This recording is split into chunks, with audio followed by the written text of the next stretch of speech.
Wishing all the members of the bar a very happy Onam. Happy Onam to your lordships, my lord, all your lordships.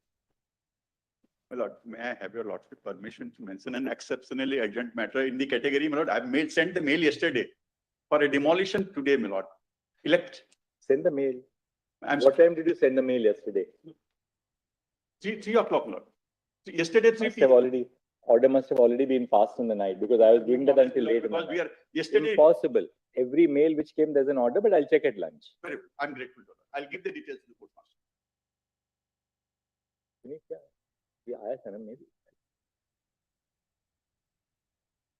I'm grateful. May it please your lordship. My lord, I will cover only 3 points now, my lord.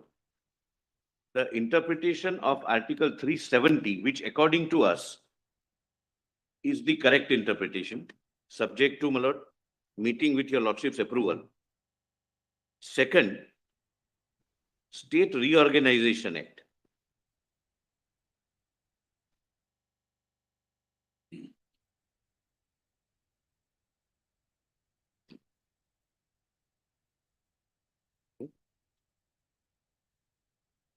And third,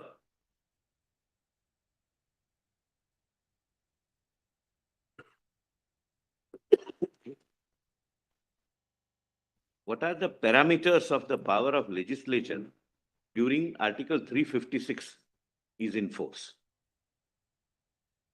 There are some judgments which would render assistance to your lordships, and my lord, I would read those judgments.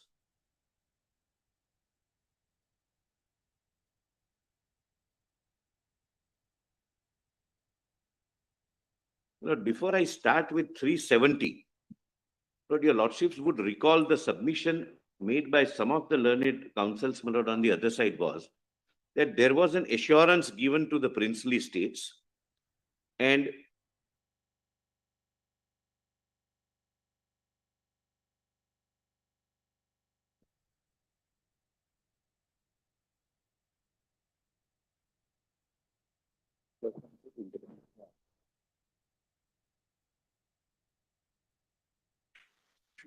In the statute.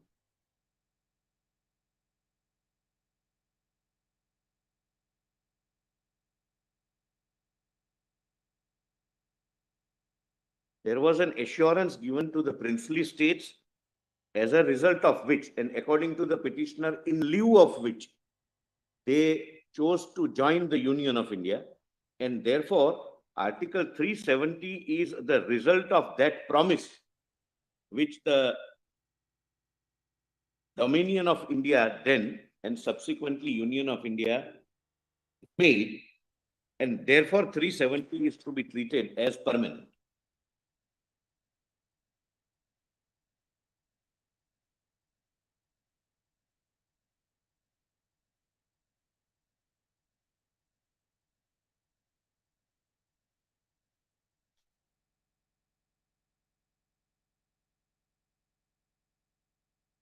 Yes. But, I'll deal with that contention first, because then, my lord, 370, it would be easier for me, my lord, to persuade your lordships the view which, according to the government, is the correct view of interpretation. Lord, this question arose for the first time in the case of Madhavrao Scindia, where the government withdrew the privy purses. At the privy purses were a bargain in lieu of which the princely state acceded to Union of India.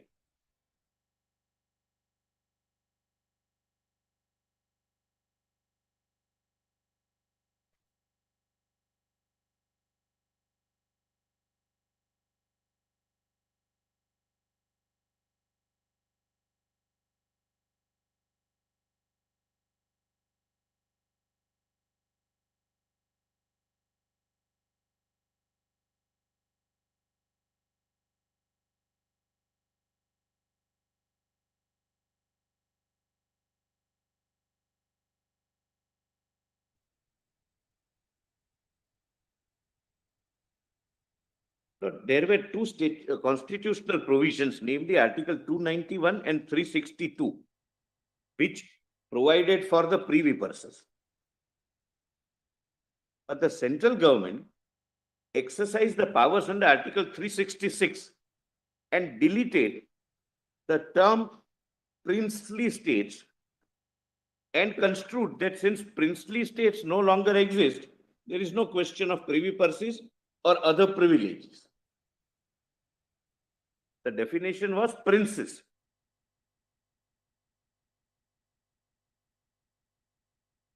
The lordships are not required to go into that question right now. Lord, this honorable court allowed that petition that so long as these two provisions remain on the constitution, you cannot take away the privy purses by merely changing Article 366, which is the definition clause.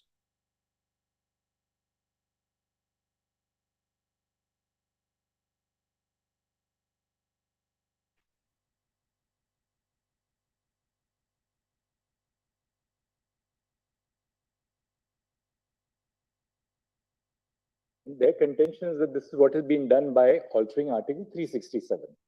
Yes. In our case, they are trying to bring our case on parity with the privy purses case one. Yes, but their main plank of the contention is that this was 370 was in lieu of our exceeding, and therefore you could not have done it.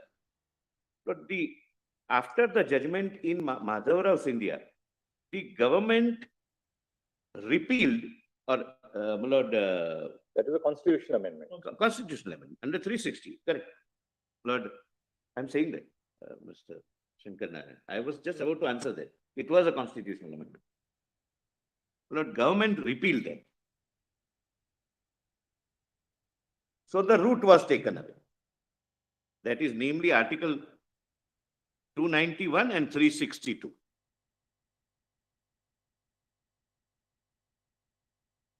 That came to be challenged before this honorable court, and the matter went before the Constitution bench in case of Raghunath Rao Ganpat Rao versus Union of India, my lords. The judgment which your lordships would find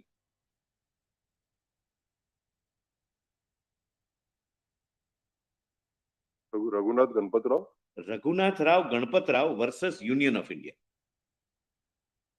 1994, supplementary 1 SCC 191.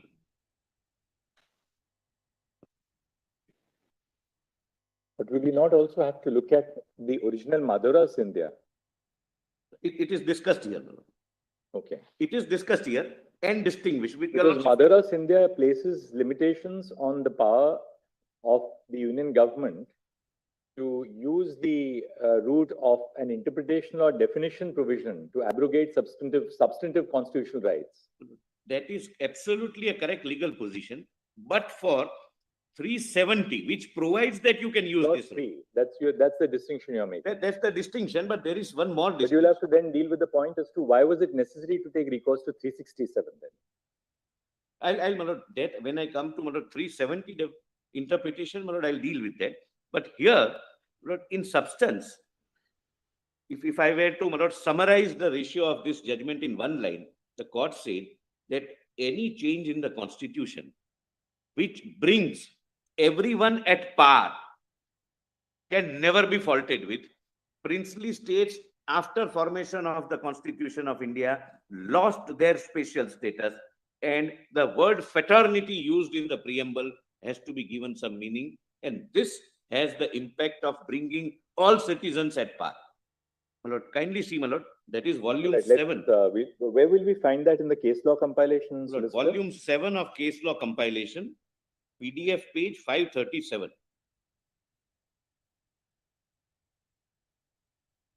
Lord, I'll read relevant part, my lord, considering, my lord, the time constraint. I intend to complete, my lord, on this side of the lunch, my lord. So, Solicitor, we'd also, after you finish this, go back to Madhavrao 1. Correct. Because if you don't go through it, then, then obviously there'll be there'll be a front in the rejoinder that, you have not dealt with Madhavrao 1. Correct. But let us see how Madhavrao is dealt with in here, my lord, first of all.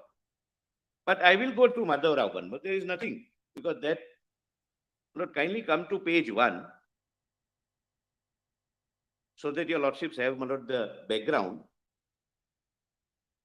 The two writ petitions, your lordships gets, my lord, it's paid 543. PDF 543.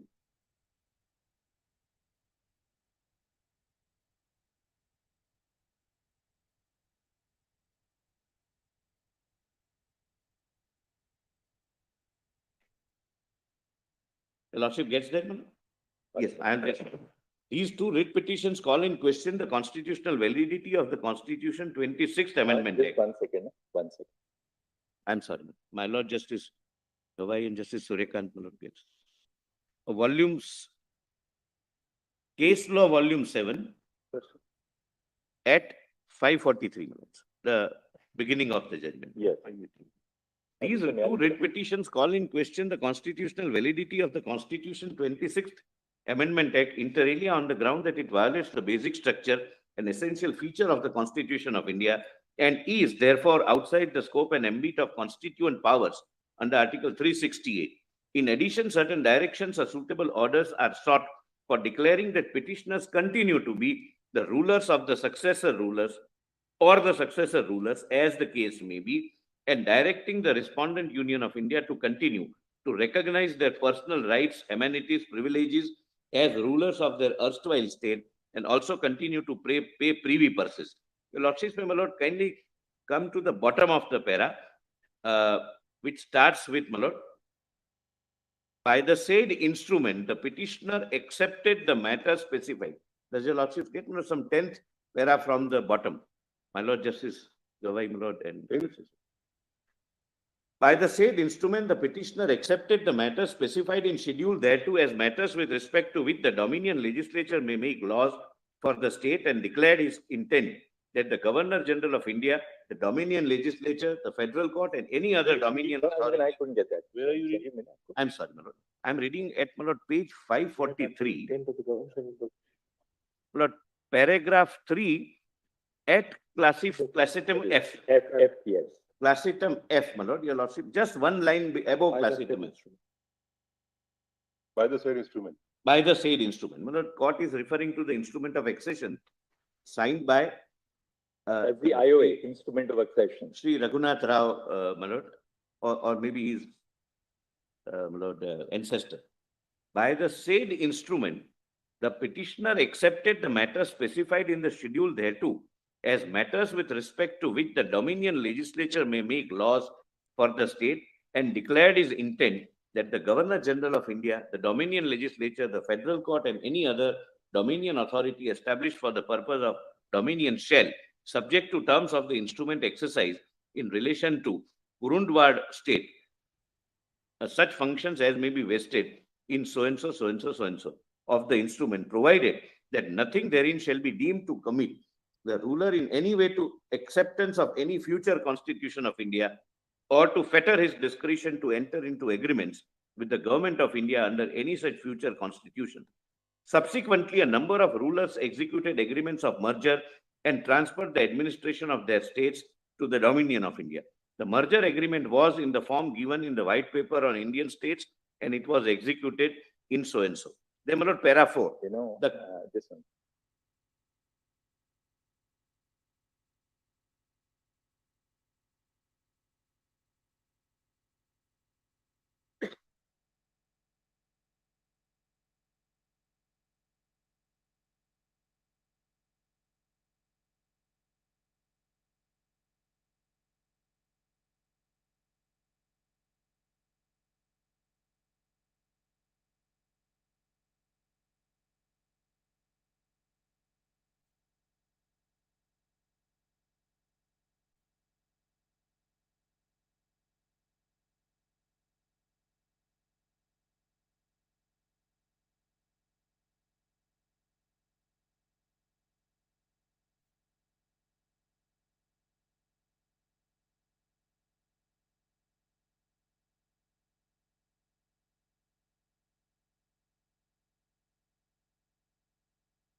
There's a little bit of a background about Kurundwad state.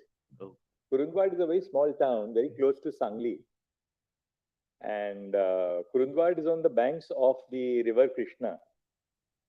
And a very famous, there's a place of pilgrimage called Narsobachi Wadi, where lots of pilgrims come from across the country. And once in a year, the Krishna will rise and sweep the whole town clean, you know, because With the town clean. and because the Krishna is very, and the lands are extremely fertile because of the Krishna river, right on the banks of the Krishna. Maybe that may be the reason why the human habitation must have established there near the sources of water and yeah. All earlier. Or earlier civilizations are on the bank of Near the river. Look, now your lordships may come to page 548, the arguments.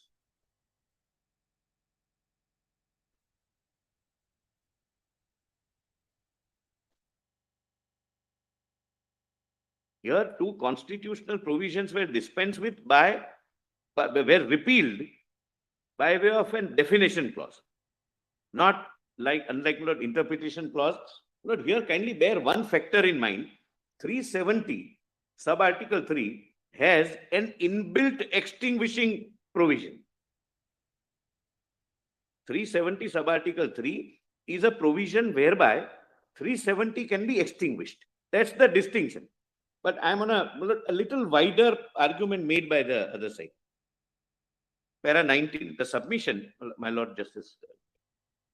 The submission advanced by Mr. Sorabji, the learned senior counsel appearing on behalf of the writ petitioner in writ petition number so-and-so are thus. Article 291, 362 and 366(2). Well, 366(2) is the definition clause defining princes then of the Constitution, were integral part of the constitutional scheme and form the important basic structure, since the underlying purpose of these articles was to facilitate submission of new order and ensure organic unity of India.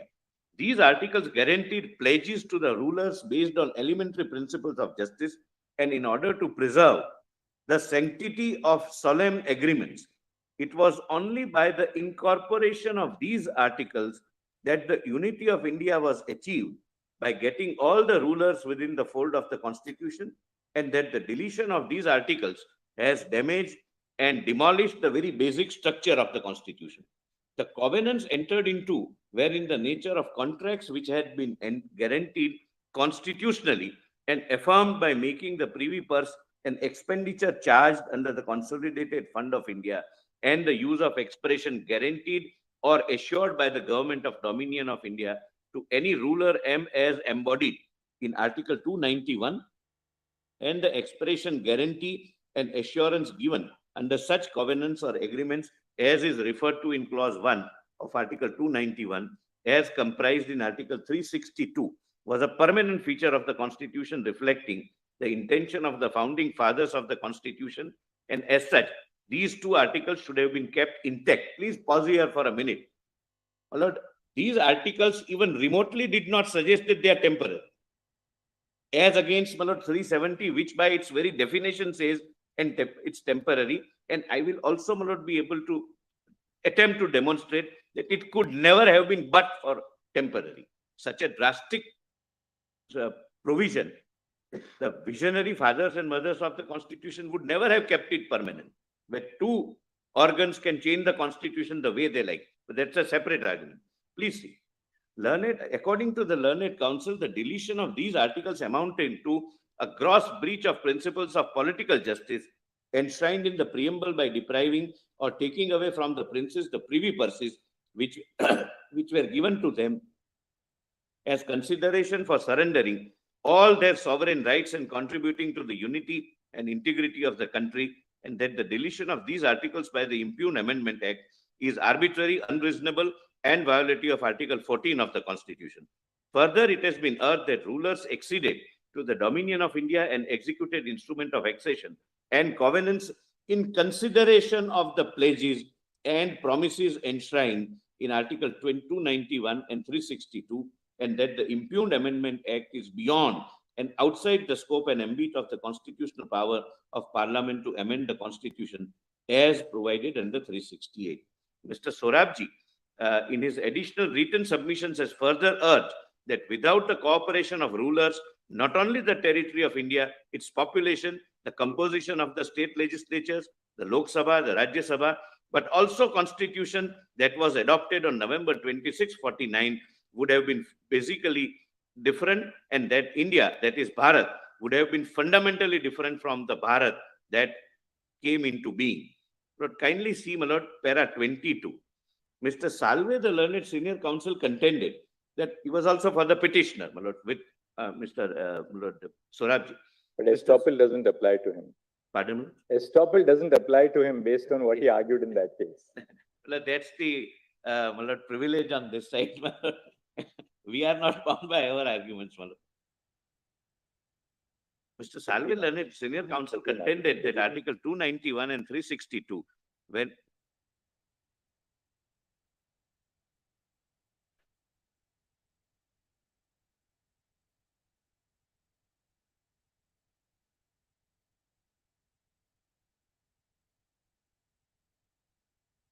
yes. Mr. Salve, the learned counsel, appearing contended that Article 291 and 362 when incorporated, were intended to grant recognition to the solemn promises on the strength of which the former rulers agreed to merge with the Indian dominion, and the guarantee of privy purses and certain privileges was as a just quid pro quo for surrendering their sovereignty and dissolving their states. It has been stated that constitutional guarantees and assurances promising continuance of privy purse as enshrined in the agreements and covenants were an integral part of the constitutional scheme and an important part of the constitutional structure, and they were to be fully honored and not cast away on a false morass of public opinion or buried under the acts of states. But the impugned ex specie has abolished and destroyed those constitutional provisions of Article 291 and 362, affirming the guarantees and assurances given to the rulers under those agreements. Then your lordships may kindly come to para 23.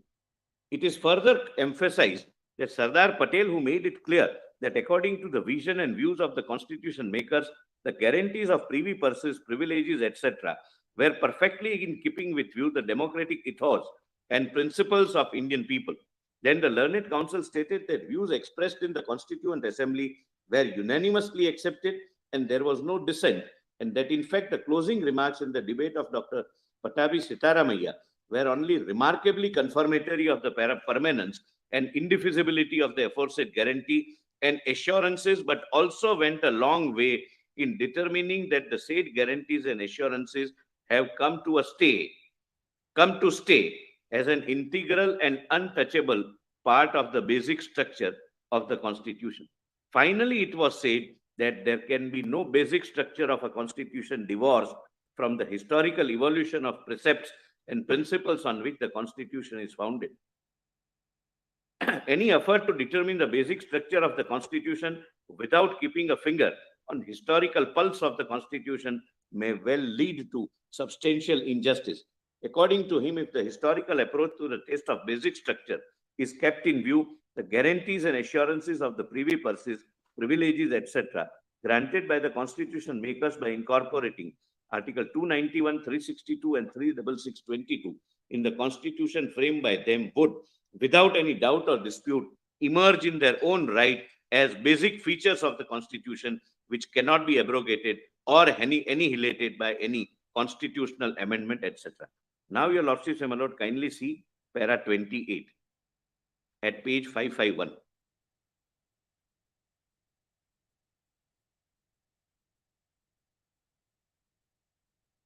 The learned Attorney General of India, with regard to the above pre-constitutional agreement, stated that history of the developments leading to the merger agreements and framing of the Constitution clearly show that it is really the union of people of native states with the people of erstwhile British India, and the instruments of accession were only the basic documents, but not the individual agreements with the rulers, and therefore to attribute the agreements entered into by rulers as a sacrifice by the rulers is unfounded.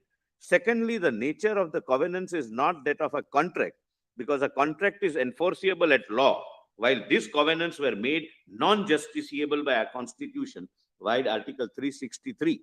According to him, the covenants were political in nature and that no legal ingredients as the basis can be read into these agreements, and that the guarantees and assurances embodied in Article 291 and 362 were guarantees for the payment of privy purses.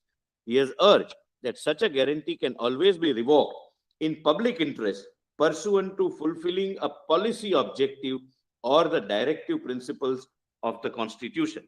That being so, theory of sanctity of contract or unamendability of Article 291 or 362 did not have any foundation. He continues to state that the theory of political justice is also not tenable because political justice means the principle of political equality, such as adult suffrage, democratic form of government, etc. In this context, the Lordships can skip, my lord, the citation. Then para 29.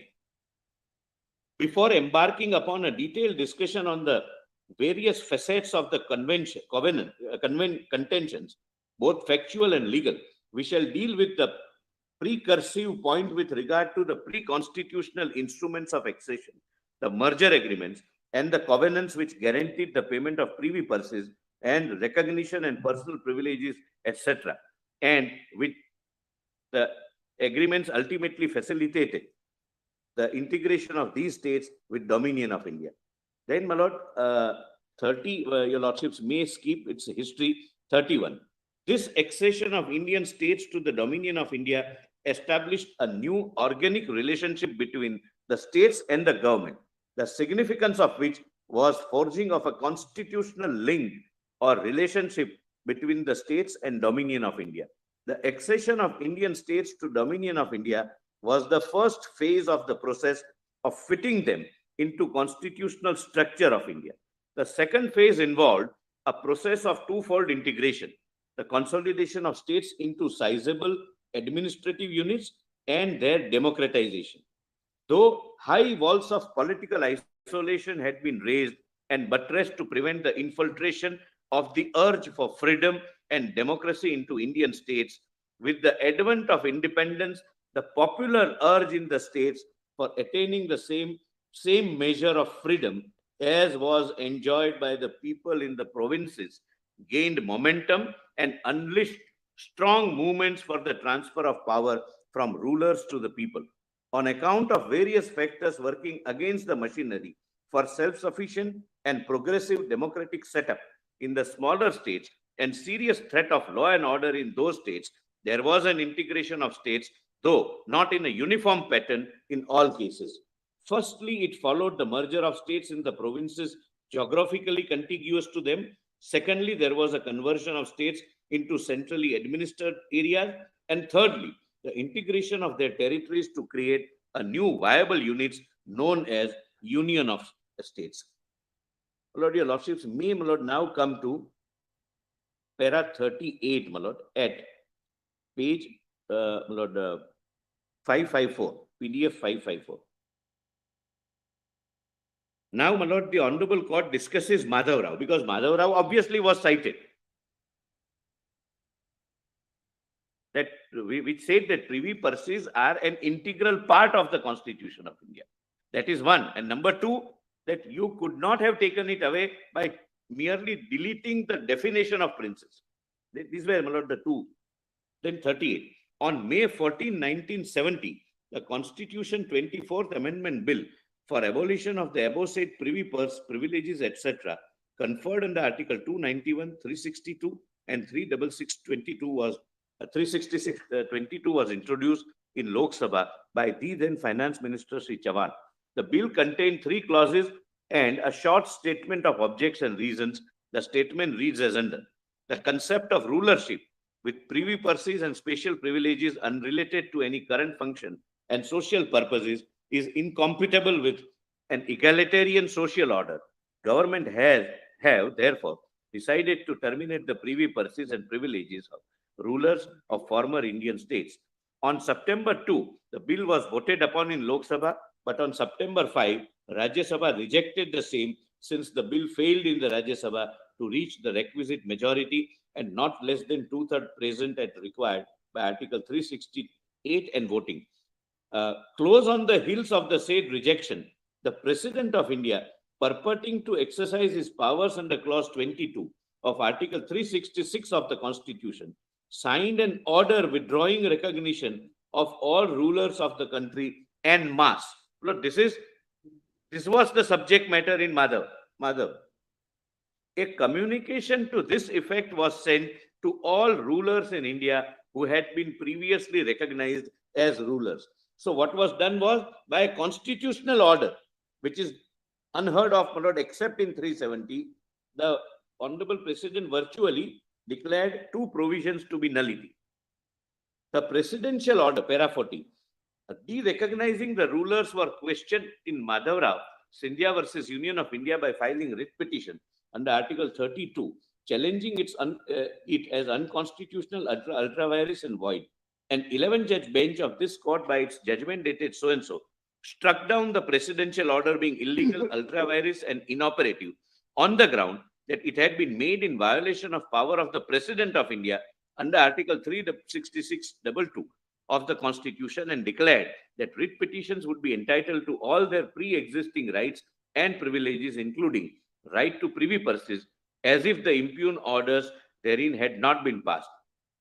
Here, it may be noted that Justice Mittal and Justice Ray gave their dissenting judgment.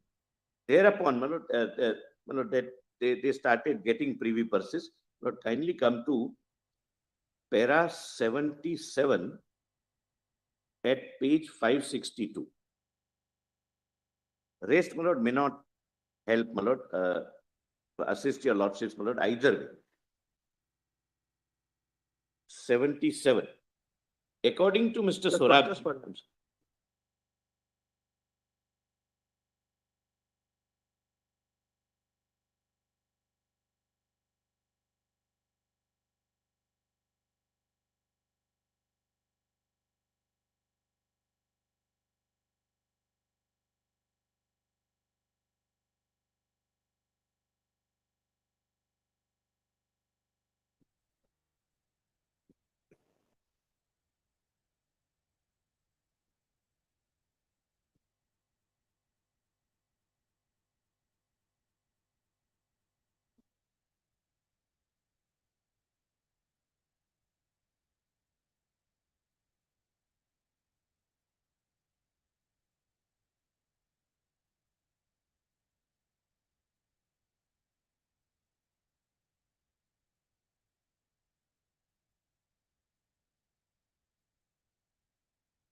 para 77. That's one.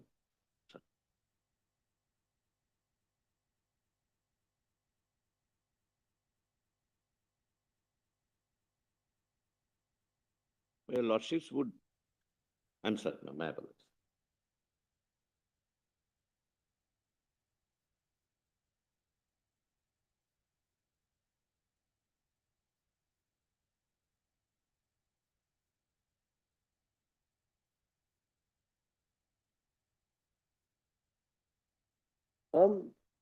In the merger or the other agreements, that the President of India will recognize the ruler or something because of inheritance and otherwise. That was there. Yeah, That but was- 366. There was some stipulation because those, the rule of primary nature and other things were all recognized in that. That's how. My lord, yes, my lord, every ruler was You're apart nodding from. the head because you argued that. My lord, this guaranteed them not only privy purses, some privileges. Correct. My lord, all states were divided into gun salute states. Somewhere 21 gun salute, somewhere the smallest was one gun salute. They did refer to presidential orders in that merger agreements also, no. At that time, there won't be any president as such. No, my lord, there was none. No, because at the time when the agreements were signed, there won't be a Thereafter, the constitution was made and the honorable president was elected. The petitioner. No, merger agreements were signed by Dominion of India or subsequently Government of India by the Secretary, Minister of State, Ministry of State. VP Menon, Lord, essentially is the signatory.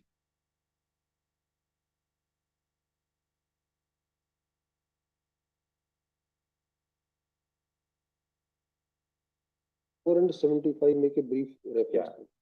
Yes, Para 74 and 75, there is a brief reference to all these agreements. correct. I'm okay.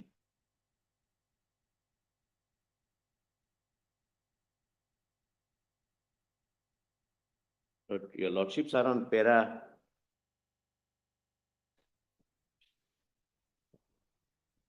But may I read para 75, my lords?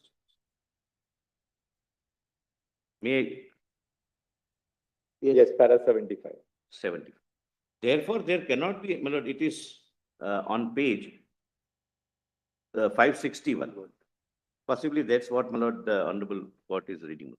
Therefore, there cannot be any justification in saying that guarantees and assurances given to the rulers were sacrosanct and that Article 291 and 362 reflected only the terms of the agreement and covenants. In fact, as soon as the Constitution came into force, the memoranda of agreements executed and ratified by the State of Union of States were embodied in formal agreements under the relevant articles of the Constitution, and no obligation flowed from those agreements and covenants, but only from the constitutional provisions. To say differently, after introduction of Article 291 and 362 in the Constitution, the agreement and covenants have no existence at all. Everything gets subsumed in the Constitution itself. In fact, that is the proclamation which Karan Singh issued after the adoption of the Indian Constitution, that thereafter the entire relationship will be governed by the Indian Constitution. Yes. And all previous covenants, agreements will cease to have any application. They are, my lord, therefore, I said, my lord, it gets subsumed. And now the final document is the Constitution of India, which we have given to ourselves.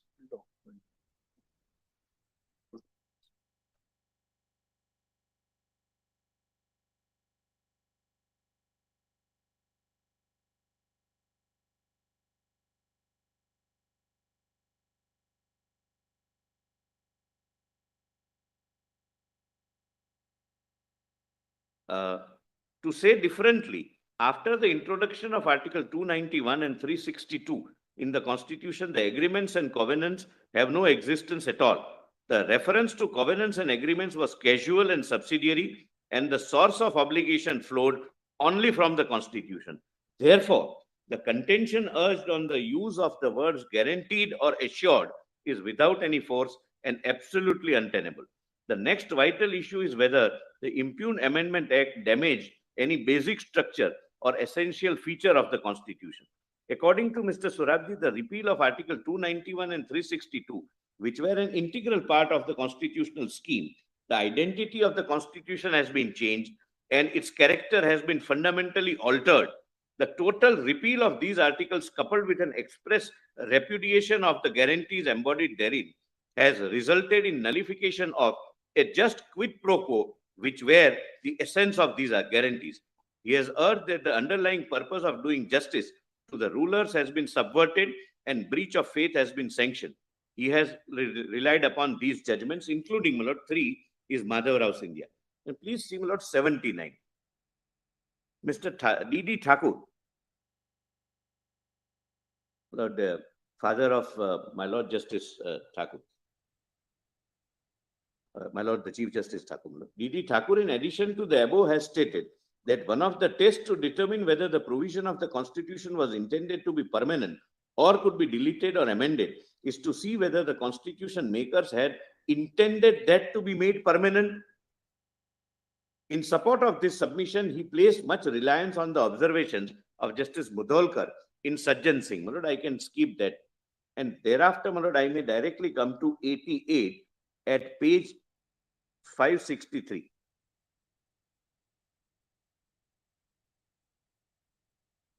Your Lordship has my Lord Justice Gavai and Justice Surya Kant.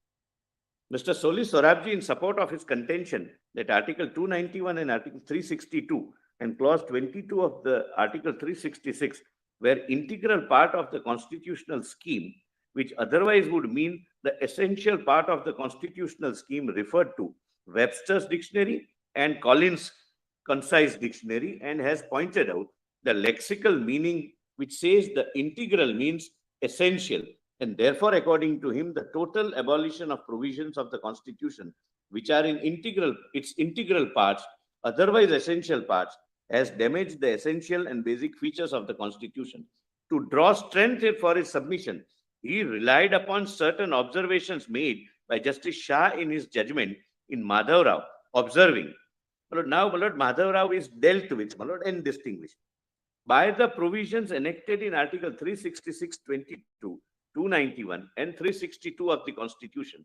The privileges of rulers are made an integral part of the constitutional scheme, and an order merely derecognizing a ruler without providing for continuation of the institution of rulership, which is an integral part of the constitutional scheme, is therefore plainly illegal. The learned Attorney General has vehemently opposed the above submission, stating that the expression integral part of the scheme of the Constitution used in Madhavrao are not the same as the basic structure, and that expression has to be read in the context of a challenge to the ordinance which sought to render nugatory certain rights guaranteed in the Constitution then existing. It is further stated that the attack on 26th Amendment based on principles laid down in Madhavrao is totally misconceived, because only in order to overcome the effect of that judgment, the 26th Amendment was passed by Parliament in exercise of its constituent powers. The President exercised executive power, which he did not possess. Just to contrast, Article 370 has a constituent power in the President under sub-Article 3, the self-extinguishing provision.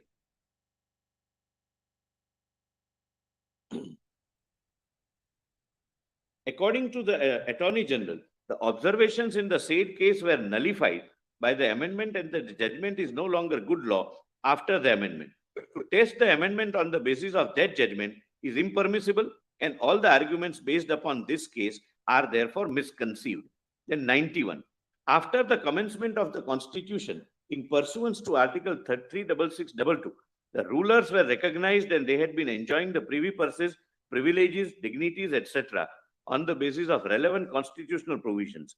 Pursuant to the resolution passed by All India Congress Committee in 1967, the Union of India introduced the 24th Amendment Bill in 1970 to implement the decision of the All India Congress Committee favoring the removal of privy purses, privileges, etc. But the bill, though passed in Lok Sabha, failed to secure the requisite majority in Rajya Sabha, and therefore it lapsed.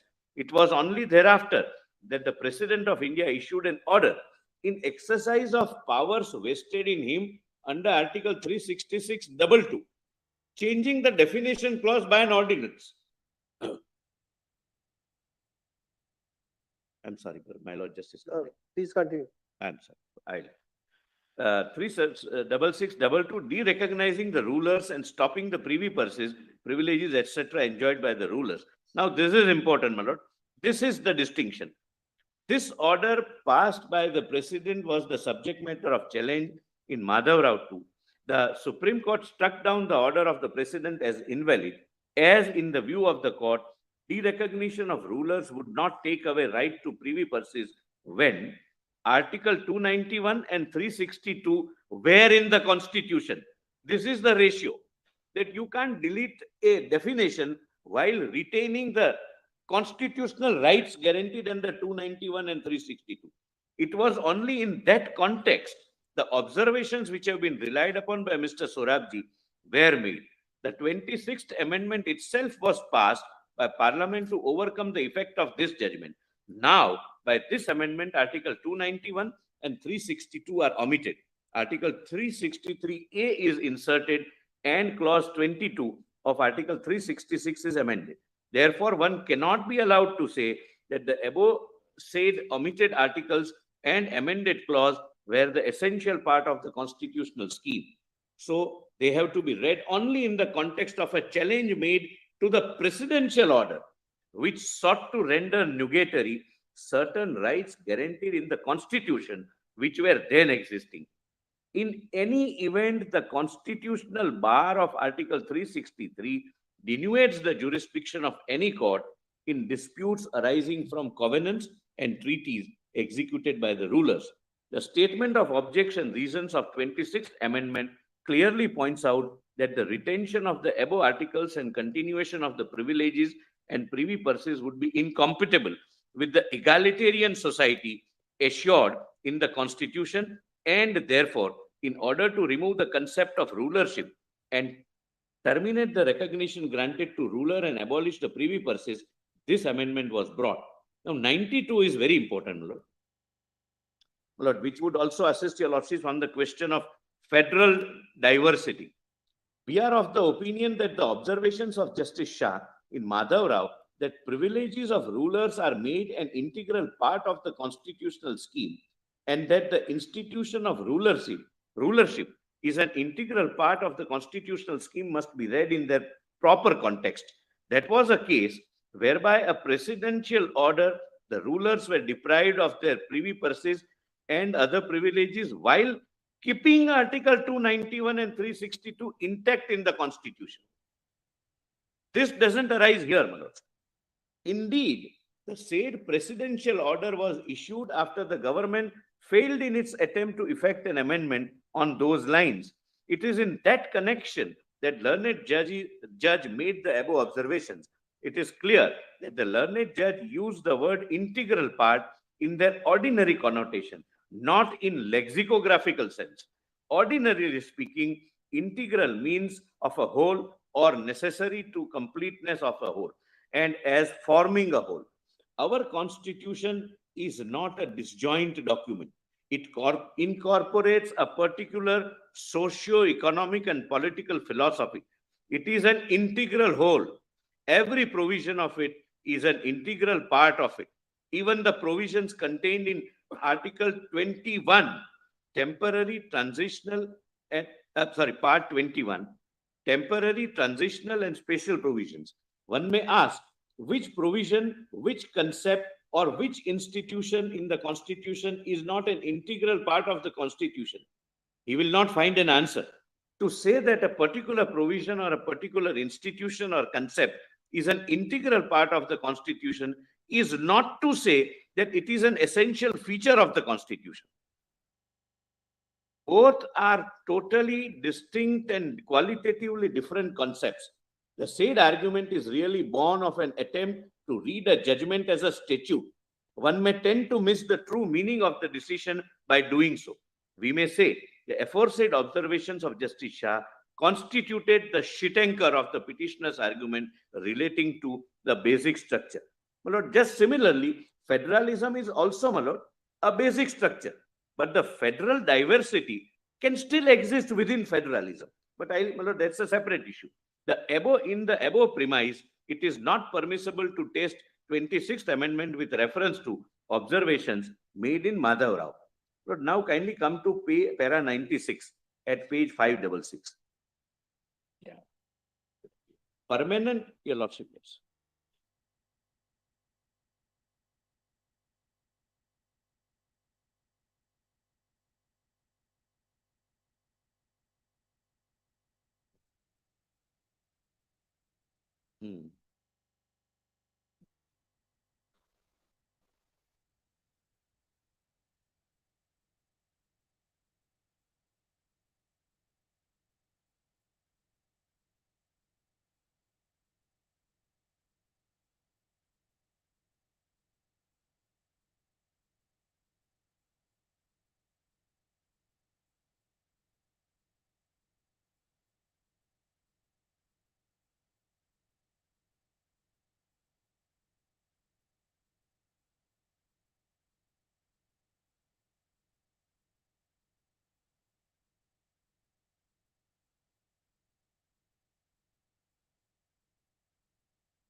Para 96 at page 566.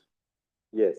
Permanent retention of the privy purse and the privileges of rights would be incompatible with the sovereign and republic form of government. Such a retention will also be incompatible with the egalitarian form of our constitution. That is the opinion of the Parliament, which acted to repeal the aforesaid provisions in exercise of its constituent power. The repudiation of the right of privy purse privileges, dignities, etc., by deletion of Article so and so, which the recognition of the rulers and payment of privy purse are withdrawn, cannot be said to have offended Article 14 or 19, 1F. And we do not find any logic in such submission. No principle of justice, either economic, political, or social, is violated by the 26th Amendment. Political justice relates to the principles of right of the people, that is, right to universal suffrage, right to democratic form of government, and right to participation in political affairs. Economic justice is enshrined in Article 39 of the Constitution. Social justice is enshrined in, your lordships can skip that, 97. A serious argument has been advanced that the privy purse was a just quid pro quo to the rulers of Indian states for surrendering their sovereignty and rights over their territories, and that move for integration began on a positive, promising note, but it soon degenerated into a game of maneuver, presumably as a deceptive plan of action. This argument, based on the ground of breaking of solemn pledges and breach of promise, cannot stand much scrutiny. To say that without voluntary accession, India, that is Bharat, would be fundamentally different from that Bharat that came into being prior to the accession is untenable, much less inconceivable. Please mark this, Malad. Beautiful words. One should not lose sight of the fact that neither because of their antipathy towards the rulers nor due to any xenophobia did the Indian government entertain the idea of integration, but because of the will of the people. It was the people of the state who were basically instrumental in integration of India. It would be apposite to refer to the observations of Justice Bose in Virender Singh's judgment. Every vestige of sovereignty was abandoned by the dominion of India and the states and surrendered to the people of the land, who, through their representatives in the Constituent Assembly, hammered out for themselves a new constitution in which all were citizens in a new order, having but one tie and owing but one allegiance, devotion, loyalty, fidelity to the sovereign democratic republic, that is India. So thereafter, it is also worthwhile to take note of the historical process of states integration. Lord, your lordships may directly can come to 109 at page 569, 107.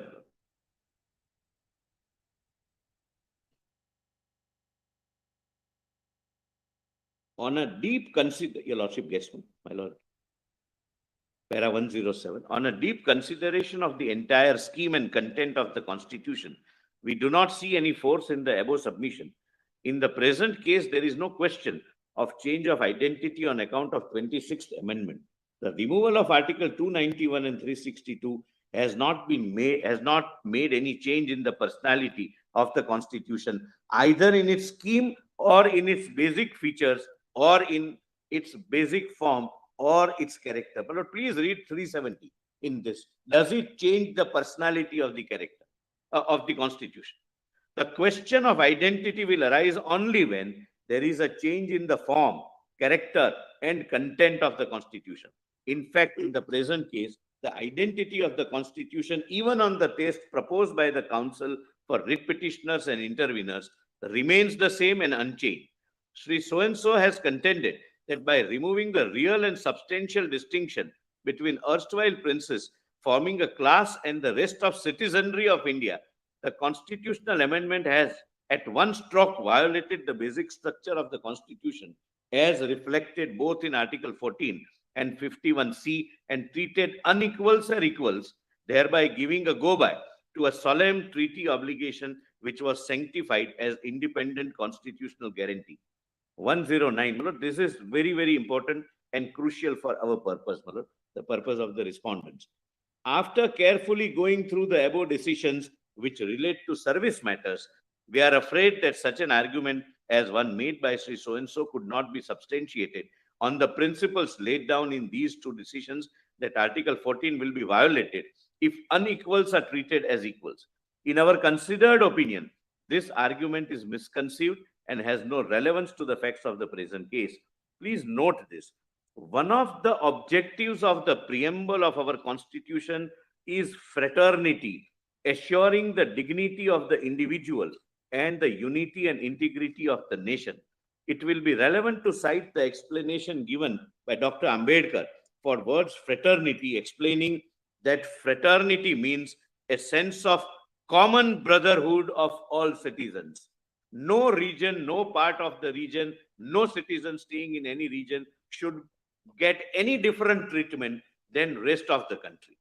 In a country like ours, with so many disruptive forces of regionalism, communalism, and linguism, it is necessary to emphasize and re-emphasize that unity and integrity of India can be preserved only by a spirit of brotherhood. India has one common citizenship, and every citizen should feel that he is Indian first, irrespective of other bases. Therefore, I started by saying that a psychological duality in the mind is now completely gone. In this view, any measure, please mark this, in this view, any measure at bringing about equality should be welcome. There is no legitimacy in the argument in favor of continuance of princely privileges, since we have held that abolition of privy purses is not violative of Article 14. It is unnecessary for us to deal with the cases cited, which according to him go to say so and so. Then 1110. One of the arguments advanced by Mr. D.D. Thakur is that the Constitution should be read in the context of a pluralistic society of India, where there are several distinct and differing interests brought together and harmonized by the Constitution makers by assuring each section, class, and society preservation of certain political, cultural, and social features specific to that class or section. By way of example, reference to Article 370, which confers a special status for Jammu and Kashmir, is made. He continues to state that likewise in the northeastern states, the tribals were given autonomous powers for their district councils co-equal to what is conferred on the states, and that the minorities special provisions are made in Article 30. Besides, Article 25 and 26 are meant to safeguard the minorities and religious denominations. The persons to determine the injury will be those for whom these provisions were made and whose interests are prejudiced. According to him, in such a circumstance, the assurance and guarantees given under Article 291 and 362, which are the Magna Carta, assuring the rulers of their pre-existing rights, cannot in any way be destroyed. We do not think that the aforesaid special provisions have any relevance here. As repeatedly pointed out supra, the only question whether there is any change in the basic structure of the Constitution by deleting Article 291 and 362 and by insertion of Article 363A and amendment of Clause 22 of 366. We have already answered this question in the negative, observing that the basic structure of the essential feature of the Constitution is or are in no way changed or altered by the impugned amendment. We cannot make surmises of its ifs and buts and arrive at conclusion that Article 291 and 362 should have been kept intact as special provisions made for minorities in the Constitution. It is but a step in the historical evolution to achieve fraternity and unity of the nation, transcending all regional, linguistic, religious, and other diversities, which are the bedrock on which the constitutional fabric has been raised. The distinction between the erstwhile rulers and the citizenry of India has to be put an end to so as to have a common brotherhood. The court traces it to fraternity mentioned in the preamble. Lord, even removal of some provision according to this judgment can further the constitutional objective and can be in furtherance of the basic structure of the Constitution. Fraternity equality is a basic structure of the Constitution.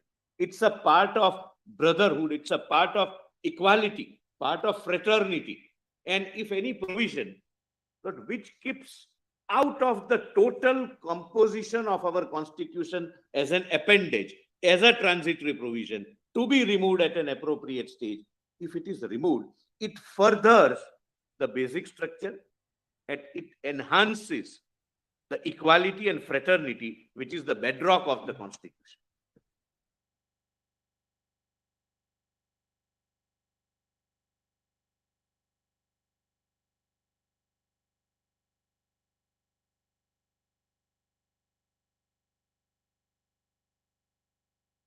Yes. So, my lord, in this view, my lord, in my respectful submission, may not be necessary to read Madhavrao Scindia judgment. If your lordship would wish me, my lord, I can assist your lordship with that. But we will, my lord, ultimately read the same paragraphs based upon which, my lord, it is distinguished. That when you are doing something, earlier, my lord, it was done by a presidential order in Madhavrao. One definition was deleted, which the president did never possess. Even today, it doesn't possess. But only in one provision, that is 370, where you can amend any part of the Constitution. So explanation 367 mechanism is used. But this is the drastic nature of this provision. 371 permits two organs, the government of the president, my lord, president would mean act and advise, my lord, aid and advise, and the government of the state, again, aid and advise. My lord, please, my lord, appreciate this.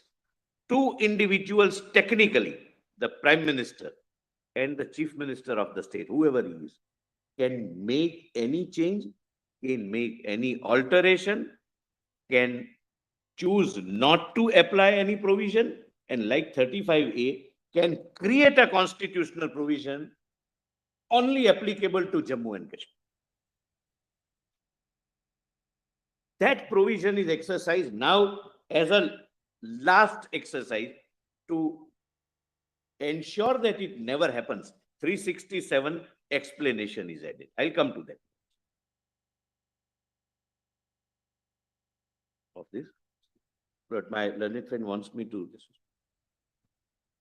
Yes, there is a concurring judgment, my lord. Justice Mohan. Justice Mohan, my lord. PDF 577, my lord. Just note the paragraphs, my lord. Para 151, 152, and 118, my lords. 180. 118, my lords. PDF. Okay. 6 over. Yes, my lords. Yes, I'm sorry, my lord. 206. Lord, it's at page, I'll just read, your lordship need not go to, it's a 2-line paragraph, my lord, but a very 594, PDF 594. This is, my lord, the concurring view, Justice Mohan, my lord, Justice Mohan. Therefore, this court cannot concern itself with the moral aspect of the impugn amendment. The impugn amendment is the will of the people expressed through Parliament. My lord, here the Parliament has examined on 4 occasions with 2/3 majority in both the houses.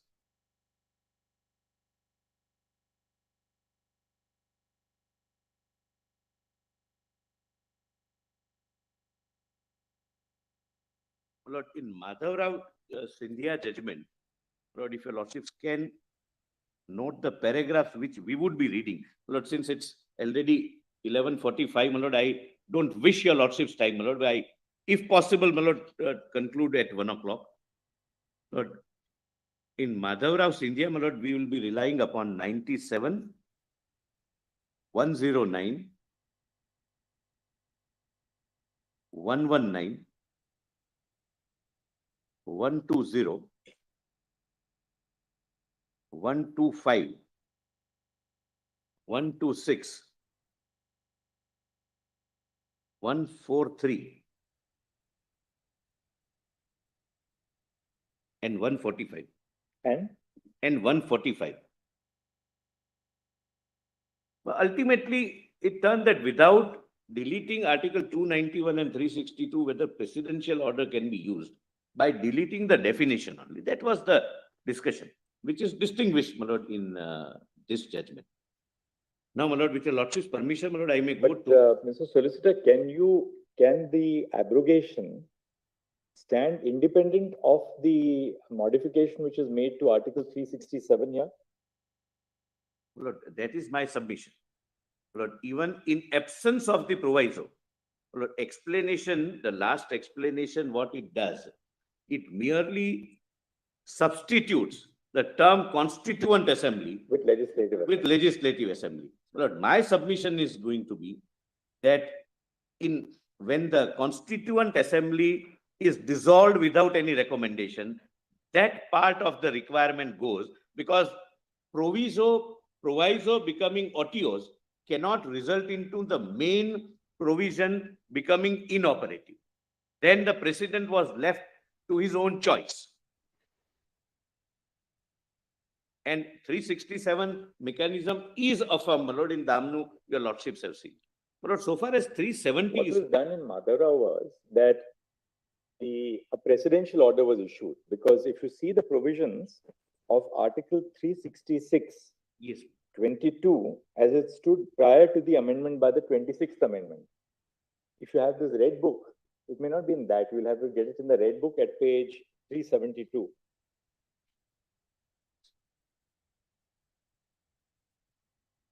Yes, I'll just.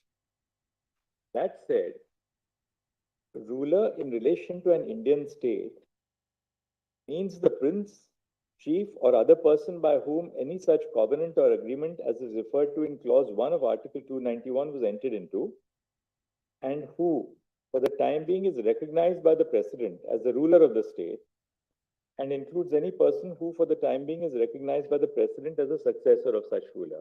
Yes. Now, what happened there was, initially, after the proposed amendment didn't pass muster in the Rajya Sabha, a presidential order is issued, purportedly under clause 22.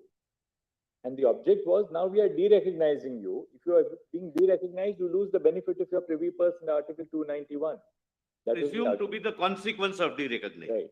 So this was done in exercise of the power which was conferred under clause 22 as it then stood prior to the 26th Amendment.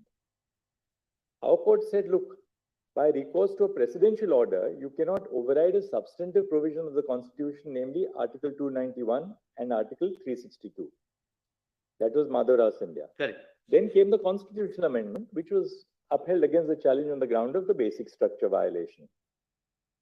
Argument in this case is that what you have done essentially here is worse, because there was a presidential order in exercise of a provision in Article 366, which gave the president the power to recognize or de-recognize a ruler. Here what is being done is that 367 itself is sought to be amended in exercise of the, during the, we've seen the Operating modality. 370, To amend 370. which has been done consistently and affirmed by your lordships. Well, the distinction is twofold distinction. A, 370 is the only article, was the only article which permitted the president to change any other article. So 367, your lordships have shown, I have shown the chart, that 367 mechanism was used in past. That has been the convention. So the only thing which happened, my lord, on 5th and 6th of August was that using the mechanism of 367, the Constituent Assembly was changed. It is not worst. There, my lord, there is a... The 367 mechanism which was used earlier to, for instance, substitute, the Sadari Riyasat, etc., that was with the concurrence of the assembly. No. Only once. That was 370 sub-article 3. This, my lord, use of 367 is not kindly, my lord, see the distinction. What was done with the concurrence was under 370 sub-article 3. Constituent Assembly was there in 1952, it recommended and a change was made. This time, it is under 371D.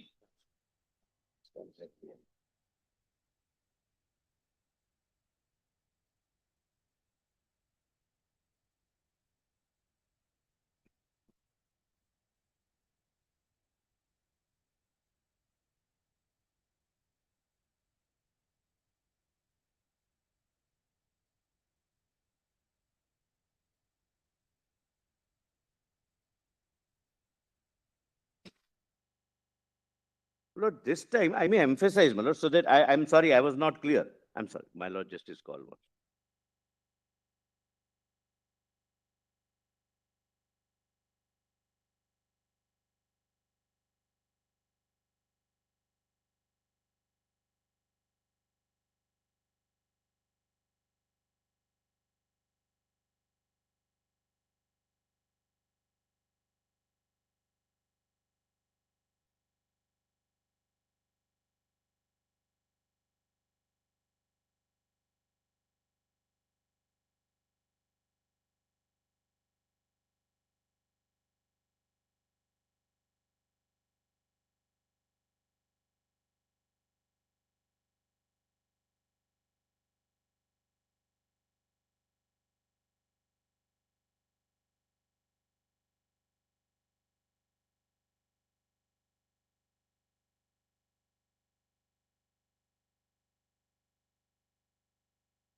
My lord, may I request your lordships to take 370 once again, my lord, for the time being, to make myself clear, my lord. That, my lord, would answer my lord's query, my lord, to my lord's satisfaction. Your lordships may come to, I'll show only two provisions, my lord. 371D. Your lordships have 371D, my lords. Yes. This is the first power. Such of the other provisions of this constitution shall apply in relation to that state, subject to such exceptions and modifications as the president may by order specify. Correct, my lords? Now read 3. Kindly read 3. Notwithstanding anything in the foregoing provisions of this article, the president may by public notification declare that this article shall cease to be operative. That is first part. Or shall be operative only with such exceptions and modifications and from such date as he may specify. This is the power of extinguishing or partly extinguishing. So now this is crucial, my lord, apropos my lord's question. Yes. The first exercise, as your lordships have rightly said, was under 3. Because the Constituent Assembly was in existence, it recommended. Rest, whenever there were modifications made in 367, were made under 1D. All rest, all under 1D, including this one. With the concurrence of the government. Concurrence of the government. The reason for that was very simple, because you are amending the constitution. And you are not dealing with subclause 3 of, 3, yes. you're not dealing with subclause 3. I'm not dealing. I dealt with at the end on, my lord, 6th of August. Because subclause 3 only deals with 370 itself. Itself, not other, your lordships are right, not other part of the Constitution. Because D refers to other provisions, because before D you have C. Yes, C says that the provisions of Article 1 and of Article 370 shall apply to the Yes. state of Jammu and Kashmir. correct. Therefore, in that sense, it freezes the provisions of Article 370 in relation to the state of Jammu and Kashmir. Now, what it does is, therefore, it says other provisions of the Constitution shall apply subject to such exceptions and modifications. Therefore, other provisions will mean provisions other than Article 1 and Article 370 And 370 itself, and 370 itself. correct. Therefore, if you have to make an alteration of 370 or abrogate its status or reduce it or dilute it or alter it, you have to follow 3. equals to 3, Correct, my lord. right? But, my lord, kindly, I'm sorry, my lord, I'm almost reaching, my lord, at your lordship's level. But then No. can you do that? Can you do that Exactly, that's what I'm using answering. the power under 367 then? That's the point. Exactly, that's what I'm answering. I cannot do that under sub-article 3. 367, I cannot modify under sub-article D. That I can do and I have done only under 371D. It has been used as a mechanism and Damnu approves it. Right, we've seen Damnu. Any- We are now just looking at it, we are looking at it as a matter of first impression. Correct, my lord. The first Can you- impression. Can you alter the import of a provision of Article 370 itself by a process other than 3?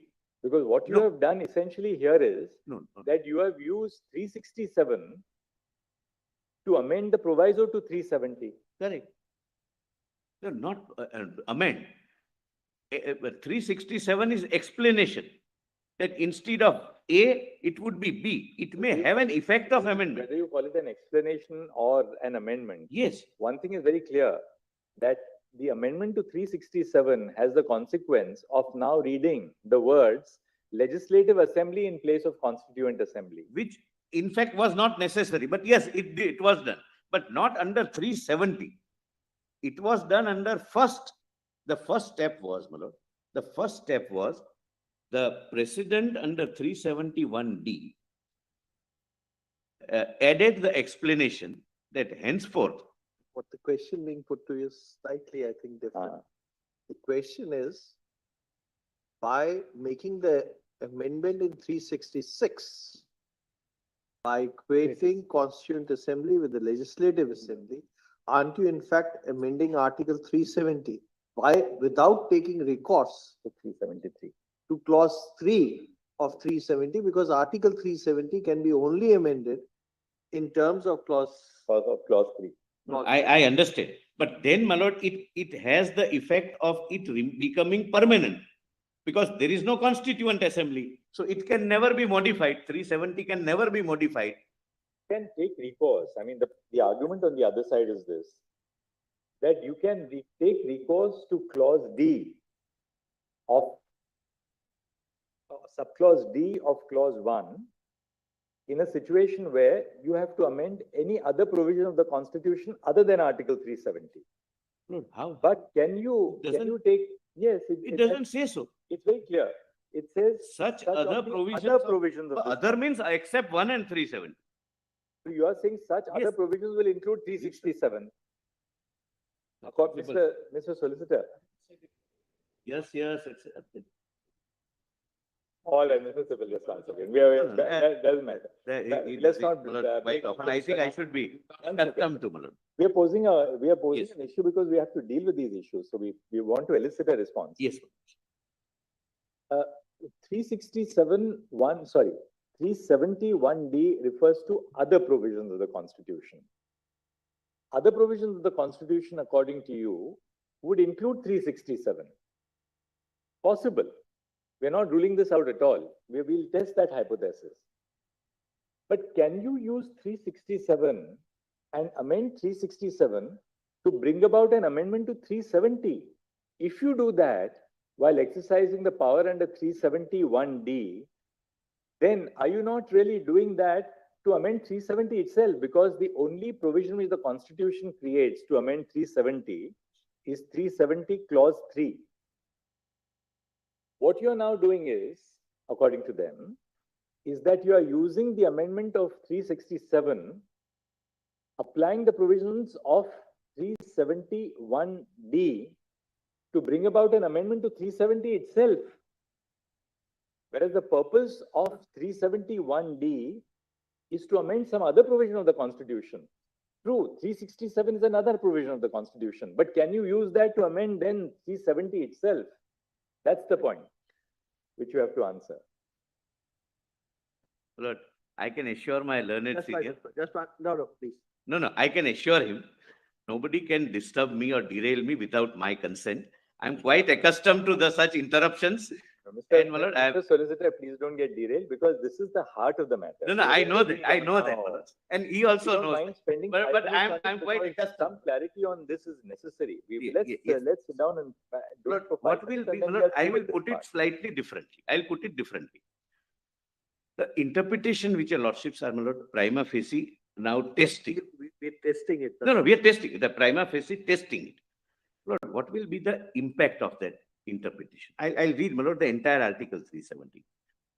Meaning thereby, my lord, in absence of a constituent assembly, which can never be modified, the sub-article 3 can never come into effect, come into operation, and 370 gets the status of a permanent provision. Lord, please read it in totality. My lord, please read the entire article. My lord, for my satisfaction, please have a look at, my lord, the entire article. Notwithstanding anything in this constitution, your lordships can skip.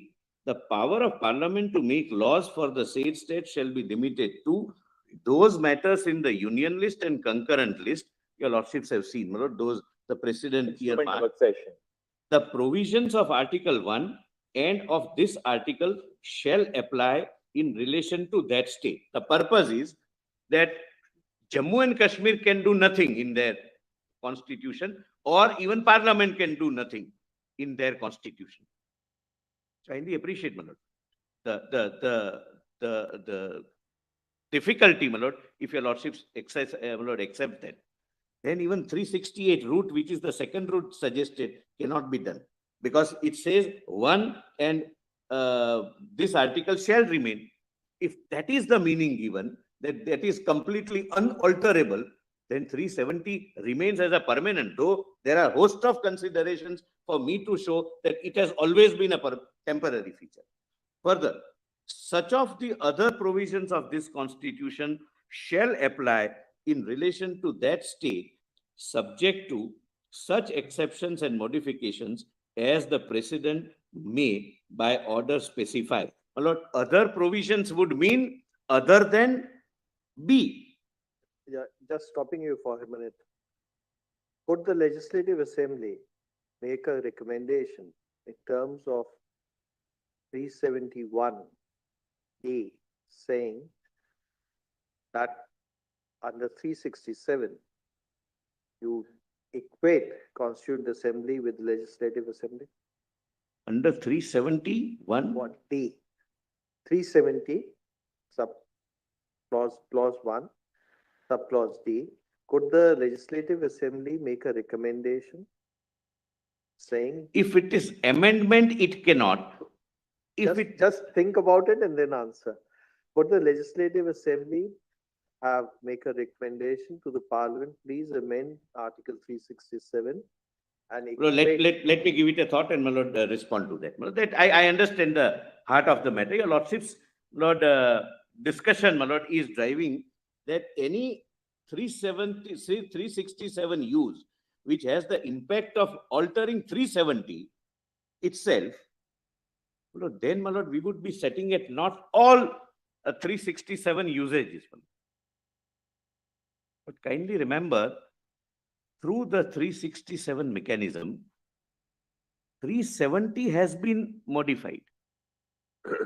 That's the point in favor of what you are saying, with the caveat that the use of the 367 mechanism to modify 370 was always with the consent. Sorry, consent. Here also it is concurrence. The only It difference, was concurrent. yes, That's this the is, very one, that is constitutionally the significant difference. but this Now, is what also we with currently have to concurrence. See, Look, this is also with concurrence. The only difference is the concurrence of the governor, because governor steps into the shoes of the government. There's a difference between concurrence and recommendation. Correct. But Concurrence for can be subsequent, recommendation has to be. the recommendation is of the body, Constituent Assembly as it stood, and subsequently, if we are right, Legislative Assembly. Concurrence of the government, please see, my lord. And government, the only dispute was that government cannot mean governor. Please see, my lord, concurrence provision, second The provision. concurrence of the government means that Council of Ministers. Council of Ministers, if it is there, otherwise powers are exercised by the governor. And that's why, my lord, I pointed out that there are several exercise of 371D when there was a precedence rule with concurrence of the governor. At least you have provided yesterday. At least, no? At least you have read it yesterday. Yes.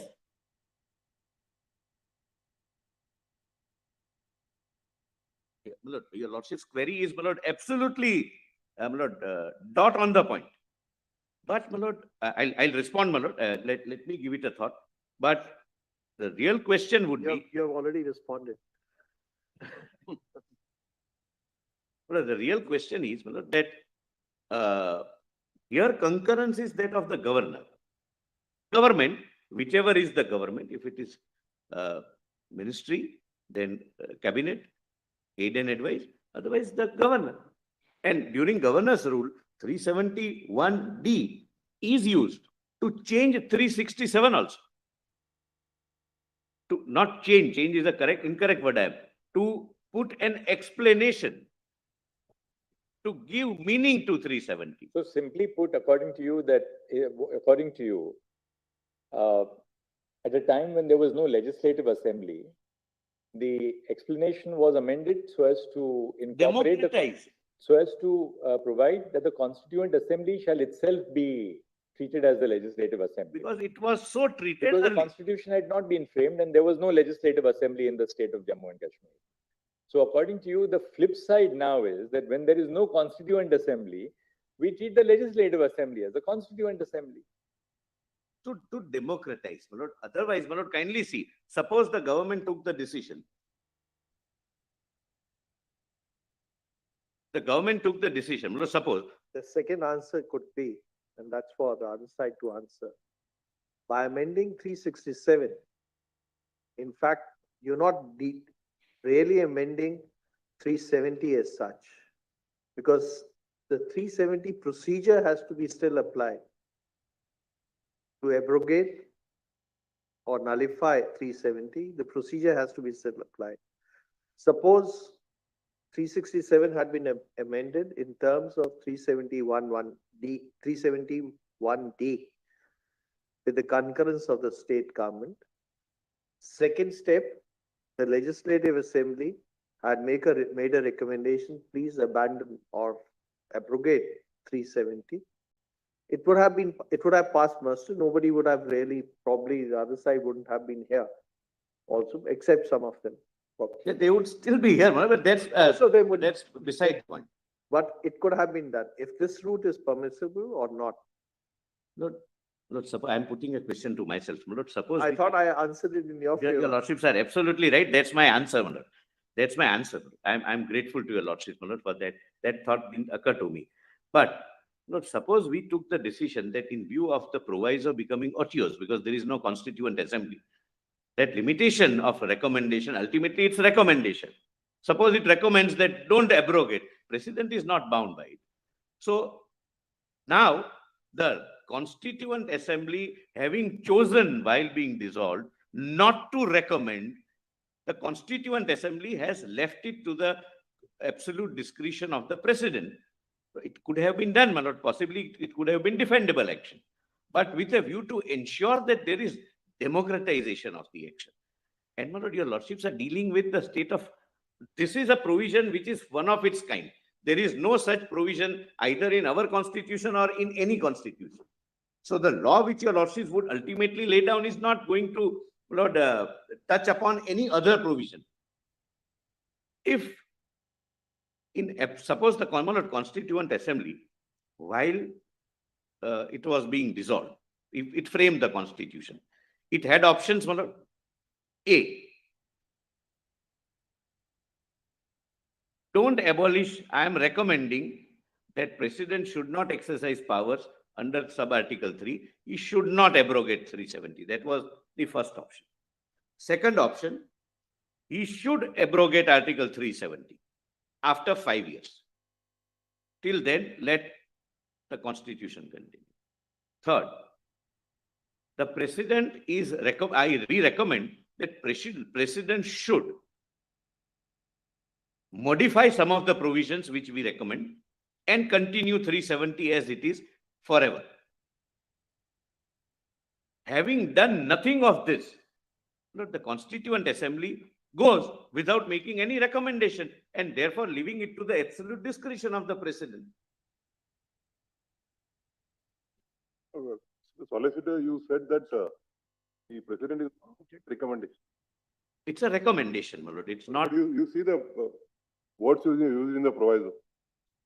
Provided that the recommendation of the Constituent Assembly of the state referred to in clause 2 shall be necessary. Yes, Lord. Why I say this, Lord, kindly see the second proviso, where concurrence word is used. Concurrence means I have to say yes, otherwise you cannot do it.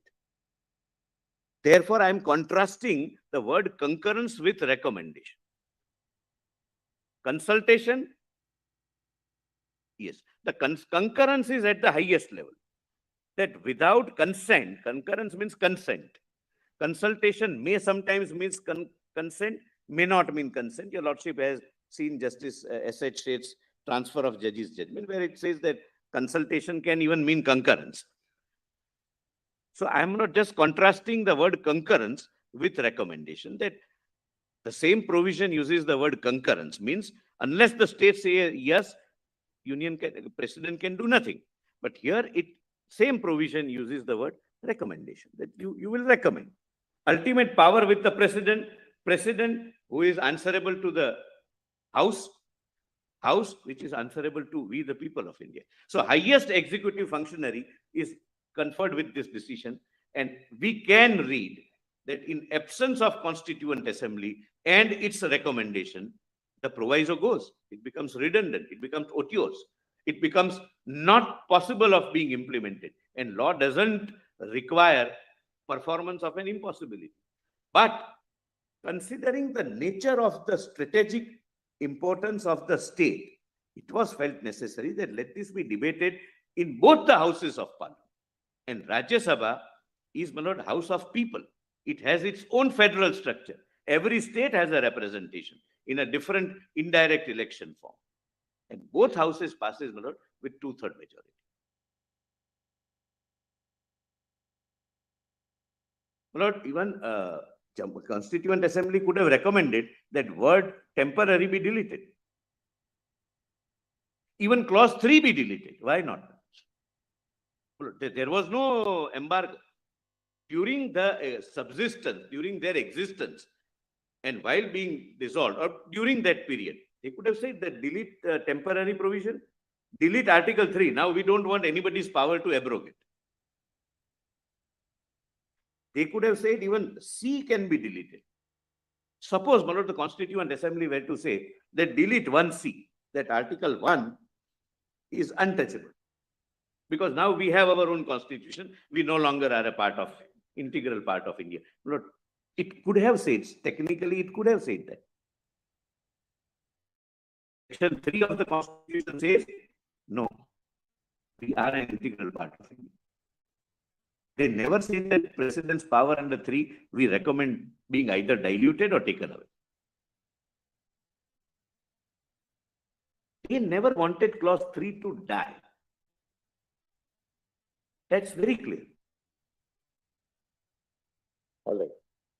So we've covered now the first point, the interpretation of 370. My lord, 370, my lord, there are some points, my lord, if your lordship permits. So on 370, Mr. Solicitor, why don't you summarize in 3 or 4 propositions? What's the heart of your submission? Can I, my lord, do one thing if your lordship permits?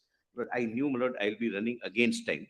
Lord, instead of, my lord, my 40-50 pages of, lord, explanation and arguments, I have summarized in 4 pages.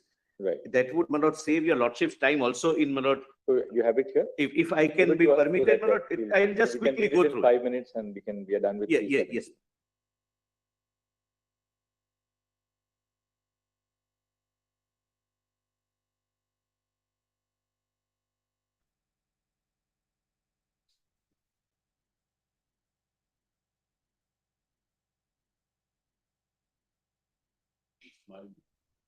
You can.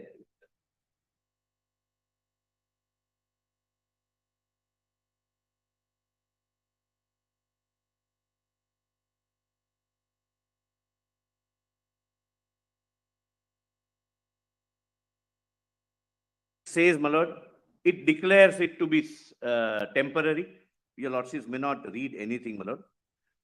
It is contained in part 21, which has 3 categories: temporary, special provisions, and transitory provisions. So constitutional framers are aware of what word they are using.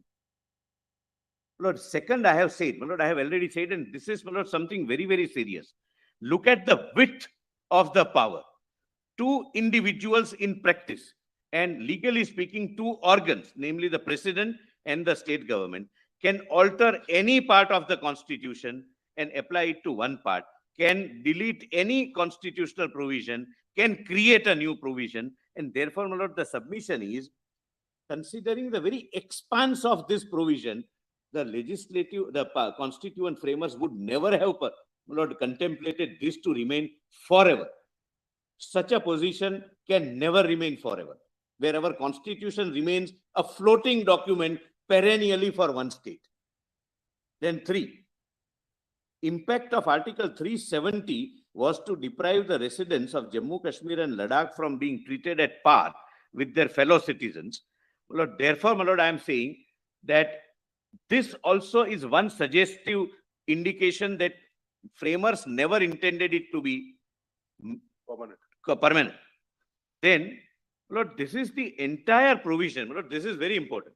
This is the entire provision in the Constitution where application of not only Constitution, please see this, my lord, the seriousness of this.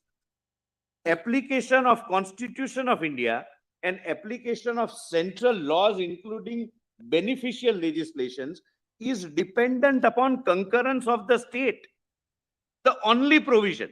It says it would not apply, it will not apply.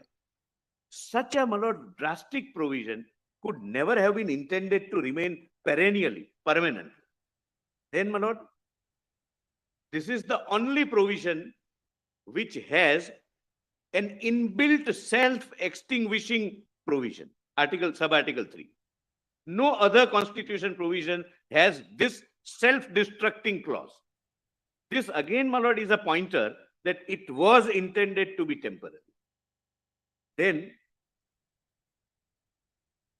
my lord, it is a goal of equivalence, my lord, I have already said, my lord, in the judgment which I read, that temporary problem, my lord, provision cannot be read so as to treat one part of state differently, their citizens differently. Then, my lord, your lordships would not give interpretation to a temporary constitutional provision having such drastic consequences. Because your lordships are not going to be confronted with a similar situation in future. There is no other provision in the constitution. And to our knowledge, any other part of the world where a provision of a constitution of the main unit applies only with the state consents. In a federation like ours, there cannot be any such provision. My lord, then I have said, my lord, kindly examine it from the people's angle. Then 370 is interpreted the way petitioners interpret. 371 would become permanent, which is not only impermissible and not envisaged, but would result in the unconstitutional provision remaining in the constitution and operating. Well, unconstitutional, why? It discriminates. It confers an authority which is never contemplated in other states. The application of the Constitution of India given by we the people would either not apply fully or would apply. My lord, I'm on 10, point number 10. My lord, I would request if your lordships can read with me. My lord. The petitioner's assertion that such a huge decision is taken purely by an executive fiat is absolutely wrong. The process followed clearly reflects participation of entire nation through their chosen representatives, both in Lok Sabha and Rajya Sabha. When a decision becomes concerns a federating unit, it is of strategic significance, what I have pointed out. My lord, then 13, my lord, is most important, my lord. Sub-article 3. The proviso to sub-article 3 was to remain in operation. My lord, I have already said these are the 5 possible recommendations that Constituent Assembly could have given. Your lordships have seen that. Then, my lord, B. Once the Jammu and Kashmir Constituent Assembly ceased to exist, the proviso to Article 370 sub-article 3 itself ceases to exist, and the President becomes the sole repository of power under Article 370 sub-article 3, which is coupled with his duty to exercise in the interest of residents of Jammu and Kashmir without any recommendation. It is for this reason that power is conferred upon the highest political executive, who is responsible to the Parliament, who in turn is responsible to we the people of India. It is thus clear that Parliament, while framing the proviso, merely gave an option to the Constituent Assembly to make recommendation till its life. But 15 is important. This is how the petitioners want your lordships to read. Notwithstanding anything in the foregoing provisions of this article, on the recommendation of the Constituent Assembly of the state referred to in clause B, the President may, by public notification, declare that this article shall cease to be operative or shall be operative only with such exceptions and modifications. The very purpose that the concept of recommendation is provided in the proviso, Lord, leads to an inevitable conclusion that they wanted it to leave it an option to the Constituent Assembly during its life to make some recommendation. Otherwise, that proviso goes. Lord, they According to you, the proviso will not govern the substantive provision. cannot govern. Yes, my lords are right. I am obliged, my lord. If the proviso become OTOs, the main provision does not become OTOs. Then the conditionality attached goes.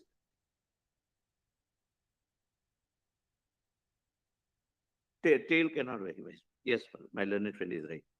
If this interpretation to Article 373 is not accepted, and the president's power is under Article 373 is taken away merely because the Constituent Assembly has ceased to exist without making any recommendation, it would create a devastating situation which could never have been envisaged by the framers of the Constitution, nor ever been conceived. If the president cannot exercise the powers under clause 3, it would mean that existence and exercise of power of the President of India provided for in the Constitution is dependent upon some decision or lack of it by a different body. Can we read a constitution that president's decision is dependent upon some outside body takes a decision or does not take the decision? If it takes, it's an option. If it doesn't take, you lost your option. The President of India cannot be denuded of its power by either they giving recommendation or at least not in absence of recommendation.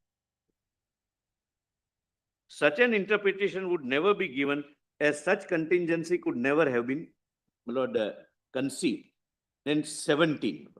Secondly, if mere absence of Constituent Assembly mentioned in the proviso to clause 3 is treated to be rendering the power of President of India nugatory, redundant, and unexercisable, it would mean that by using any provision under Article 371B and 1D, any provision of the Constitution can be amended and applied to the state of Jammu and Kashmir, and even the provisions which are part of basic structure, please mark this, my lord, this is what fell from my Lord Justice Kaul, that you are putting it at the higher threshold than the basic structure.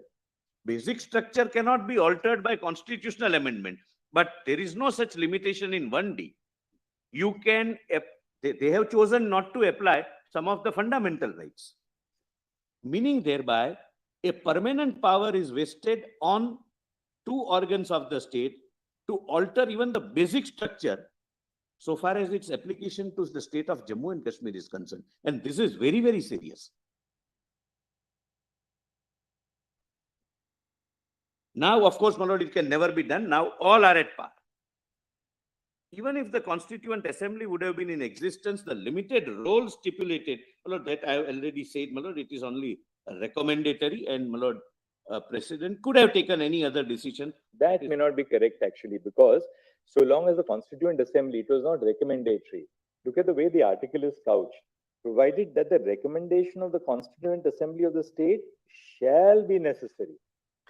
So it's not recommendatory in that sense. I'm sorry. Constitution always, let's put it very, Constitution as a supreme document in a democratic country will always place restriction, whether it's the judiciary, whether it's the president, whether it's the legislature.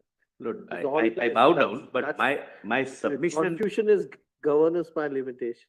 With And, limitation. and the use of the words recommendation shall be necessary is a clear indication that it's not merely recommendatory, but that there has to be a recommendation before you exercise. Can your lordships read it a slight differently, the way, my lord, I read it? What is mandatory, the word shall, that you take recommendation. The recommendation is not binding, my lord. Otherwise, the Constitution would have said that it would and act accordingly. What is mandatory is taking the recommendation. That's another way of, my lord, interpreting. So the other part of the argument, we understand that the proviso, after the Constituent Assembly had done its job, is no longer applicable, but it doesn't affect the main part. We have main clause 3, we have, we'll examine that out. Yes. Now 19. The only constitutionally compliant way of interpreting Article 370 to achieve the ultimate goal of bringing the people of Jammu and Kashmir at par with the rest of the country and conferring them with all constitutional and statutory rights at par with the rest of the country is to either read an unfettered and plenary power of the President of India under Article 370 sub-Article 3 once the Constituent Assembly ceases to exist. Just now, Lord, I pointed that out. Or modifying the 370 sub-Article 3 by replacing the successor body. We went for the second, which according to me was not necessary. It could have been done without, my lord, any recommendation also. then power of the president under sub-article 3 is unfettered, as Article 370 starts with a non-obstante clause, notwithstanding anything contained in the Constitution of India, and sub-article 3 starts with a non-obstante clause, notwithstanding anything in the foregoing provisions of this article. But kindly see this, something that might throw some light on the first discussion which my lords, my lord the Chief Justice, very enlightened discussion. Lord, 370 starts with a non-obstante clause. There's nothing in this constitution. This is how the 370 would function. 370 sub-article 3 starts with a non-obstante clause, notwithstanding anything in the foregoing paragraphs, meaning thereby even 370 can be subjected to 370 sub-article 3. Kindly read it once again. I do not know. Obviously, because 370 clause 3 has a non-obstante clause which overrides everything else in this article. Even 1D. Right. Even 1D, which says that don't do anything except 1 and 3. And there are two non-obstante clauses. The first is notwithstanding anything in this constitution. And 370 clause 3 says notwithstanding anything in this article. Therefore, it overrides, therefore, it's a power to override even clause 1. Clause 1, yes. Clause 1, 2, 2 doesn't come. 1D also. Look, your lordships, very illuminating. But there can't be any doubt about it, because when 370 clause 3 says notwithstanding anything in this article, that would include clause 1. There's no meaning thereby, modification in 370 itself was permissible through 367. And when you override clause 1, the plain intent therefore is that the constitution itself becomes applicable then. Correct. Once you exercise the power under 3, whether there was a valid exercise is what we have to decide. So once you exercise validly the power under 3, then the constitution applies. That would be the plain consequence of it. Your lordships may treat this as read. Yes, we'll read it. Let's go now to the last point. Only last reorganization is last two pages. The status of Constituent Assembly. What was the status of Constituent Assembly? Because nomenclature is a Constituent Assembly, but whether it enjoy, I'm at the outset. I'm not saying that it is subordinate to the Constituent Assembly for the Union. I mean, you can't elevate that Constituent Assembly. I must clarify one thing as an officer of the court. I'm conscious of the principle laid down in Keshwanand Bharti, that there is a distinction between Constituent Assembly and Parliament. And Parliament, or Constituent Assembly and Legislature. They are not interchangeable. That's why, my lord, this submission, that here Constituent Assembly for all intent and purpose was a legislative assembly, not preparing a document of governance for a sovereign region, but was, my lord, kindly similar. There are some arguments based on my lord, the judgment also, my lord. My lord, the position as far as the state of Jammu and Kashmir is concerned, even prior to coming into force of Article 1, was who created Constituent Assembly? The Maharaja, who signed instrument of accession and surrendered his sovereignty. Then he issued that proclamation. Your lordships are, my lord, remembering that now whatever constitution is framed would be binding on him. He subsequently, my lord, creates a constituency. So he could never have created a Constituent Assembly which would have a role independent of, larger than, or completely different from the Constituent Assembly of which he became an integral part. And at that time, my lord, the Jammu and Kashmir was an integral part of India.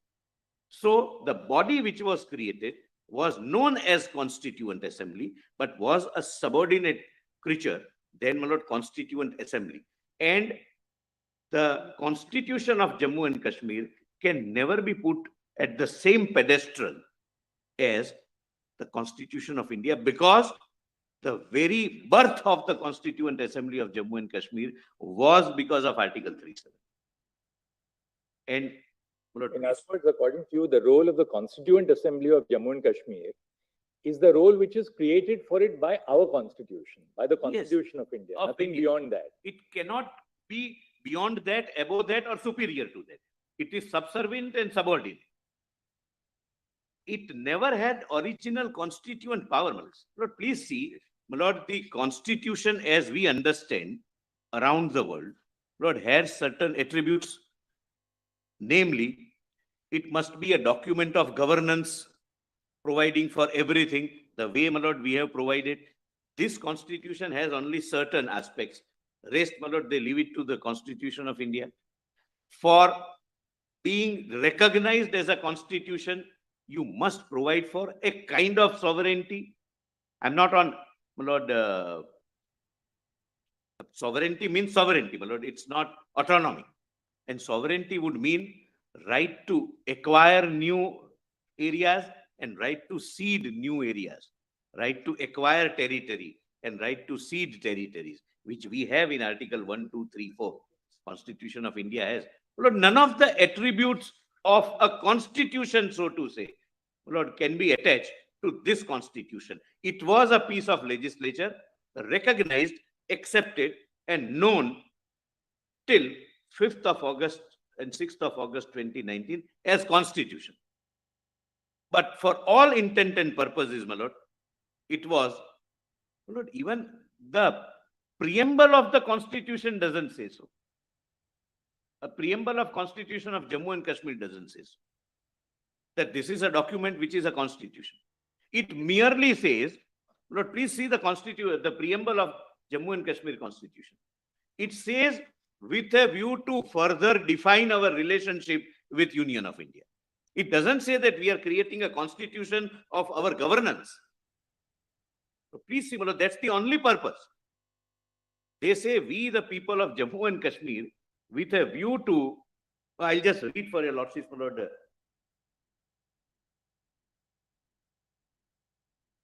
My lord, I'll just read, my lord. It is, kindly note the page. Volume 2, page 16. Your lordship need not open. I'll just read. Even preamble doesn't say that it has attributes of a constitution per se. We, the people of the state of Jammu and Kashmir. Mr. Solicitor, there is another more fundamental reason why your argument may be correct, which is this. Look at Section 5 of the J&K Constitution. It says the executive and legislative power of the state extends to all matters except those with respect to which Parliament has the power to make laws for the state under the provisions of the Constitution of India.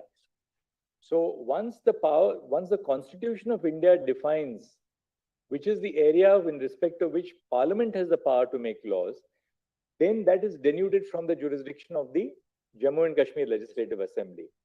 Now we have seen how progressively the ambit of the legislative domain of Parliament was expanded. For instance, initially the entire concurrent list was outside the power of Parliament. Correct. You had only certain entries in list 1, the union list. I am obliged. Right? Subsequently, the concurrent list was brought in. Once the concurrent list is brought in within the domain of Parliament, to that extent, the legislative domain of the Jammu and Kashmir Legislative Assembly is denuded.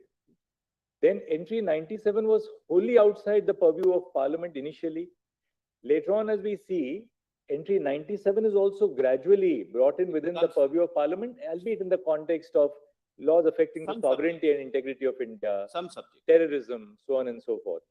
Therefore, it's very obvious from Section 5 of the J&K Constitution that once the Constitution of India prescribes a certain legislative domain for Parliament, then that is progressively denuded from the legislative ambit of the J&K Legislative Assembly.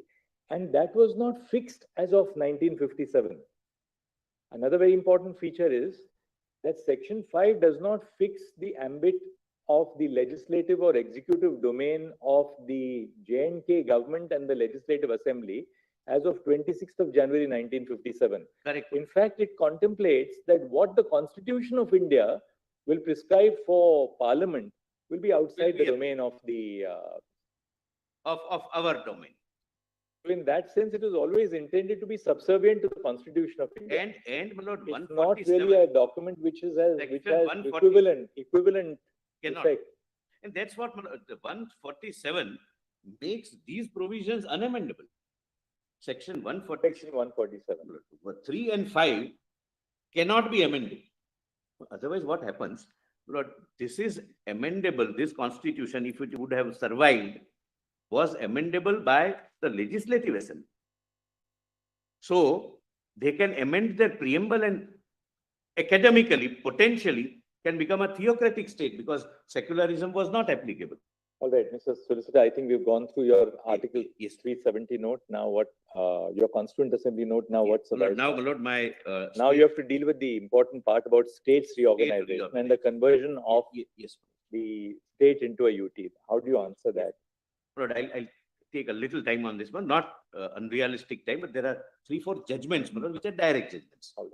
So your lordships would bear in mind the difference between our constitution and say Constitution of America, where there is a contract between the state and the federal government, and that is how they form the United States. The federal government doesn't have the power to even alter the boundaries of the states because it's a different and distinct. There's no contract between the states and the federal government in the US. Internal. The 13 colonies came together to form a union, and they surrendered some powers to the union. Otherwise, retaining, my lord, some of the states have its own Supreme Court, etc. Lord, whenever, my lord, a nation like us and the federalism which we have accepted, which is, my lord, kind of leaning towards unitary feature. I'm not arguing on that unitary versus federalism. But at times, the nation requires to rejudge the boundaries and the status of their states. So there are several considerations.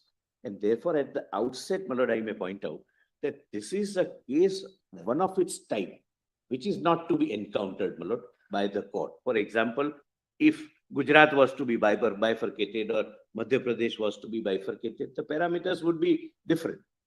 But when Jammu and Kashmir, considering its very strategic importance, border state, history of terrorism, history of infiltrations, history of outside influence, outside means outside the country, etc., etc. Lord, there would be several considerations in the mind of the government.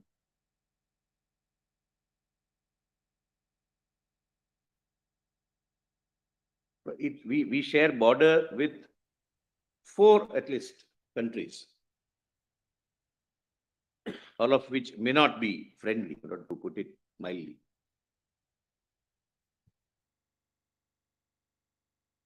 That's what I say.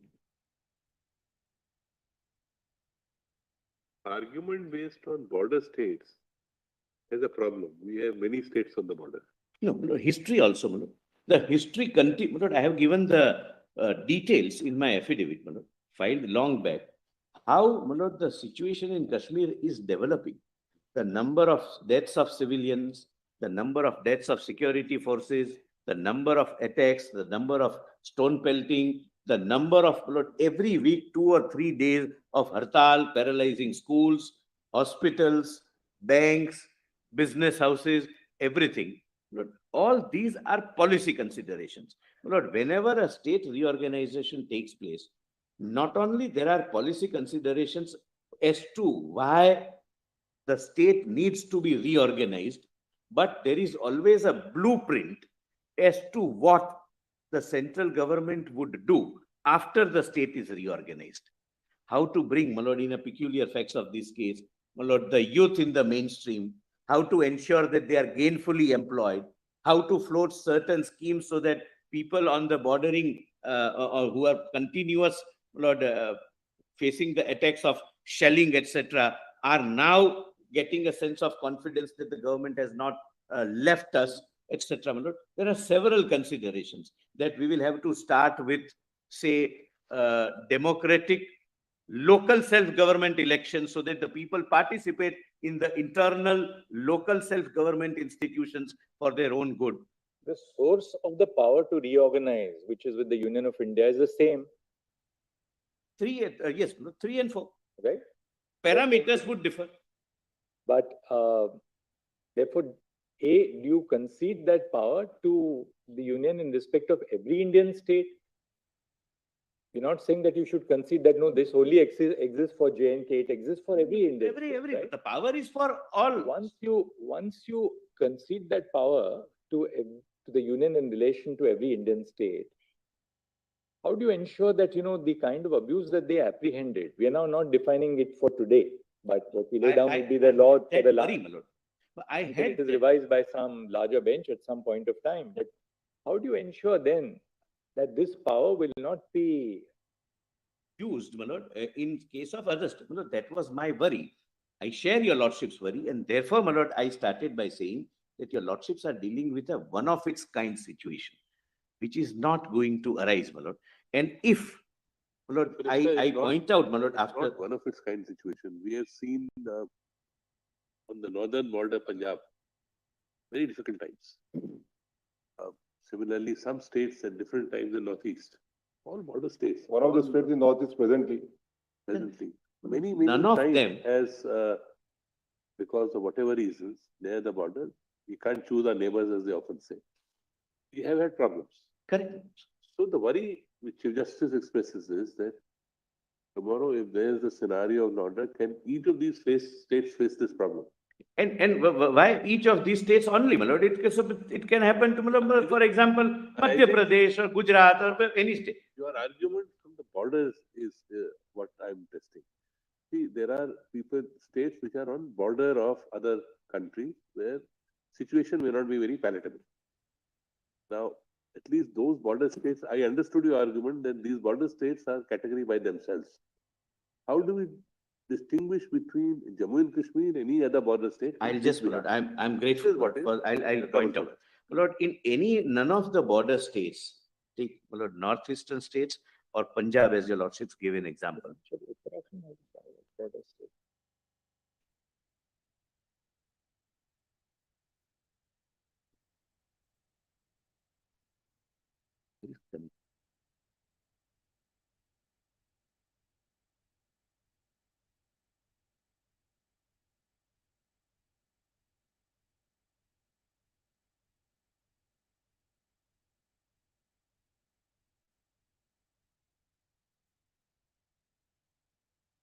Northeastern states or Punjab or any other. Rajasthan has a border, Gujarat has a border. What possibly is being pointed out, you can't say because it's a border state, so it has to be treated. I'm not saying it, my lord, that's not the distinction I'm drawing. Because then it's a very, My lord, there are several border states, Gujarat, Rajasthan, Himachal, Uttarakhand. Himachal.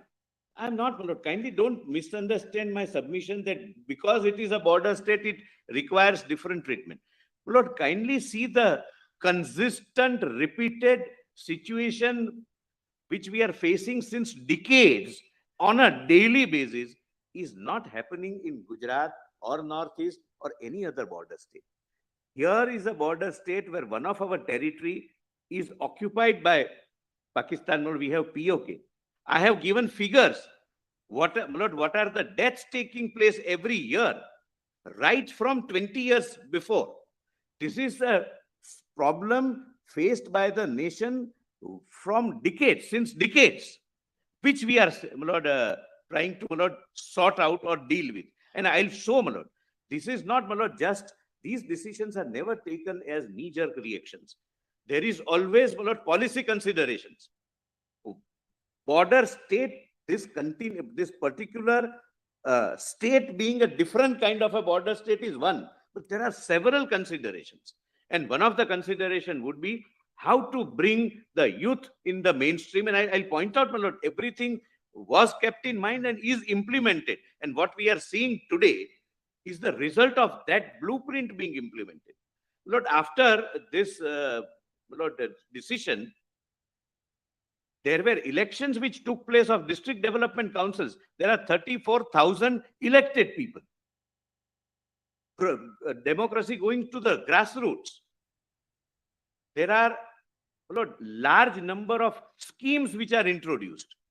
Lord, the youth which used to be employed by the interest not inimical to India, my lord, maybe terror groups or whoever, and were paid now are gainfully employed. Well, there is always a blueprint.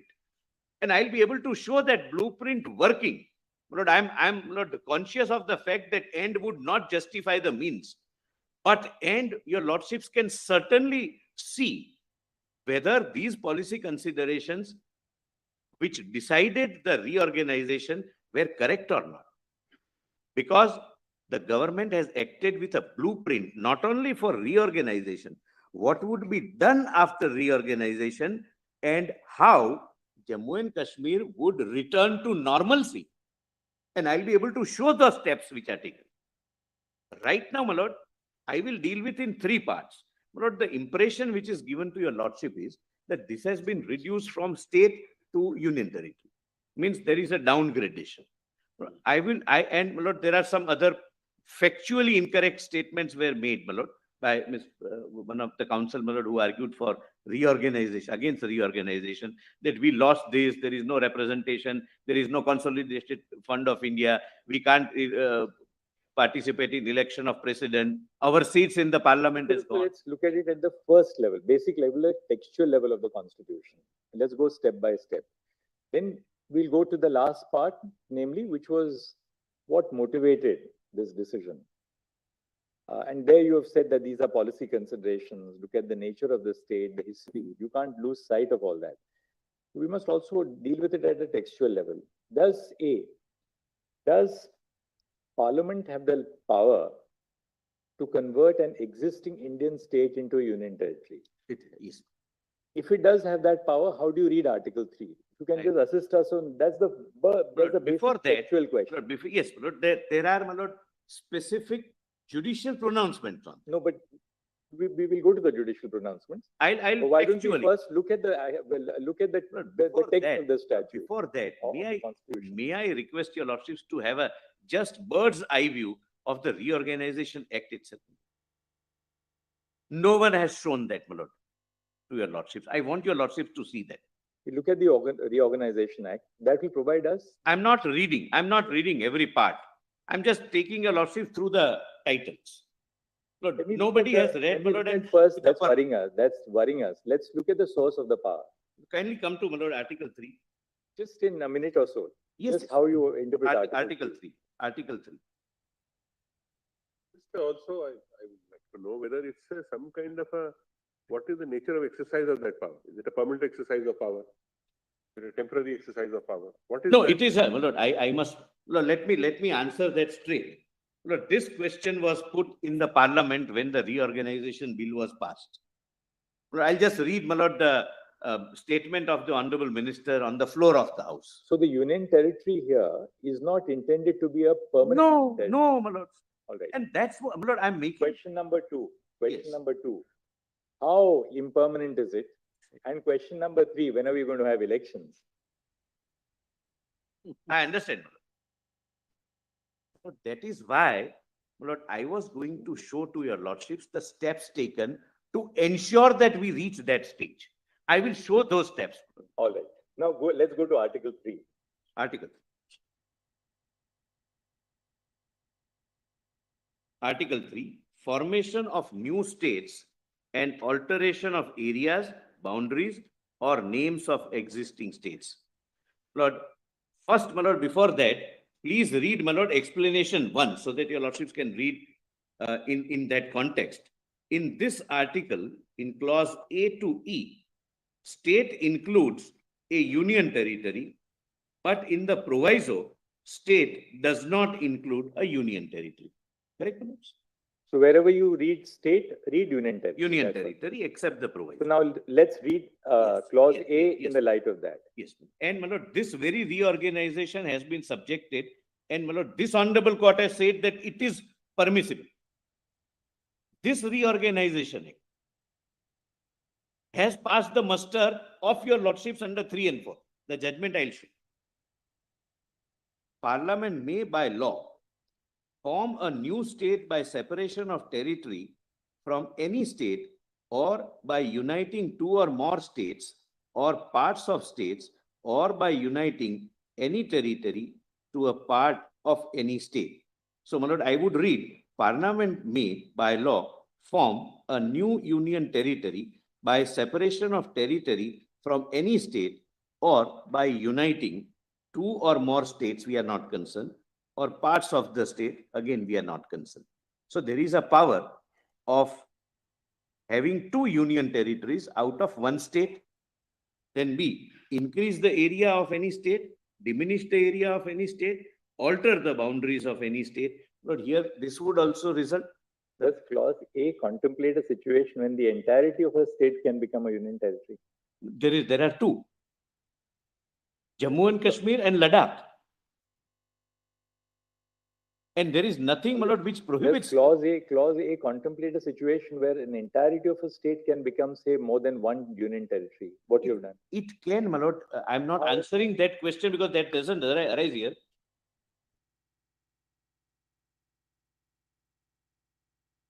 Your argument is that because of explanation, we will have to read union territory. Yes. in clause one. And in a given case, my lord, I don't want to pitch that high.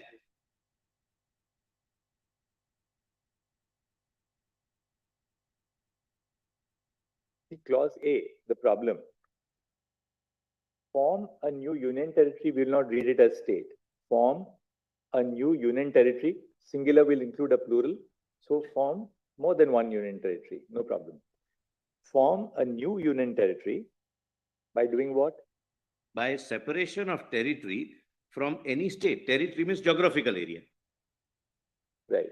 So from the state of J&K, you carve out a territory and form, say, a union territory of Ladakh. Jammu Kashmir and Ladakh. But I don't want to, my lord, pitch that high. But otherwise, it would not prohibit even a state being made union territory. But that's not the question we are dealing with, my lord. So the first part of clause A, in other words, according to you, form a new union territory by separation of territory from any state. And Contemplate a situation where you have a larger state and you contemplate the creation of a union territory by separating out a territory. In this case, you separated out a territory to form the union territory of Ladakh, and then the remaining you carved out and said this will be the union territory of. It will not amount to reading. Suppose you had not carved out Ladakh and you had declared the whole thing as a UT. There is no restriction in doing that. I don't wish to pitch it that high. I'm going to test and understand. Suppose you create one UT only. Then it is form a new state by separation of territory from any state. That has not occurred. No UT has been carved out. Or by uniting two or more states or part of the state, or by uniting any of the territory into part of the state. How will it apply? Suppose you had not carved out Ladakh. Possibly. Whole state.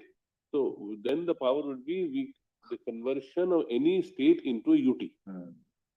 That possibly The fact that you carve out a part of a state. Possibly, your lordships are right. That is not that is possibly not contemplated, subject to. But form a new state, that is form a new union territory That's the proposition. by separation of territory from any state. So separation is necessary. So if you don't separate and create, you really, how do you contemplate converting a state into UT?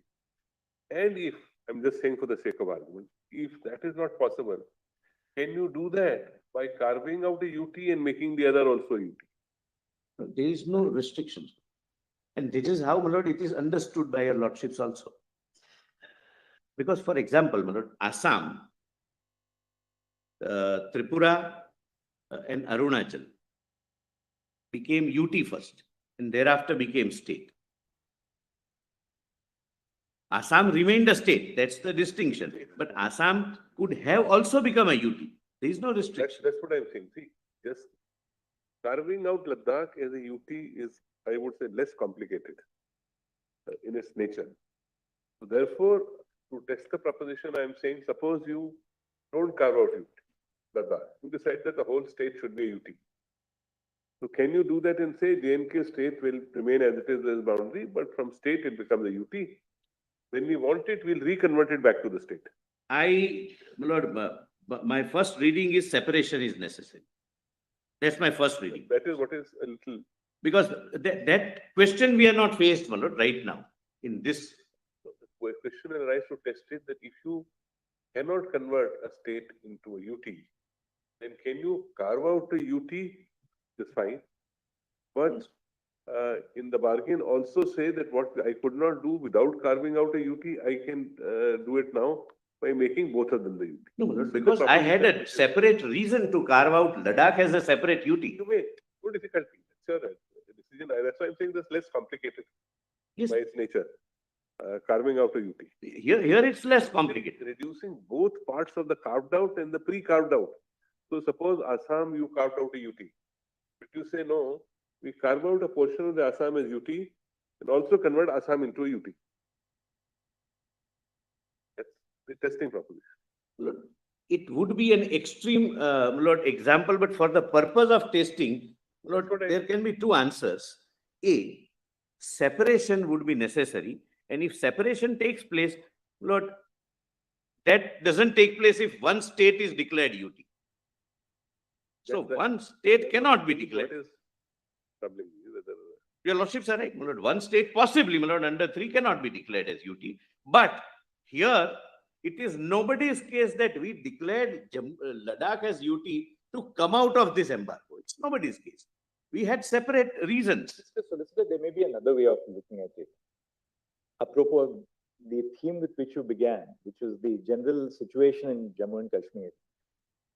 As we see, the creation of union territories post-independence, you have on the one hand examples like Chandigarh, which was carved out during the Punjab Reorganization Act and remained a union territory. It is a permanent union territory. It was a part of state. It was a part of a state and became a union territory to be the common capital for 2 sister states. That's one. Then you have a progression where certain areas of existing states became union territories in the progression of making them states. That's the Northeast. For instance, you have Mizoram, you have Manipur, you have Tripura. They were part of states. They become union territories, but that's in the process of making them into a stable administration to become states. You can't immediately make them states. Parliament can certainly make that. Today, the situation is not right to make them full-fledged states. Today, we will carve them out, give them the status of a union territory at a future point of time when Parliament feels that, well, they now are sufficiently stable institutionally, we will make them as states, which we did in the Northeast. To put something, perhaps you may look at what we are trying to suggest. Why is it not possible for the union to say that, well, right now, say in a case of a particular state, we have such an extreme situation in terms of national security, in terms of, other... We want direct control. That we want for a certain stipulated period that a union territory should be created. But this creation of a union territory is not a feature of permanence. But this shall then again progress back to its position of a state. Removing the reasons why it was required to be Should the converted. union not have a control for a certain stipulated period to bring stability? Because ultimately, let's face it, whether it's a state, whether it's a union territory, all of us have survived, the nation survives. Right? Doubtlessly. If the nation itself doesn't survive, there's no question, there's no relevance of states or union territories. So is it not should we not give that allowance to Parliament to sort of postulate that for a certain period, in the interest of the preservation of the nation itself, in the interest of the preservation of the union itself, we want for a certain stipulated period that this particular state should go into the fold of union territory on the clear understanding that this shall revert to a position of a state over a period of time. You can't lay down that period in a given case. In a given case, it may be 6 months. In a given case, it may be 1 year. But that progression, I think the government has to also make a statement before us. Look, That progression back to a state has to take place. It can't be a union territory in permanence. I'm grateful, my lord. That's exactly, I'll read, my lord, after the lunch. That's exactly the statement made on the floor of the House. I'll read, my lord, that statement. That this is not a permanent feature. After the situation returns to normalcy, we want it to become a state again. I'll read, my lord, that statement. And then after lunch, we would also have we don't want to bind you down to because we are conscious of the fact that these are matters of national security. We understand that, ultimately the preservation of the nation itself is the overriding concern. But without putting you in a sense of a bind, both you and attorney may seek instructions at the highest level. Is there some time frame in view? No time frame. I'll take instructions once followed from your lordships, but I'll show the statement made on the floor and the efforts made. And the statement is, once the efforts are fruitful and everything is normal, then, my lord, there is a. But I'll Because equally, Mr. Solicitor and Mr. Attorney, restoration of democracy is a very important. Absolutely. It's a vital Lord, in component for our nation. in We can't have a 2020 situation where you have. But not only one thing, but give me a second more. In 2020, for the first time in the history, the local government elections took place. 34,000 people are now elected people, which is possible only because of. Therefore, the progression, we take your point.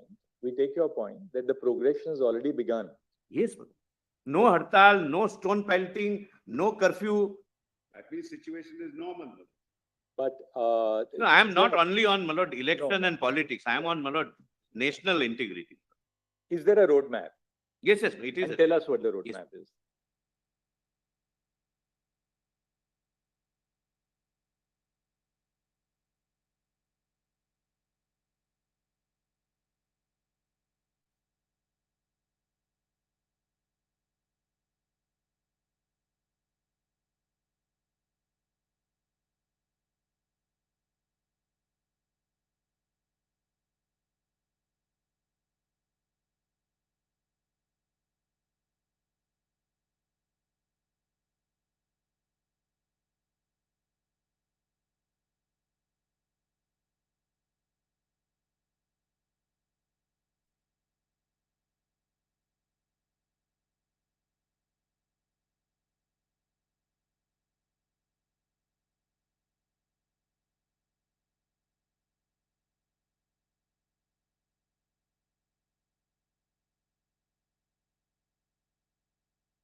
What fell from your lordships before the lunch break.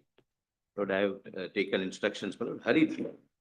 Lord, the instructions are that UT is not a permanent feature. But I'll make a positive statement, Lord, tomorrow, that is day after. Because I'll have to meet, my lord. For Kashmir, Jammu and Kashmir, Yes. Yes, my lord. Not not Ladakh. Ladakh. Ladakh would remain UT. My lord. That's what we have understood, my lord. But we'll meet personally, my lord, learned AG and me. and we will make a statement. But I must tell your lordships, my lord, so far as Ladakh, as my lord, I have already pointed out that local body in terms of district development council elections took place in 2020. And so far as Ladakh is concerned, it consists of two units. Units, my lord, is a loose word I am using. That is Leh and Kargil. Kargil. Lord, election to Ladakh Autonomous Hill Development Council, Leh, is held in October 2020 for 26 seats. And for Kargil, it is going to be held on 10th of September 23. So Ladakh election would be over. But I may, my lord, your lordships need not open, my lord. It is volume 10, document compilation volume, page 763.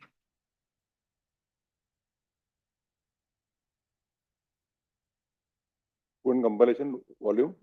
Volume 10, page 763.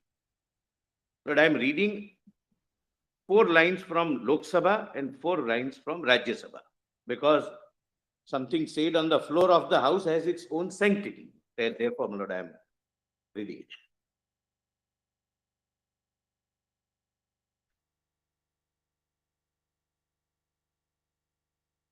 Lord, your lordship says, my lord, page 763, my lord, volume 10.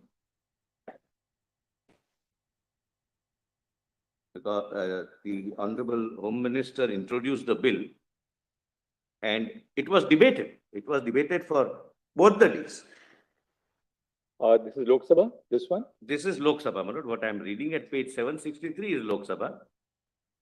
All members participated in the debate, and my lord, relevant is the last para. अध्यक्ष महोदय, मैं अनुच्छेद 370 की बात बाद में करूंगा. सबसे पहले मैं इस चर्चा में काफी सारे सदस्यों ने भाग लेते हुए कुछ चीजों के बारे में जानना चाहा है, कुछ मुद्दे भी उपस्थित किए हैं, जिनका मैं सबसे पहले जवाब देना चाहूंगा. काफी सारे विपक्ष के सदस्यों ने कहा है, सम्मानीय सदस्यों ने कहा है कि यूटी क्या हमेशा के लिए है, यूटी क्यों बनाई गई है, यूटी कब तक रहेगी. सोएन सो ने भी कहा. मैं इस सदन के माध्यम से पूरे देश के सामने और विशेषकर घाटी और जम्मू, घाटी मीन्स मतलब वैली के लोगों के सामने स्पष्ट करना चाहता हूं कि जहां तक यूटी का सवाल है, परिस्थिति सामान्य होते ही उचित समय पर पूर्ण राज्य का दर्जा देने में इस सरकार को कोई आपत्ति नहीं है. It's just read the last 3 words again. Is it say पूर्ण राज्य? पूर्ण राज्य का दर्जा. I just read. मैं इस सदन के माध्यम full statehood. Full state. मैं इस सदन के माध्यम से पूरे देश के सामने और विशेषकर घाटी और जम्मू के लोगों के सामने स्पष्ट करना चाहता हूं कि जहां तक यूटी का सवाल है, परिस्थिति सामान्य होते ही उचित समय पर पूर्ण राज्य का दर्जा देने में इस सरकार को कोई आपत्ति नहीं. My lord, 512 is Rajya Sabha, my lord. Here also, my lord, this question arose.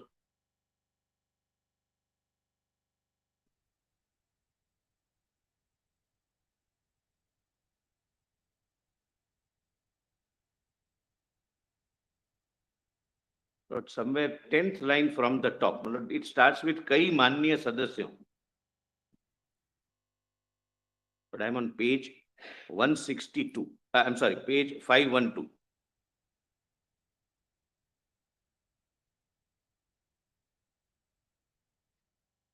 Your lordship has one.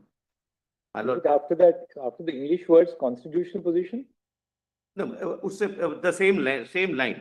अगर सभापति महोदय की आज्ञा हो तो मैं पूरी कॉन्स्टिट्यूशनल पोजीशन सदन के सामने रखने को तैयार हूं. एक माननीय सदस्य ने पूछा कि कब तक यह यूटी रहेगा. मैं माननीय श्री सोएनसो और जिन अन्य माननीय सदस्यों ने यूटी के बनने पर आपत्ति दर्ज की है, मैं निश्चित रूप से उनको आश्वस्त करना चाहता हूं कि जैसे ही नॉर्मल परिस्थिति हो जाएगी, उचित समय आएगा, इसको फिर से स्टेट बनाने में हमें कोई एतराज नहीं.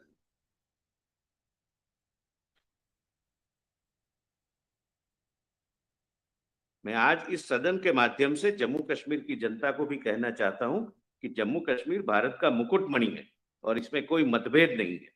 जब भी उचित समय आएगा, मगर आज जिस प्रकार के भाषण हो रहे थे, मुझे लगता है थोड़ा लंबा समय रहेगा, एटसेट्रा एटसेट्रा, क्योंकि इस भाषण इसके बाद घाटी में भी होने वाले हैं। That was my lord an apprehension. What's the date of this? 5th of August 2019, when reorganization bill was being considered.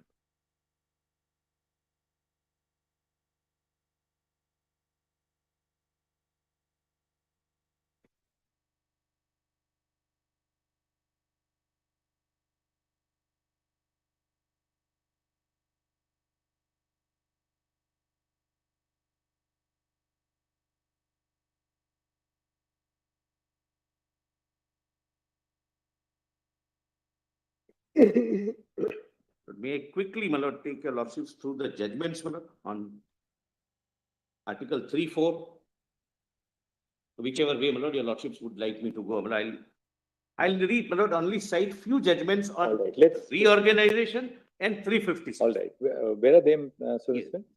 My lord, 162. My lord, your lordships have Which read compilation? my written submission, volume 3, combined written submission. My lords have seen Article 3 and Article 4. The respectful submission is, my lord, and this, my lord, we, during discussion with Mr. Dwivedi, my lord, we came to know. Lord, the distinction is, this is the only state where it was not at par with the rest of the country. And now it is becoming the part. That is, my lord, the distinguishing feature which would never arise in case of any other state.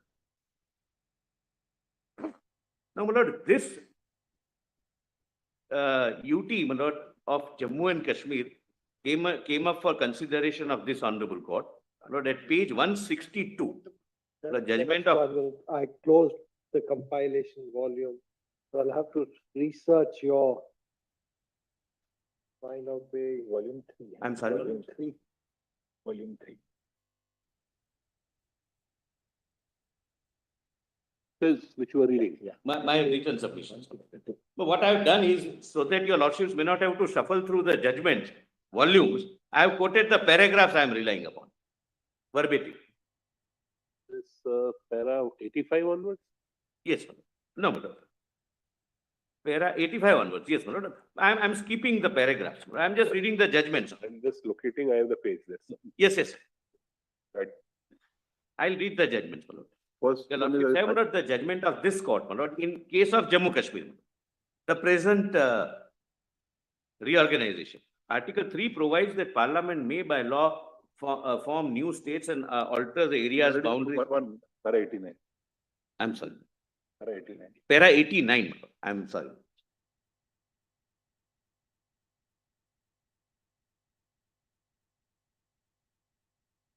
May I read? Yes. Article 3 provides that Parliament may by law form new states and alter the area's boundaries or names of the existing states. The explanation 1 provides that in clauses A to E and Article 3, a state includes union territory. Thus, explanation 1 makes it amply clear that the power of Parliament under clause A of Article 3 to make a law to form a new state or to alter a boundary of a state includes a power to make a law to form a new union territory. Explanation 2 clarifies that power conferred by clause A on Parliament to enact the law to frame a new state includes a power to form union territory by uniting parts of any state or union territory to any other state or union territory. Not kindly come to para 26, at page 163. On conjoint reading of Article 3, 4 and 239A, we find that Parliament, by making a law, can convert an existing state into one or more union territories. B. Parliament is empowered by law to create a body of legislature for the union territories of Puducherry and Jammu and Kashmir. Accordingly, subsection 2 of section 14 of Jammu and Kashmir Reorganization Act provides that there shall be a legislative assembly for union territory of Jammu and Kashmir. And C. Even if law made by Parliament creating a body of legislature for union territories of Puducherry and J&K has the effect of amending certain parts of the Constitution, it shall not be deemed to be an amendment of the Constitution for the purpose. But if your Lordship sees holistically Article 3 and Article 4, and I am saying this academically, I am not pitching it, my lord, for this particular case. But there is nothing, if we read as a common scheme of, my lord, reorganization, that one state, for a good reason, the threshold of your lordship satisfaction would be higher, can be converted into you. Because 4 says some incidental provisions can even include something which may otherwise amount to amendment, but would not be treated as an amendment under 368. Then, my lord, Pradeep Chaudhary, my lord, I'm skipping. Your lordship. 1 and 2 were made applicable to Jammu and Kashmir. Yes, but what happened was, during the first arguments of the petitioners, they pointed out the Article 3 as applicable to the state of Jammu and Kashmir, which provided that nothing can be done without consent of Jammu and Kashmir Assembly. Without pointing out to your lordships that before this Reorganization Act was placed before the House, the entire Constitution was made applicable. Therefore, their proviso goes. Now, what Article 3 your lordships have applied, my lord, when this reorganization took place. Lord, I hope I am able to make myself clear. What was shown was the earlier Constitution as applicable to Jammu and Kashmir, Article 3 as applicable to Jammu and Kashmir, which provided for a mandatory consent. But first, the President issued 272, CO 272, applied the whole Constitution, meaning thereby what we are reading now as Article 3 was Article 3 when reorganization took place.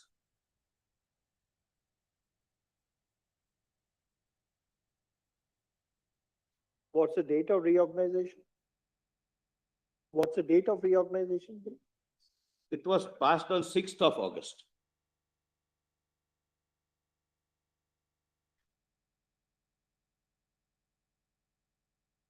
In both houses.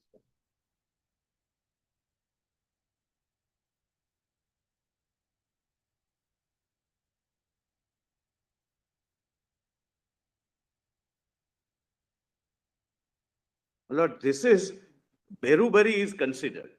Lord, Berubari, your lordships are aware, my lord, has no application.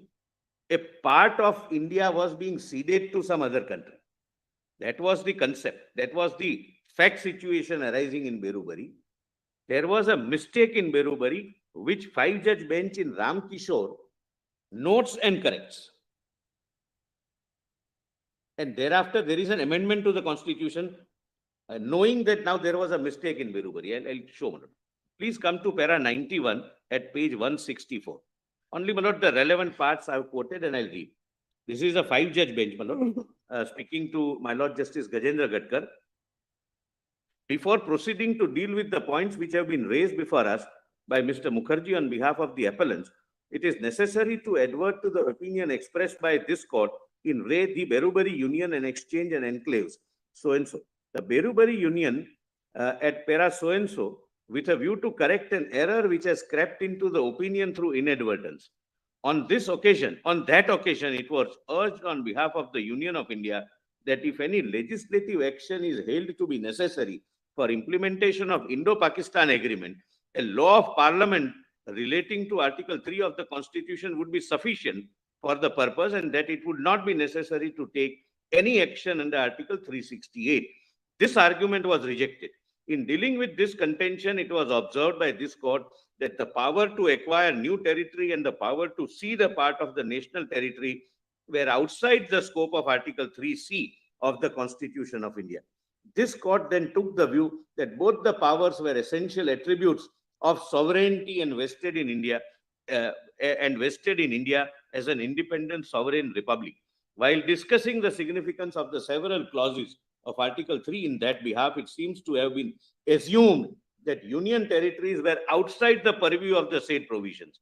In other words, the opinion proceeded on the basis that the word state used in all the said clauses of Article 3 did not include the union territories specified in the first schedule.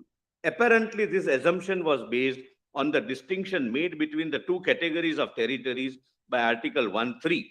In doing so, however, the relevant provisions of the General Clauses Act were inadvertently not taken into account. Under Section 358B of the said Act, state, as respects any period after the commencement of the Constitution, 7th Amendment Act, shall mean a state as specified in the first schedule to the Constitution and shall include a union territory.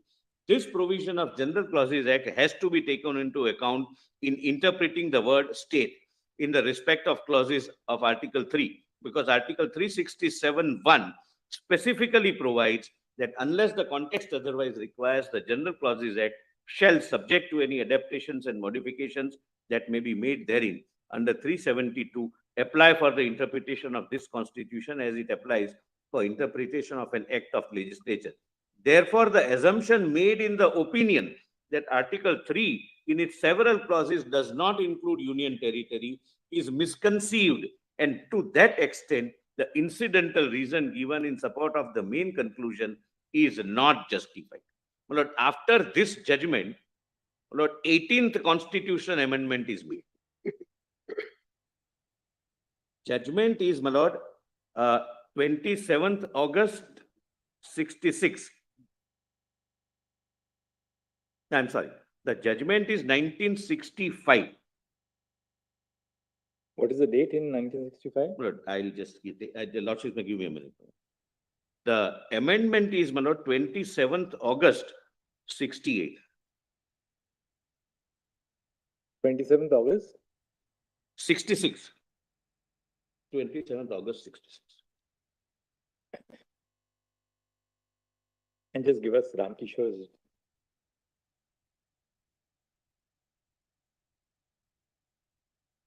By which, my Lord, these explanations came to be added. Right. That explanation. state includes UT. That was, my Lord, result of this Ram Kishore Sen judgment. My Lord, if your Lordship would like to see where it is PDF volume, I'm sorry, volume 6, case compilation For volume what? 6, For what? Ram Kishore judgment. Ram Kishore judgment. Your Lordship wanted Ram Kishore judgment? Yes, sir. Just the date. Just give us the date. That's all. My Lord, 11th August 1965. All. This is prior to. Now, your Lordship, my Lord, kindly directly go to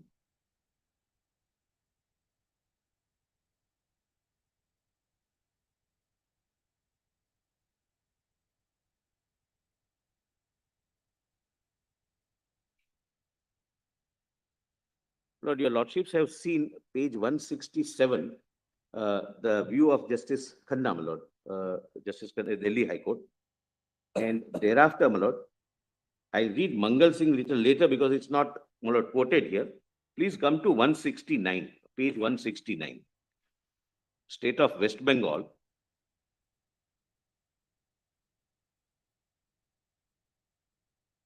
And read only the highlighted part. Now, my Lord, I am confining to highlighted part. My Lord, your Lordship, only, my Lord, note, my Lord, there is some typo. 1964 1 SCR, page number is not mentioned, my Lord, 371. You can correct. Page 169, citation. 371. May I answer?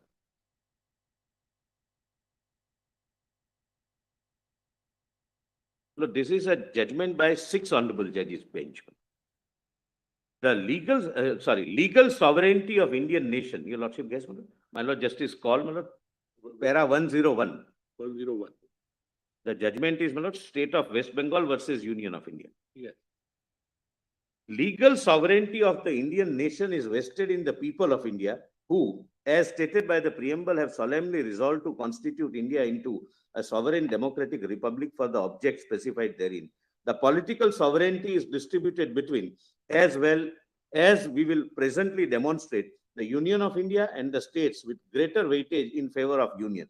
Kindly come down, my Lord, to para 35 of the judgment, only the underlying portion.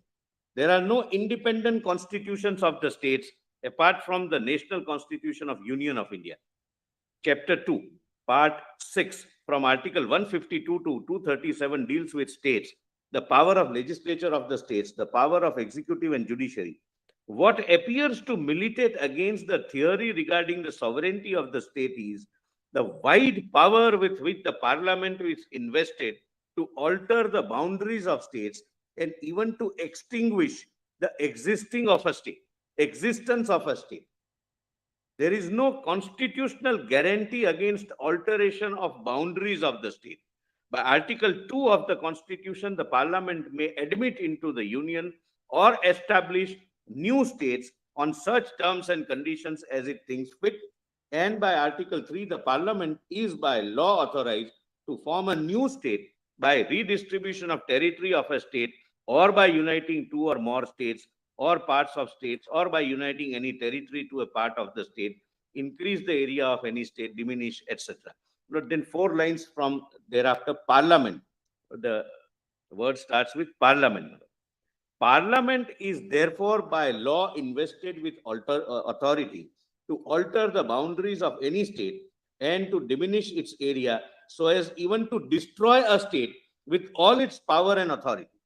That being the extent of the power of Parliament, it would be difficult to hold that the Parliament which is competent to destroy a state is on account of some assumption as to absolute sovereignty of the state, incompetent effectively to acquire by legislation designed for the purpose of property owned by the state for government purposes. Then next is, again, Babulal Parathe is 5 judgment. Babulal Parathe, this is different, not that 19(1)A judgment. That is also Babulal Parathe, my lords, recollect, my lord, freedom of speech and expression.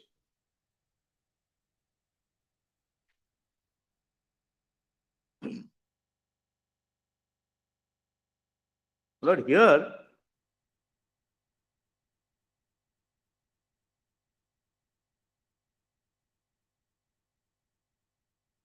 views, my lord, the assembly's views were taken from Bombay Assembly for ABCDE areas. And when the Reorganization Act, Act was passed, Lord, it was some additional areas were also, Lord, therefore that was under challenge. We proceed now to consider these contentions. It is necessary to state at the outset that our task is to determine on a proper construction the true scope and effect of Article 3 of the Constitution with particular reference to second condition laid down by the proviso thereto. We bring it to our task such consideration as are germane to the interpretation of an organic instrument like the Constitution, but it will be improper to import into the question of construction doctrine of democratic theory and practice obtaining in other countries unrelated to the tenor, scheme and words of the provision which we have to construe. Lord, kindly come to the later part, my lord. Article 1 of our Constitution, Lord, somewhere in the 10th line from bottom of 170. Does your lordship get it? Yes. Article 1 of our Constitution says that India is a union of states and the territories thereof are specified in the schedule.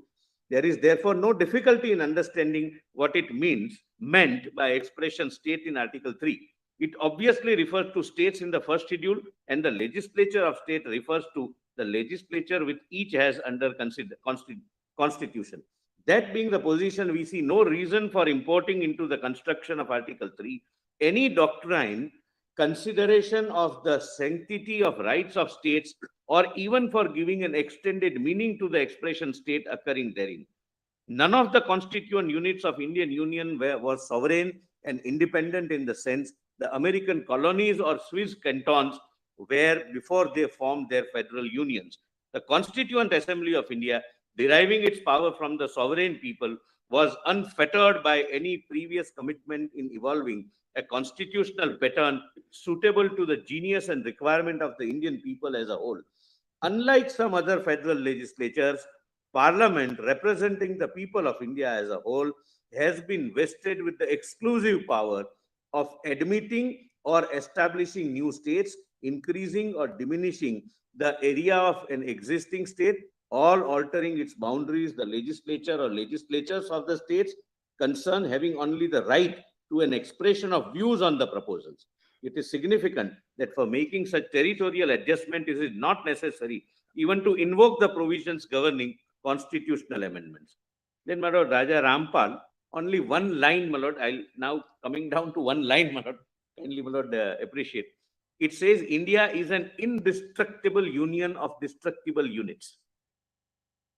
Raja Rampal, my lord, again, 5-judge bench.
Law, my lord, I am pointing out. I am not pitching that argument that high, my lord. What we have done is, as a temporary measure, as it is clear from day one, the parliamentary debates, that we have created 2 units, namely 2 union territories, and 1 union territory is with legislature, the power vested with the power of police with the center, because of the very peculiar nature of the situation arising since decades.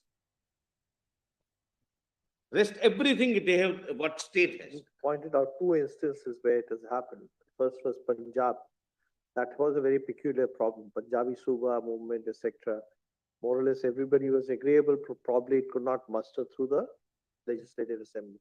No, there was no assembly. There were, It was during governor's rule.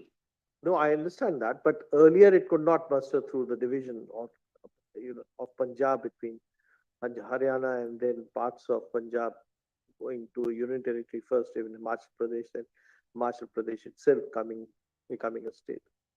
And then probably Cochin and Travancore is the other example which was given. The third is this. This is a way, because once you suspend the proviso, then virtually the power of the state governments are taken away.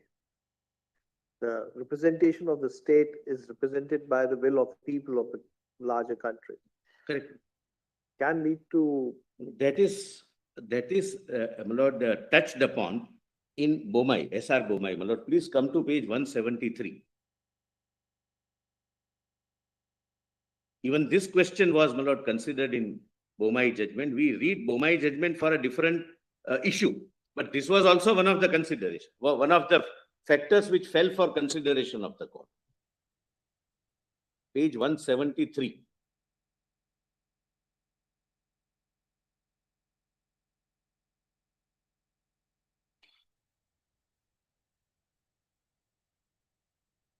Where the court considers what is the scope and ambit of the state's views. That's why I'll, rather than paraphrasing, I'll read. But kindly see SR Bommai, para 108. But para 108, my lord, Justice call, page 173. I have quoted SR Bommai. But last 4 lines on that para. But I'm trying to rush, my lord, so that I can finish. Your lordship gets on a conjoint reading, my lord. My lord Justice Khanna gets on a my lord Justice Surya Kant and yes. On a conjoint reading of these articles, it becomes clear that Parliament has the right to form new states, alter existing states, or the name of any existing state. Thus, the Constitution permits changes in the territorial limits of the states and does not guarantee their territorial integrity. Even names can be changed. Under Article 2, it is left to Parliament to determine the terms and conditions on which it may admit any area into the Union or establish new states. In doing so, it has not to seek the concurrence of the state whose area, boundary, or name is likely to be affected by the people. All that the proviso to Article 3 requires is that such cases the President shall refer the bill to the legislature of the states concerned likely to be affected to express their views. Once the views of the states are known, it is left to Parliament to decide on the proposed changes. Please, my lord, note, Parliament can, therefore, without the concurrence of the states or states concerned, change the boundaries of the state or increase or diminish its areas or change its name. These provisions show that in the matter of constitution of states, Parliament is paramount.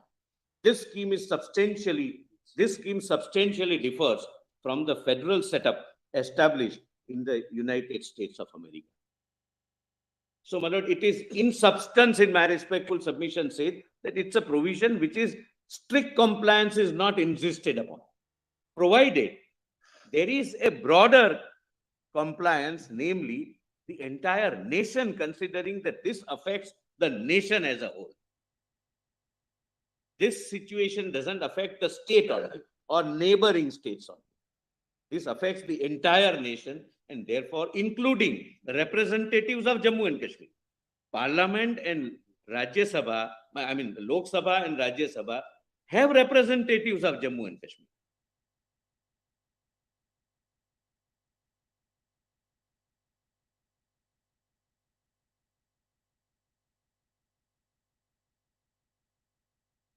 So, these are my judgments on 3 and 4. Would your lordships like to have a bird's eye view of the Act? Lord, volume 3 documents, page 112. I won't take more than, my lord, 5 minutes to do this. I am, my lord, tempted to show this because nobody has shown, which could not have been my objection, but without showing several statements were made that we are reduced to nothing, everything is taken up. Therefore, my lord, it is my duty to point out just bird's eye view, my lord. Page 112. Volume 3.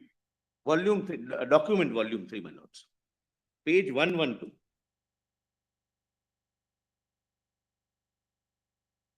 But please see, definition, assembly constituency is defined 2C. It has all attributes of a state. It is state with UT with legislature, but all attributes of a state. Assembly constituency, your lordship gets 2C.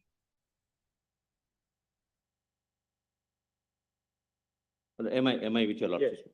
Then election commission 2D, then 2G, my lord, on the next page, 113. 2G, legislative assembly, J, population ratio and union territory. Please, my lord, see the formation of union territory of Ladakh without legislature.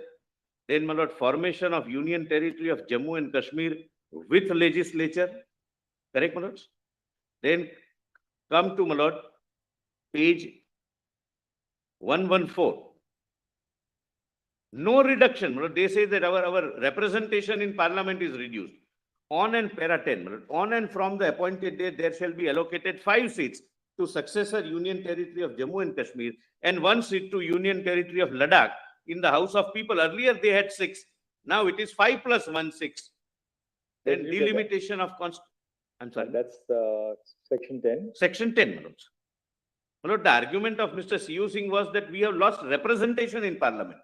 Then somebody said that our seats are reduced. Lord, Mr. Nafde said the seats are reduced. It was 6 in total. Now it is 5 Jammu and Kashmir and 1 Ladakh.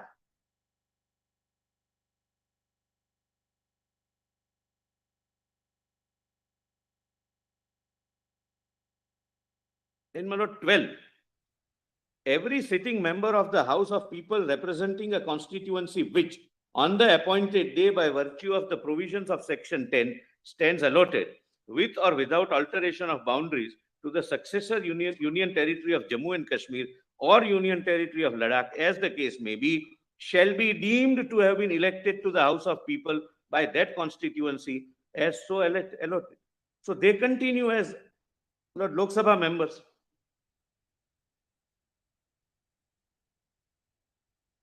Then 13, all and from the appointed date, the provisions contained in Article 239A, which are applicable to Union Territory of Puducherry, shall also apply to the Union Territory of Jammu and Kashmir. So, my lord, now, my lord, this is amended. My lord, after this is amended, what is placed is not amendment. My lord, I'll just place your lordship, my lord, the copies of the amended act. I'm not reading from this act, my lord, I'll give copies to the other side also. Because this has all the acts which are made applicable, which were not applicable, central acts, including beneficial legislation, and suitable amendments in the local acts. Local acts are retained if they are not repugnant to the central acts, with suitable modifications, making them constitution compliant.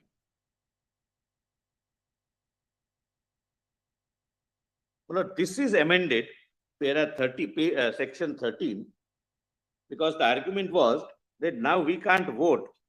MLAs of Jammu and Kashmir cannot vote.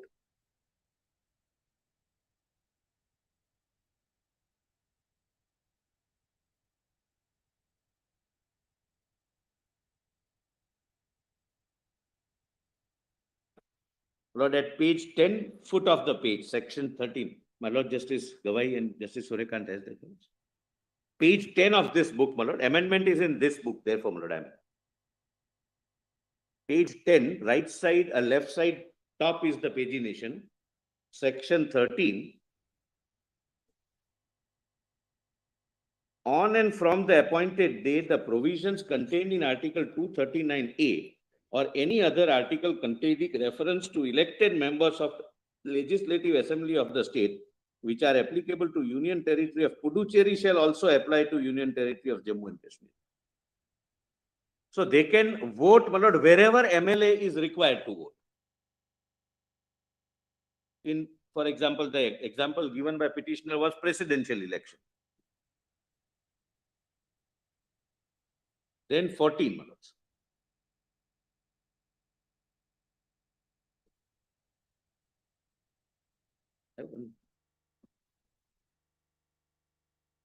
Copies.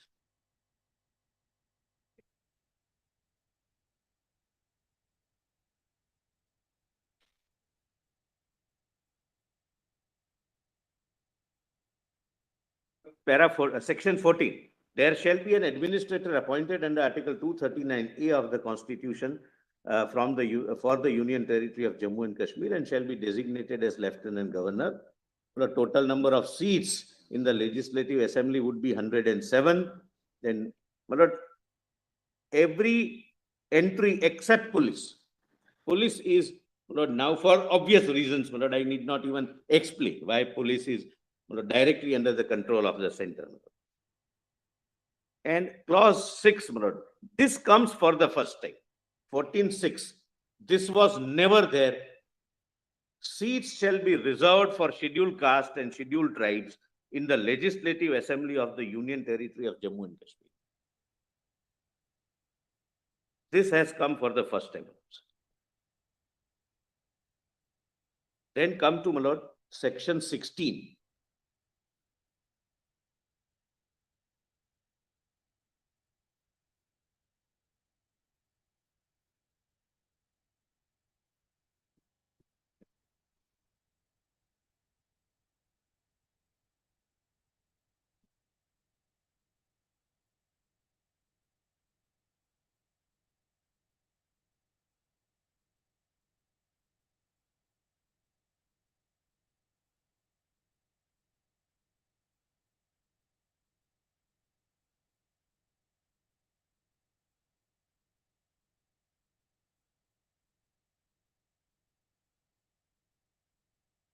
Lord, earlier only permanent residents could contest elections under section 16.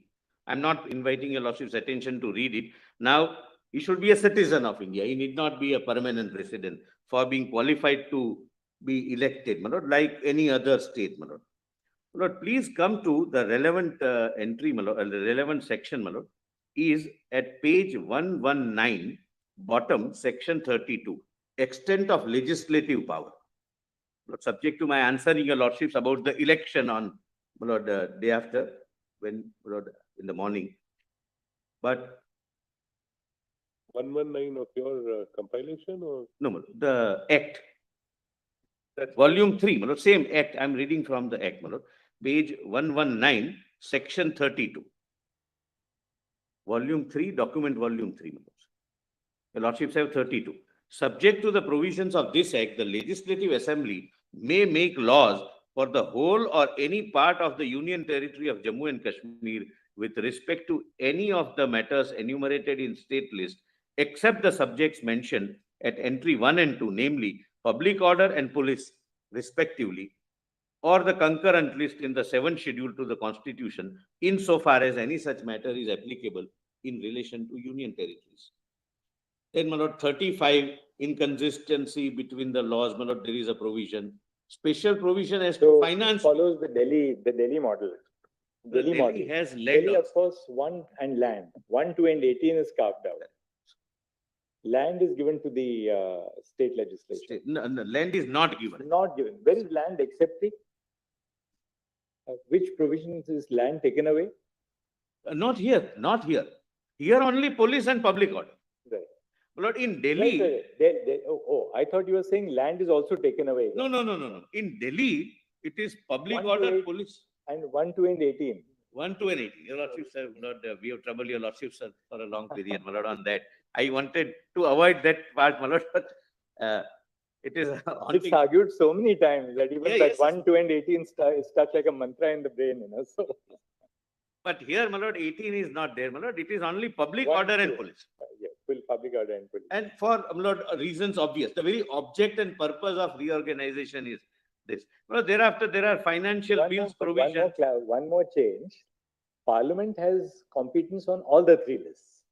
That is because of 239AA. Not here, it's not there. So unlike a state legislature, in the case of union territories like Delhi, for instance, Parliament can enact a legislation on any item. No, that is because of 239AA. AA. But Here, I'm saying the same principle is followed here. I don't think, my lord. It is Here, 239. subsection 2. Nothing in subsection 1 shall derogate from the powers conferred on Parliament by the Constitution to make Yes. respect to any matter for the union So, my territory. lord, that 239AA provision is incorporated in the statute. Your lordships are right. My lord, there is a consolidated fund, my lord, which Mr. C.U. Singh says it's taken away. Annual financial statements, audit by the CAG. My lord, this is an official language, my lord. For the first time, there is an official language, my lord.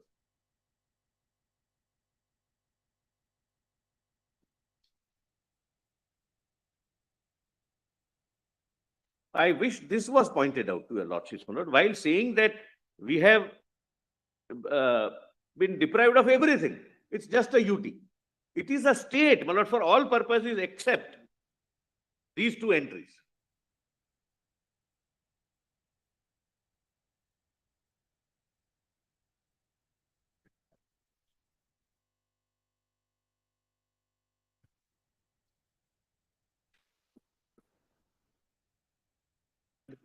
I'm not going into the minute details, my lord, but it's a.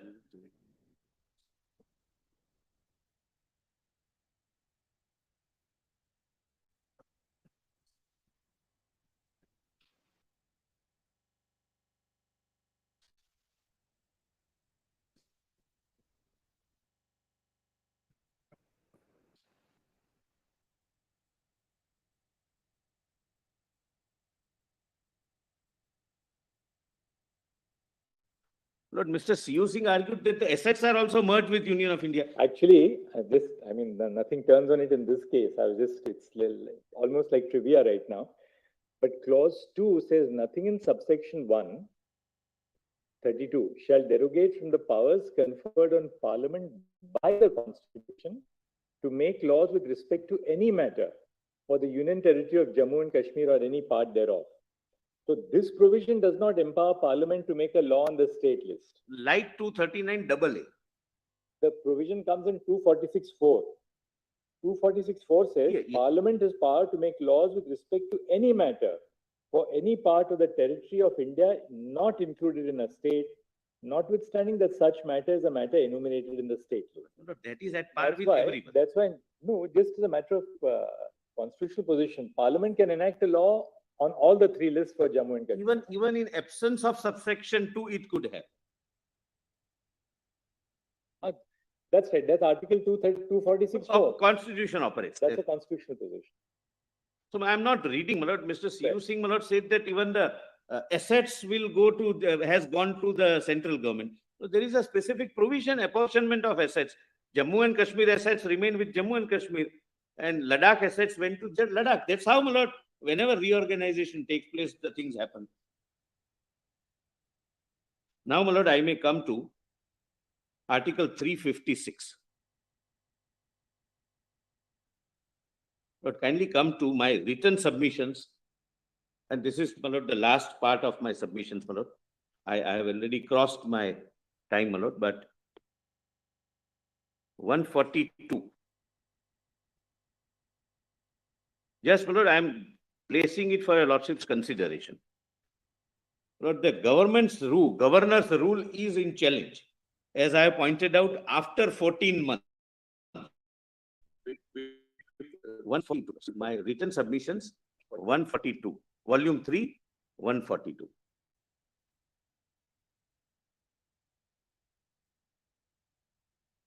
Your lordships have a chart, my lords.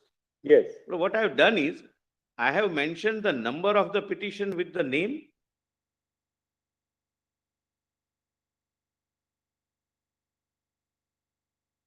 prayer prayed for, and the grounds for challenging this proclamation. These are the only petitions and these are the only grounds in those petitions. The lordships are aware, my lord, how a constitutional act of imposition of governor's rule or president's rule is to be challenged, and what should be the averments. What was the material, sufficiency, this, that, another? Nothing, because it was done after 14 months, only as a corollary of challenging 5th and 6th of August action.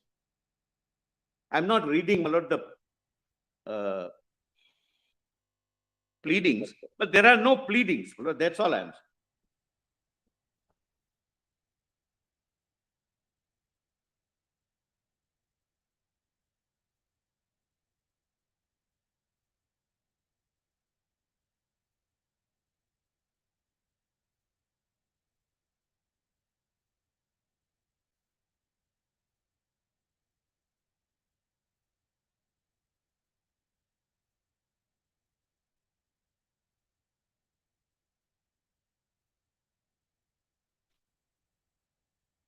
Lord, now, Lord, I am not reading, but there are no pleadings that it is arbitrary, it is illegal, and therefore declare it to be avoided. That's all, nothing, no pleadings. Only technically a prayer is there. That's what, my lord, they can argue. Therefore, they have made a prayer after 14 months without pleadings. Now, please come to, my lord, 146 of this very note, my lords. On the question,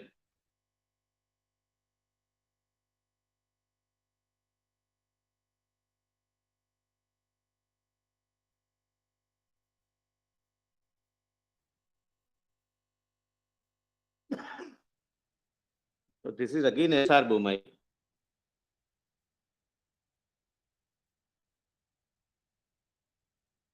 I am on page 147. Lord, I am going fast.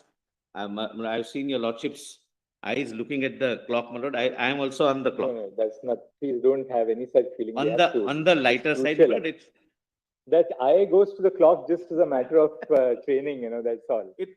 on the lighter side, what I am saying, so that Not directed to the attorney also. More than 22 years of training on this. Exactly, more than 22 years of training. Mr. Solicitor, when we were judges of the Bombay High Court, we had a colleague who had come from Gujarat on transfer, a God's good person. So he had this specialization. We would meet outside the Chief Justice's chamber every morning. Just a little bit of camaraderie, and then we go to So every day, our colleague who had come from Gujarat would tell us how many more days there are to go back to the vacation. Yes. So, But it is there said are that 66 days left for the vacation. but it is like many other parts, Lord, it is said that a Gujarati can come out of Gujarat.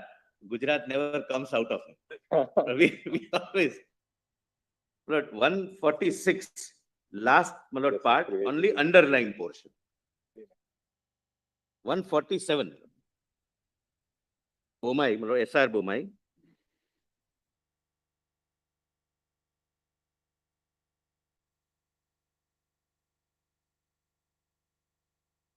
So this, my lord, kindly read, my lord, the canvas of the court's jurisdiction.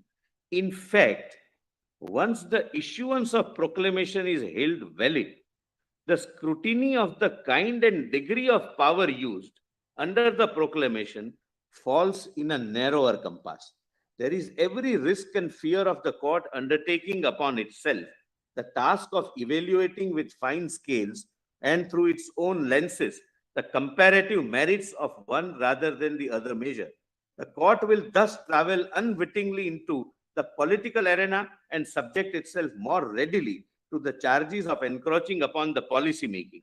The political thicket objections sticks more easily in such circumstances, although therefore on the language of Article 356(1), it is legal to hold that the President may exercise only some of the powers given to him. In practice, it may not always be easy to demonstrate the excessive use of power. Lord, why I am reading this, Mr. Sibal read the first part of it. Lord, his attention, my lord, missed this last part. My lord. Therefore, I am for completion. This is the law. My lord. Lord, kindly come to the next judgment, my lord, at page 148, State of Rajasthan versus Union of India.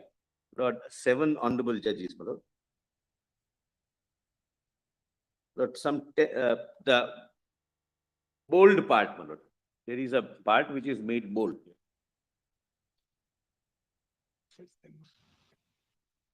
The learned counsel, your lordship gets, my lord. My lord Justice Gavai gets, my lord, the bold part. The learned counsel, appearing on behalf of the petitioners in the writ petitions, contended that it is clear from the provision enacted in Article 356, Clause 3, that the exercise of power by the President under Clause 1 is subject to the control of both houses of Parliament. The proclamation issued by the President under Article 356, Clause 1 would cease to be in force at the expiration of 2 months unless it is approved by both houses of Parliament. Prior to, my lord, it was 2 months.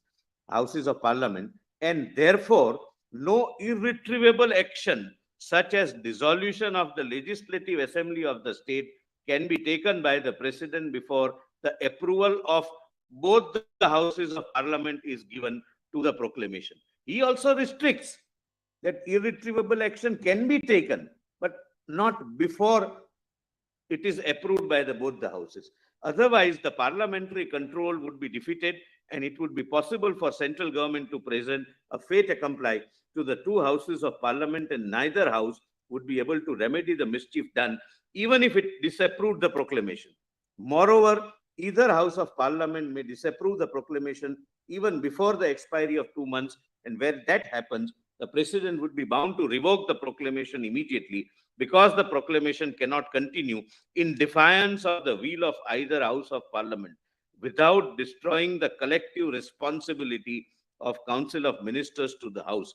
It was also, this is the contention, it was also urged that during the period of 2 months, no power can be exercised in virtue of the proclamation, which would bring about a final and irrevocable consequence if the President has reason to believe that either House of Parliament may not approve it, or also the control of the House of Parliament would be completely set at naught, and executive would be able to take irreversible action like dissolution of assembly by passing both houses of Parliament and ignoring their wishes. In Rajasthan, state of Rajasthan, somewhat affected by the subsequent decision in Bommai?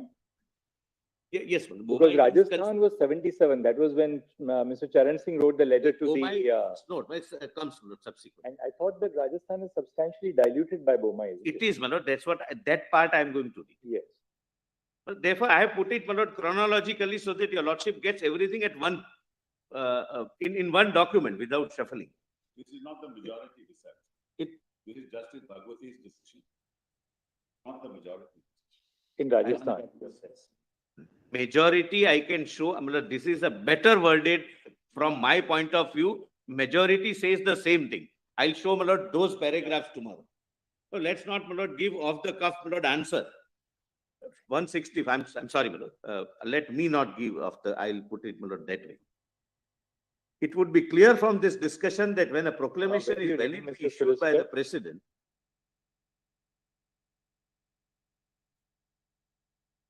same judgment, my lord, para 146. All right. I'll not give, I'm not reading, but I'll give the majority also, saying the same thing. But wording wise, I found this to be matching my submissions more. It would be clear from this discussion that when a proclamation is validly issued by the president under Article 356, Clause 1, it has immediate force and effect the moment it is issued, and where by proclamation the president has assumed to himself the powers of the governor under subclause A, he is entitled to exercise those powers as fully and effectively as the governor during the period of 2 months when the proclamation is in operation. There is no limitation imposed by any article of the Constitution that these powers of the governor can be exercised by the president only when they have no irreversible consequences, and where they have such consequence, they cannot be exercised until the proclamation is approved by both houses of parliament. Here in this case, I must add, they are approved also when the decision was taken by both the houses on all occasions. Whilst the proclamation is in force during the period of 2 months, the president can exercise all the powers of the governor assumed by him, and the court cannot read any limitation which would have the effect of cutting down the width and amplitude of such powers by confining their exercise only to those cases where no irretrievable consequences would ensue, which would be beyond repair.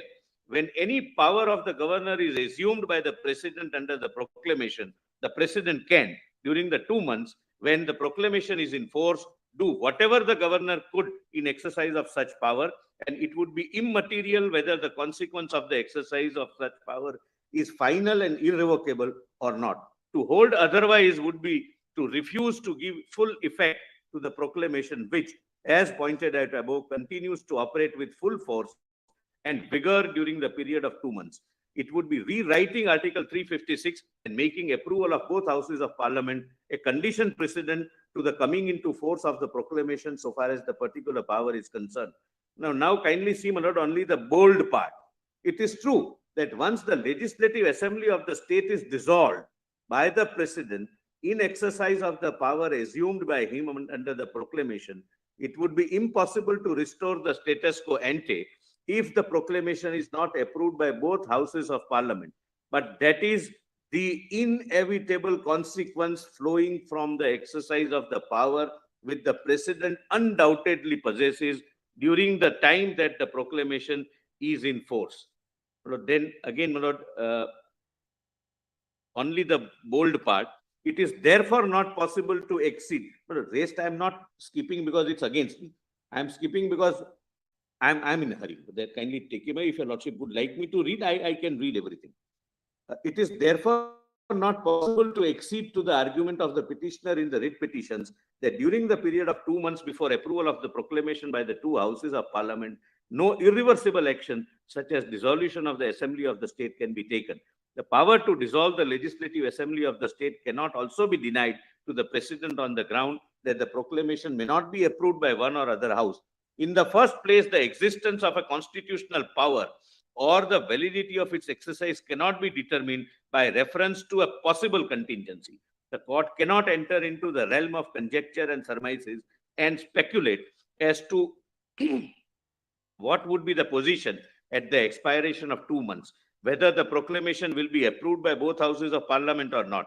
Secondly, it is entirely immaterial whether or not the proclamation is approved by both houses of parliament, because even if it is not so approved, it would continue to be in force and effect for a full period of 2 months. But this is diluted in Bommai, SR Bommai. Please come to page 150, next page, my lord, Justice Sawant and Justice Kuldeep Singh's judgment.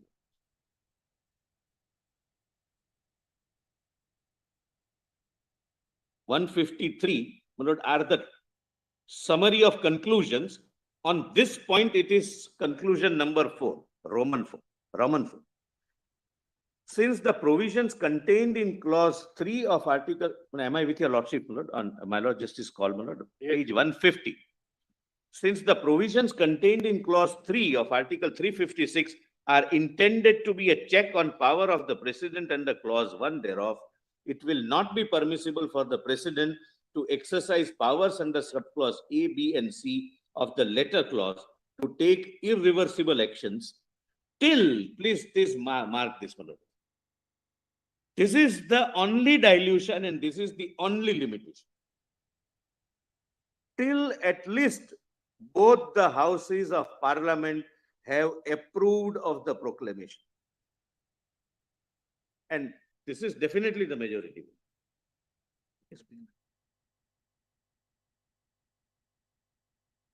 So, Lord, here, when the actions which are impugned were taken, they passed the muster thrice. The proclamation passed the muster thrice. Then, my lord, then Justice Pandian, I find myself in agreement with the opinion of Justice Sawant on his conclusion 1, 2, and 4 to 8, with which Justice B.P. Jeevan Reddy concurs in his judgment. So this becomes, my lord, a majority view. And last, my lord, Justice Jeevan Reddy and Justice Agarwal, in light of the reasons given and conclusions recorded herein above, we find ourselves in agreement with conclusions 1, 2, and 4 to 7 in the judgment of our learned brother Sawant, Justice Sawant, delivered on behalf of himself and Justice Kuldeep Singh. We are also in broad agreement with conclusion number 8. Lord, then Badrinath is the last judgment, my lord, I'll read. Only the first part, para 25. When an elected, my lord, your lordships have that? Yes. My lord Justice Gavai, yes. Page 150. When an elected government is not in office, the orders of the governor under Article 356(1)(a) as an agent of the President of India are equivalent to the orders that might have been passed by an elected government in office, and the governor's orders had to be given effect fully and could not be ignored either by the executive or by UPSC, etc. Then, my lord, kindly come to, my lord, one paragraph of in SR Bommai at page 152. Justice Jeevan Reddy's, my lord, exposition on this at page 153.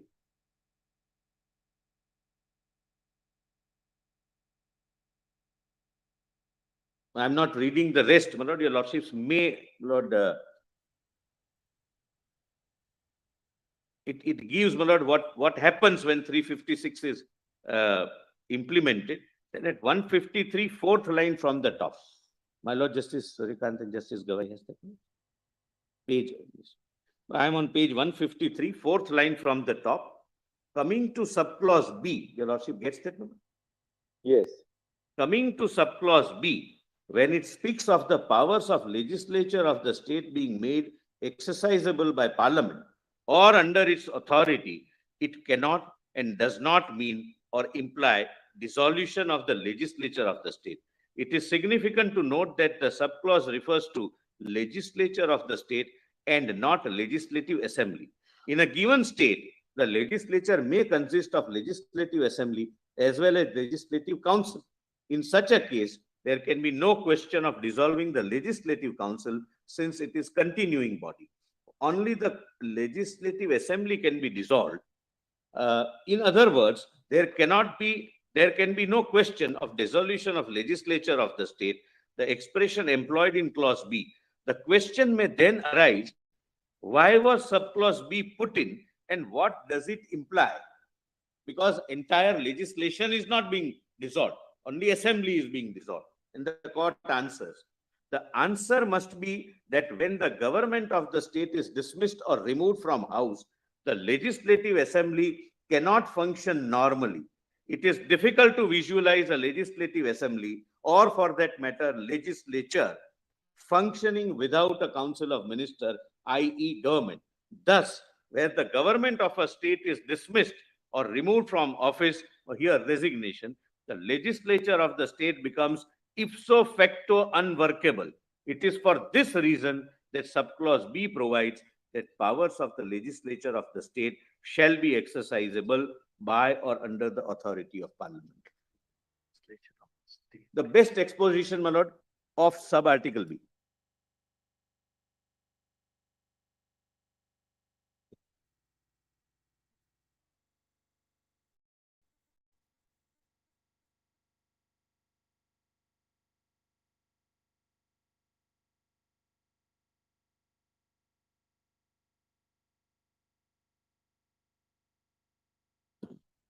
So, my lord, these are my respectful submissions, my lord. Lord, I am immensely grateful, very patient hearing, my lord, and it's always a learning experience, my lord, before your Thank you, Mr. Solicitor. Thank you. Lord, I wanted to read, my lord, the concluding speech of Dr. Ambedkar, my lord, at the conclusion of the assembly, 25th the November Constituent 1949. Assembly. But if time permits, at the end, my lord, I'll read for 5-7 minutes. It's a beautiful speech, my lord, at the end of the parliament. And not right now, my lord, coming in the way of.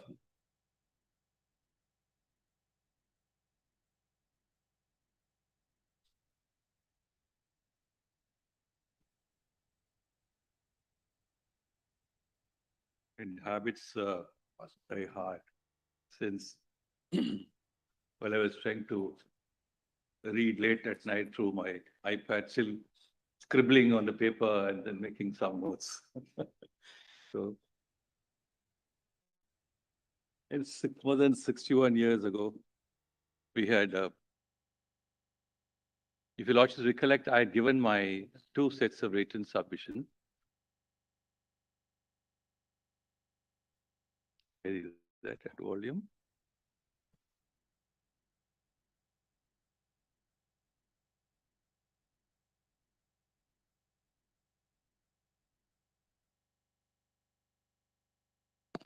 Detailed written submissions, which is at volume 4.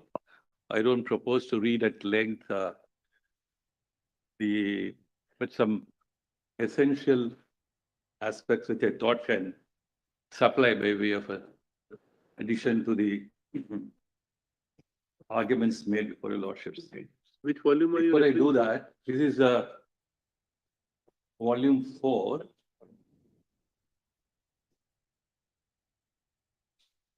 PDF, it's a page, it's a separate written submission on behalf of the Attorney General for India. That's volume 4. That's right. And then I handed over a 2-page note on the last occasion with a summary of my submissions. Your opening arguments. Yes, yes.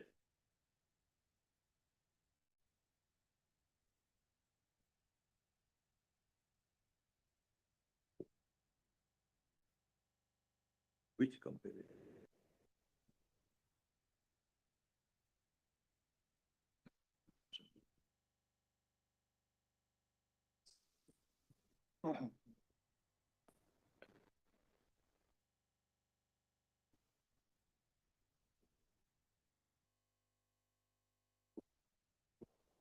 It's 61 years ago, we had Puran Lal Lakhanpal wanting to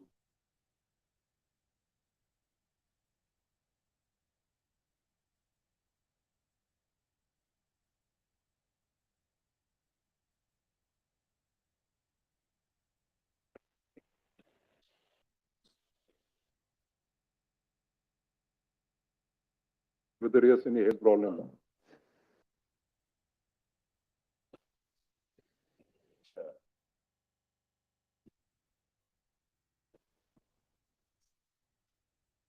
Oh my God.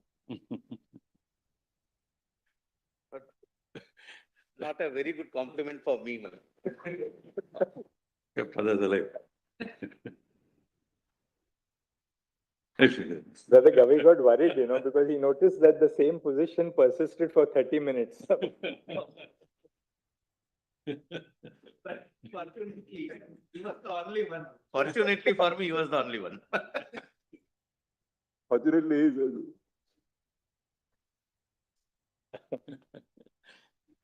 Very good.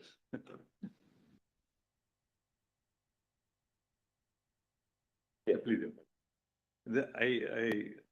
In continuation of my summary,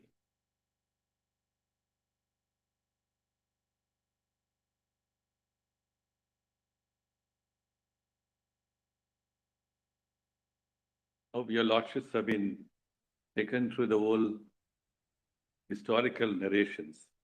And in matters like this, it's very difficult to capture the entire history. Through a list of dates narration, we want to communicate to the court what exactly happened for a period of 5 momentous years before 1950. And they convey only a very telescope point of view. And a large amount of literature which is available to us to say how this momentous process took shape. Through a variety of efforts and engagements, and ideas and conglomeration of thoughts. But by and large, the history has been brought before your lordships. But for the narration of history, the understanding of not only Article 370, but with the constitutional integration process would have been incomplete.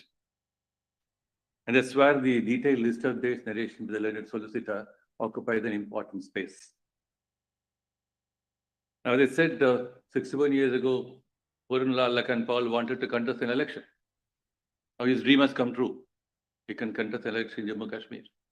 He had to wait for 61 years for all of us. All of us are Kurundwad and Kaul, in a way. So this is a grand contribution to what one may say, but it's a very significant historical constitutional process that has taken place in the history of India. Now, why do we have to look at the historical narrative? Is that, of course, both sides would like to place a certain perspective on why a certain course of events alone are important. If you look at the constitutional integration process of the rest of the country and compare it to the constitutional integration of J&K, the historical narrative shows that there is no fundamental distinction at all. The political compulsions which happened in the context of J&K made a very slight deviation. And that deviation is, again, I would call a formalization of the principles and the procedures for integration. Article 370 is nothing but the outcome of the formalization of the principles and the procedures for integration. But the rest of the country had gone through all that process. Union of states, merger of small territories, and the idea of a constitutional assembly and framing a constitution, all that process have gone through. But since there was little intervention, which is a political historical fact, Article 370 had to intervene. And if you try to attribute to Article 370 any other purpose or intent, then I think we're fundamentally mistaken. So we are asked to go back, I would probably ask you a lot to go back to 1949, 1950, and look at from the point of those who are engaged in framing Article 370, and with the visualization as to what would happen soon thereafter to the integration process of Article 370. Instead of that, we are sitting today almost 60, 70 years later and trying to imagine into Article 370 what contemporary context want us to imagine. I say that imagination to a large extent is forbidden. So we have to look at it from the text and context and the intent and content of Article 370. Let me quickly formulate my understanding of Article 370. I don't propose to read in extent so many of the judgments which have looked into Article 370. If your lordships kindly turn to my written submissions.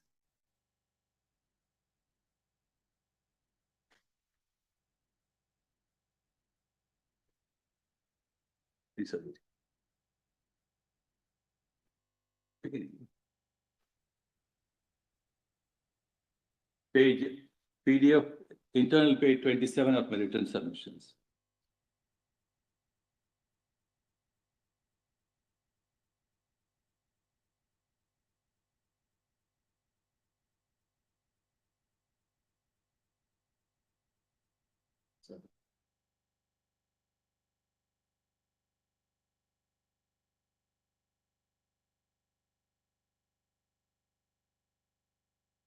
And please turn before that to page 30, paragraph 9. 30. The three dimensions of Article 370. A, my lords, you will also have that page.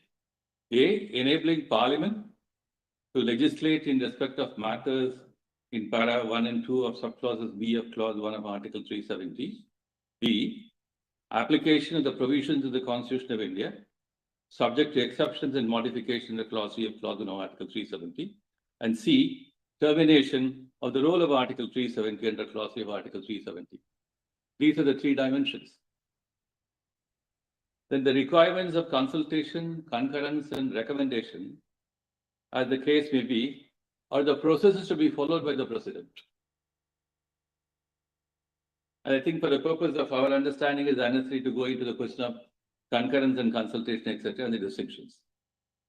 But since we are debating on the proviso to clause 3 of Article 370 and the recommendation clause, we need to place some attention to that. In my understanding, you lords kindly see the exceptions, modifications, additions, changes, power is, I think, virtually available in the entire spectrum of the Constitution of India in different contexts and for different purposes.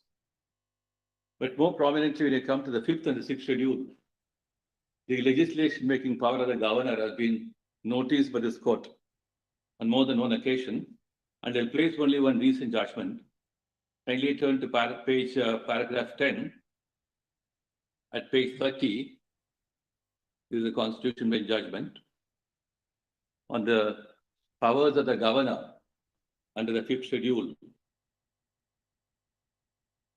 Paragraph 39 at page 30, it begins at page 30.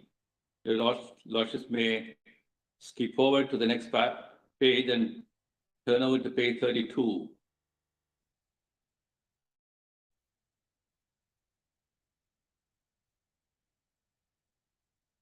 Middle of that page, page 32. There's a sentence beginning, the extent of the legislative power of the governor. The extent of the legislative power of the governor under section 92 of the Government of India Act 1935 in making a regulation for the peace and good government of any area conferred on the governor in the words of Lord Halsbury, an utmost discretion of enactment for the attainment of objects pointed to. In that case, the words which fell for consideration Judicial Committee by the power of Parliament of Canada to make provisions for the administration, peace, order, and good governance for any territory, not for the time being included in any province. It contended that if any legislation differed from the provisions in England had been made for the administration of peace, order, and good governance, the same could not be sustained as valid. That contention was not accepted. And kindly turn over to the next page, page 33.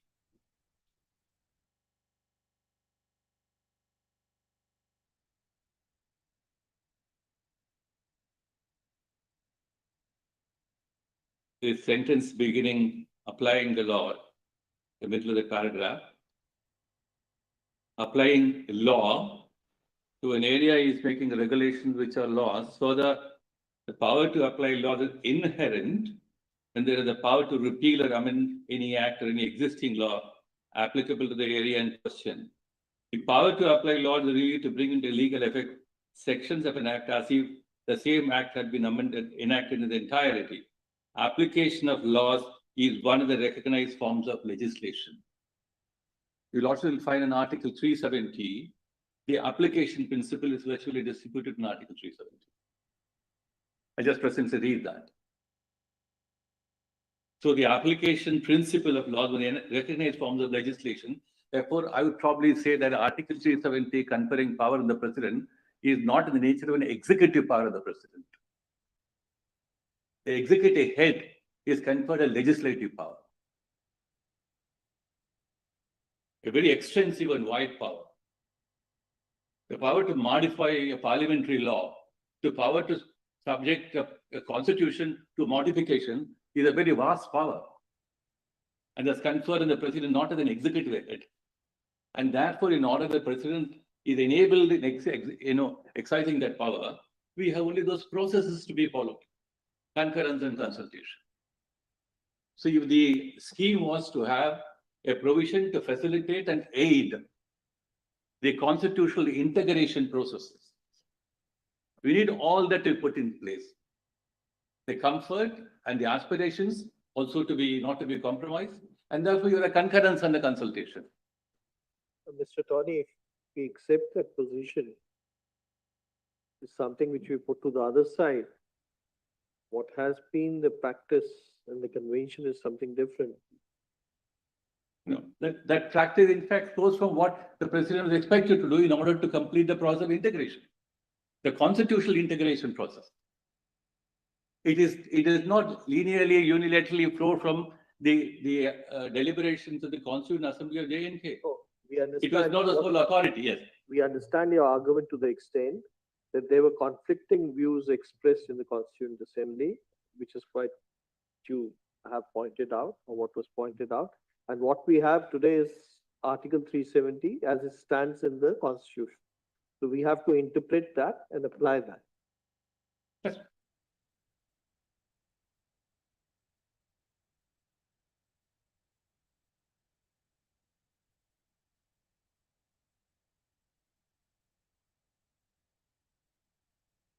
Would you kindly now turn to page 36, but we try to understand if this is a constitutional integration process. And the Constituent Assembly of J&K will play a role in the constitutional integration process. Now, how do we really make that happen? So that I said the two important elements of 370, namely extending the provisions of the Constitution on the one hand, and enabling Parliament to legislate in the meanwhile, as the Assembly is in the process of drafting a constitution for the state of J&K. Very essential, important steps of Parliament in the meanwhile will legislate for the state of J&K. And the extension of provisions of the Constitution are equally important. The two limbs, important limbs. The two important limbs in the hands of the president, and a terminus point will have to arrive at some point of time. I try to imagine that if Article 370 did not have clause 3 at all, it's impossible to think of a provision like this without a terminus point. Because it is not to serve a perpetual aid and advice position for the state of J&K through extending periodically, or what has happened over a period of time is, what the president has done is by updating various provisions of the Constitution by issuing various constitutional orders. The updating exercise went on till recently. Beyond the CO 54 1965, by which time the majority and important provisions of the Constitution were extended to the state of J&K. Beyond that, except on two occasions, it became contentious. They are really updating exercises. So if Article 370 was to be conceived as a permanent updating exercise, one would have wondered why it should have come at the time of enactment of the Constitution or constitutional integration of J&K. It could take an entirely different shape. So that was certainly not the intention. So if a terminus point has brought in, and that power has to be necessarily vested in the president. Now Article 370 begins with a non-obstante clause. I understand, notwithstanding anything in this Constitution, also house Article 368.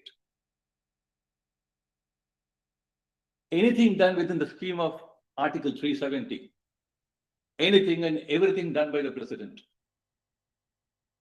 doesn't admit of any role for Article 368. So therefore, when Article 368 does not come into the scheme of the Constitution, the argument that during a president's rule in 356, you could not have probably taken any measure as reversible or irreversible without treading the path of Article 368 in this conceit.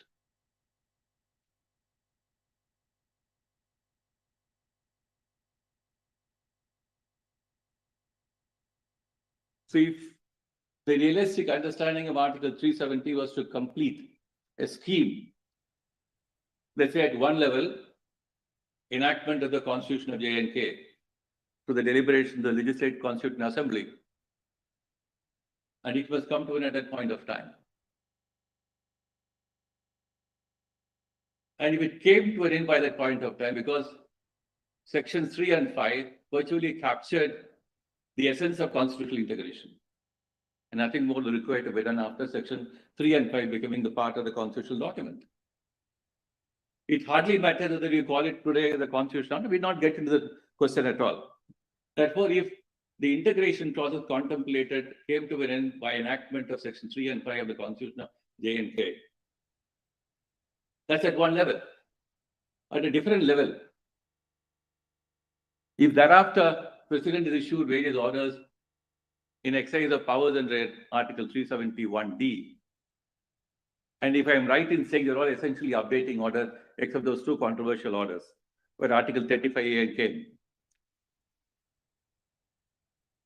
I ask myself a question: is the President precluded from taking stock of all that has happened under Article 371D and say, what shall I do with it today? That today can come at any point of time. There is nothing, therefore, in the scheme of Article 370 enabling or injuncting the President to ask this question. She is entitled to ask this question at any point of time.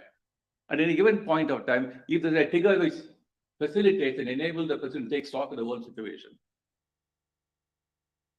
So COs 272, 273, which are preceded by stock-taking authority of the President. The President has taken stock of whether what shall I do with Article 370? Should it continue, or should it be called to have served its purpose and terminate it? If that authority of the President is untrammeled,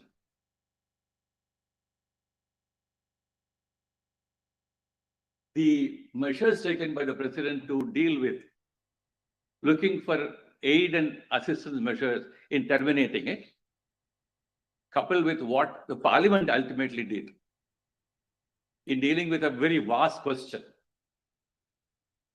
of bringing peace and restoration to the state of J&K. So we are trying to tell you, Lord, that justiciability probably will not come in.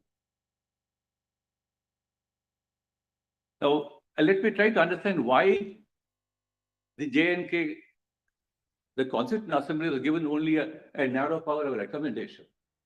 Well, yes, it was necessary to have the recommendation taken from the Constituent Assembly, but the necessity does not enlarge the scope of the role given to the Assembly, which is a very narrow role, namely a recommendation role. One would probably be able to argue that if the Assembly, having dissolved itself, the proviso probably would have expired on its own. It's no longer operating. If it's no longer operative and cannot be operated at all, then can you say as the tail cannot wag the dog, etc. Although it is figurative, metaphorical. But what I mean to say is this: the President lose the authority and power available in Article 370, Clause 3, to bring to a close the entire scheme of Article 370. I would say the President has not lost that power. In the presidential poll case, question was whether, by reason of the fact that the Gujarat Assembly was dissolved, I presently play that citation. Gujarat Assembly was dissolved, and for the conduct of the election to the President, the Electoral College is incomplete. And the election will be completed in a certain period. That's a mandate of the Constitution. But you can't do it now. So your Lordship in a 140 reference said, if the mandate of holding an election within a period now becomes impossible without an Electoral College being available there, does not relieve the mandate from being complied with. So therefore, in certain circumstances, certain what called facilitating or what is called the recommendating role of the Assembly is just not available.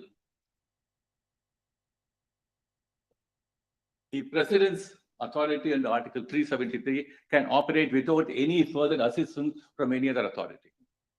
The President could have said in under Article 371D, is precisely what has happened here. He did not require any further assistance from any other authority.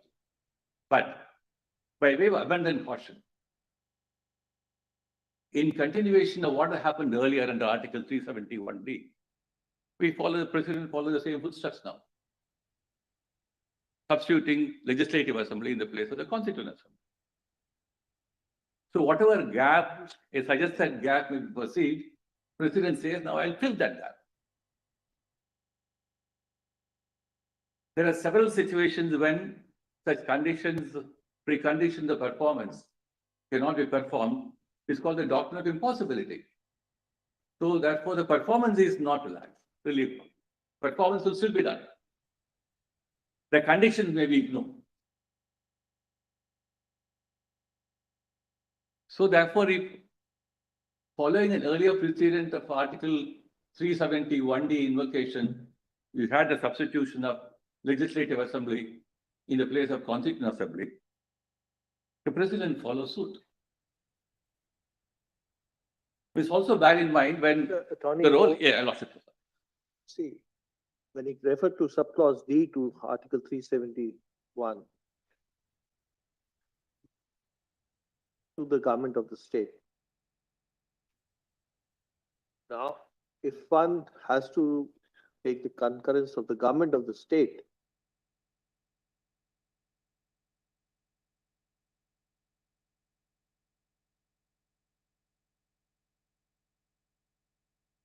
read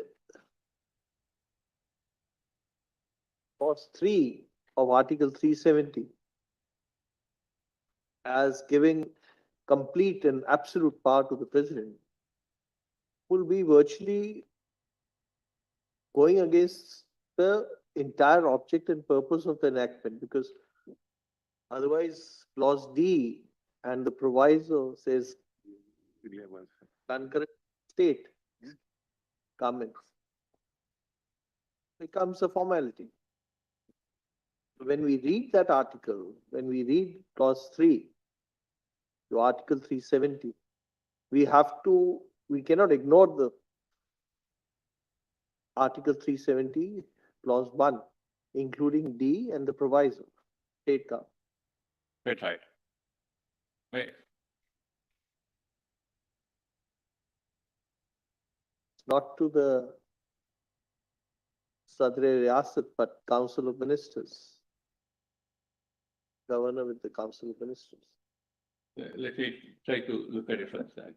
So if you're going to read clause 3 of Article 370 in isolation without reference to subclause D to Article 371, and then argue that this absolute power given, or absolute because there's an integration which has to be done, will it not be in conflict with, or not be in terms of the entire purport of the article? So The perceptions about this conflict arise because we are dealing with a provision which was meant to work during a certain period. And during the period, how it would have worked.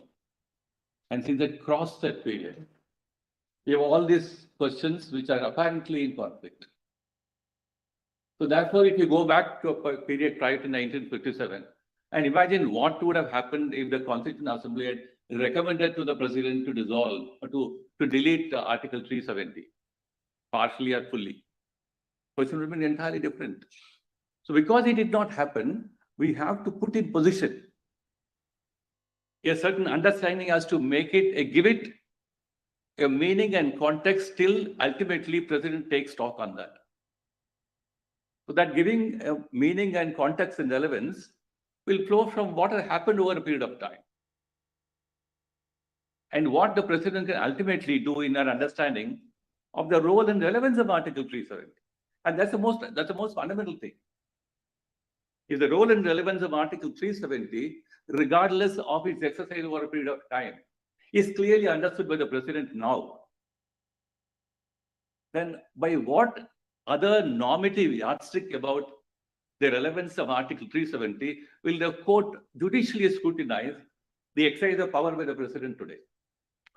Yeah, even if he, but in this case, is there any president's proclamation excising power under clause 3 to Article 370?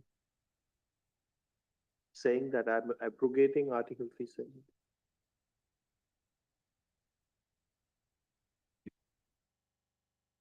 I'll just come back.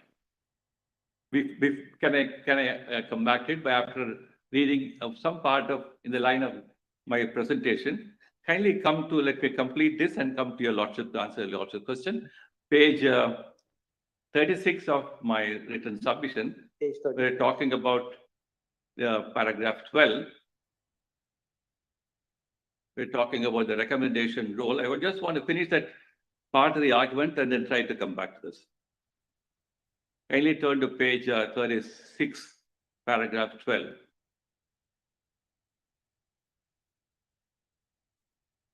Because if we try to extol the recommendation role beyond a certain level, then we are rewriting Article 370.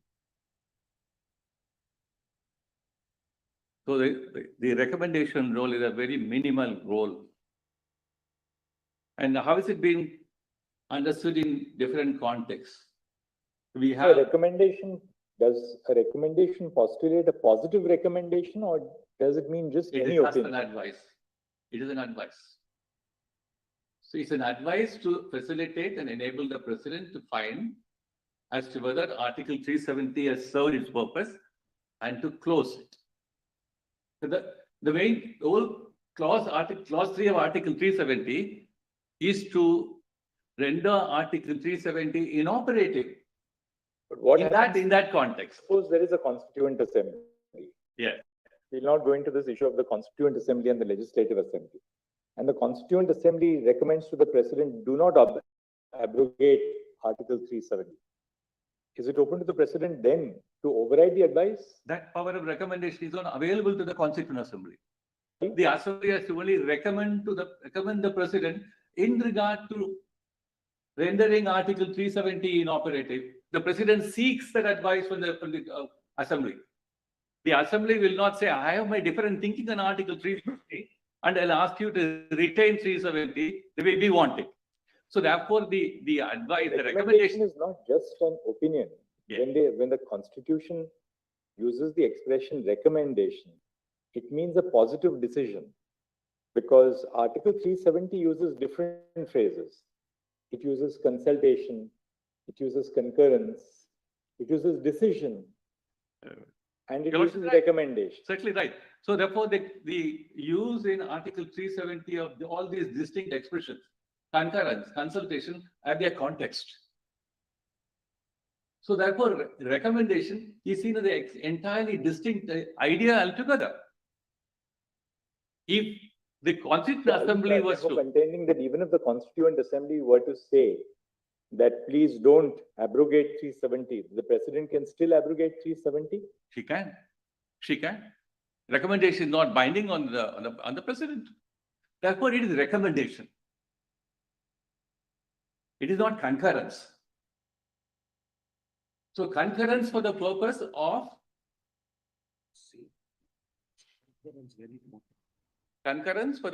where you get the provisions of the Constitution extended stands in a different thing altogether.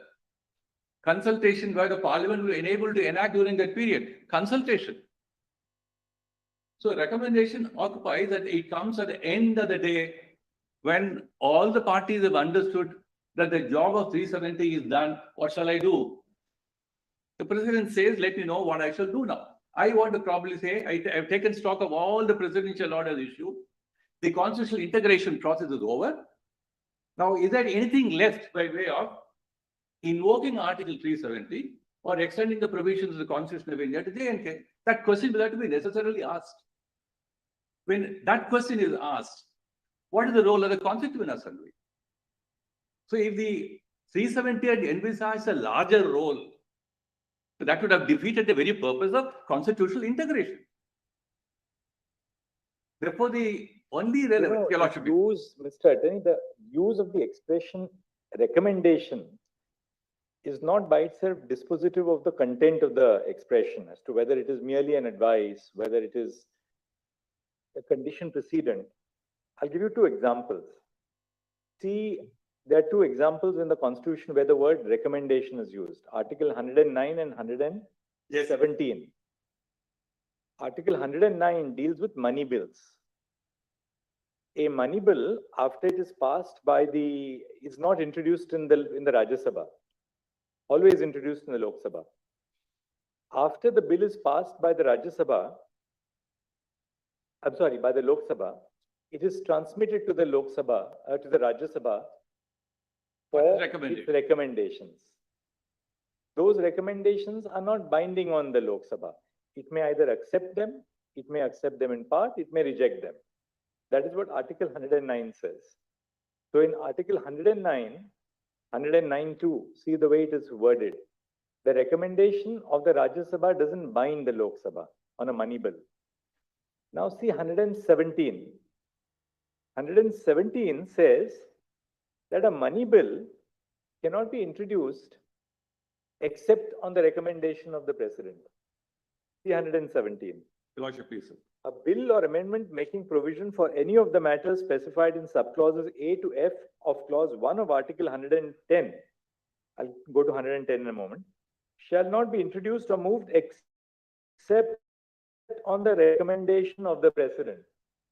Now, in Article 117, the same word is used, recommendation. Recommendation is mandatory. You can't move a money bill unless there is a recommendation by the President. Now comes 370. There are many other provisions of the Constitution. I think, if I'm not mistaken, in my dissent in Aadhaar, I had analyzed those provisions of recommendation. Now see 370. It says, provided that the recommendation of the Constituent Assembly of the state Shall be necessary. shall be necessary before. That's right. Shall be necessary and before.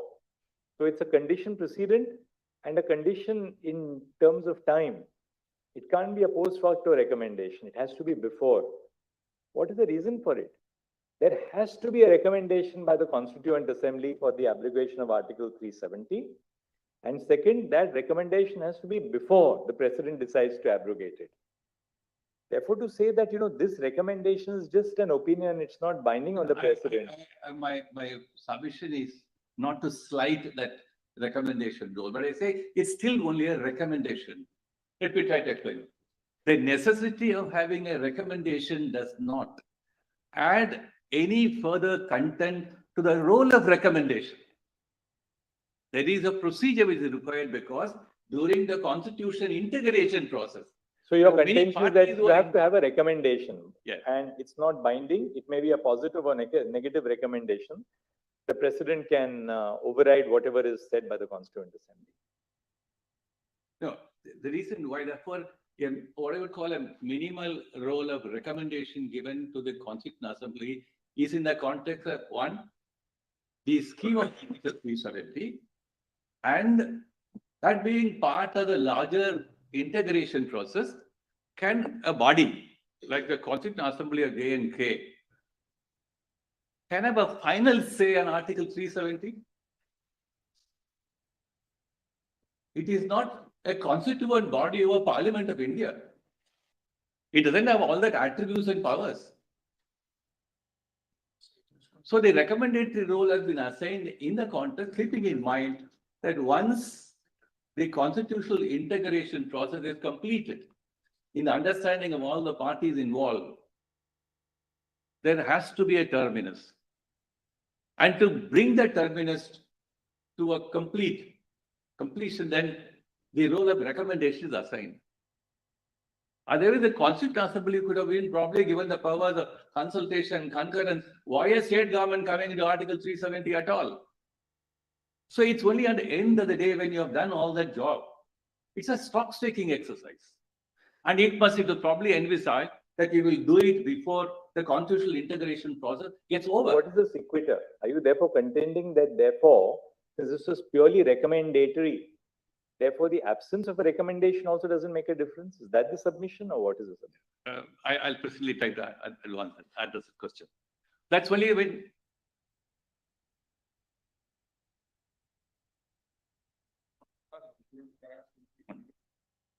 103(2), yes. there are different. Oh, Qualifications. Wherever they want that the opinion or recommendation should be acted upon, they say so. It will be referred to the commission will give an opinion, and then it says, and shall act according to such opinion, which is missing in.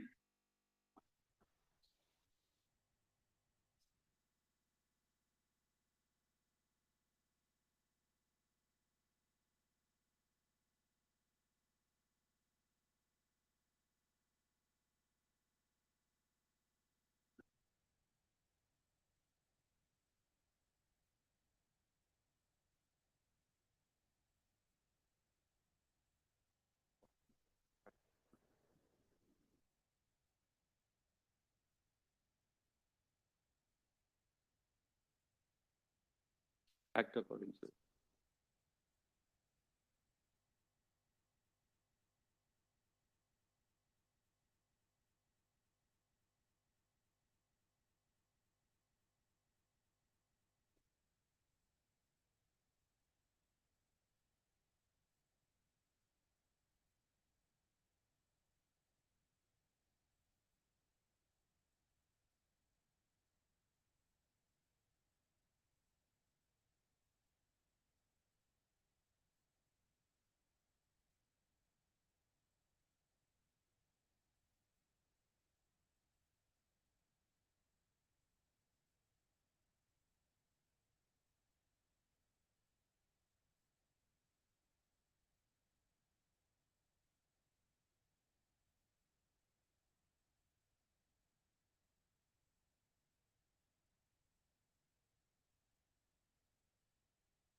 My note, I have mentioned, I didn't read it, but the President of India being bound solely by a body which is outside the Constitution of India, Lord, may perhaps not be the correct interpretation of our Constitution. That if it says yes, he can do it. If he says no, President cannot do it. Because Constitution of Jammu and Kashmir is beyond and outside our Constitution. Clause D does the same thing. It says that other provisions of the Constitution can be adopted subject to such modification and exceptions. If they relate to the instrument of accession, consultation. Anything else, concurrence. Of the state government. Of the Not Constituent Assembly. not to the assembly. No, but then if the Constituent Assembly was not in existence, then it has to be placed before the Constituent Assembly for its decision. That means even in the case of the operation of clause D, read with subsection with clause 2, the Constituent Assembly is given the overriding power, even in relation to the President. Till it survives, till it.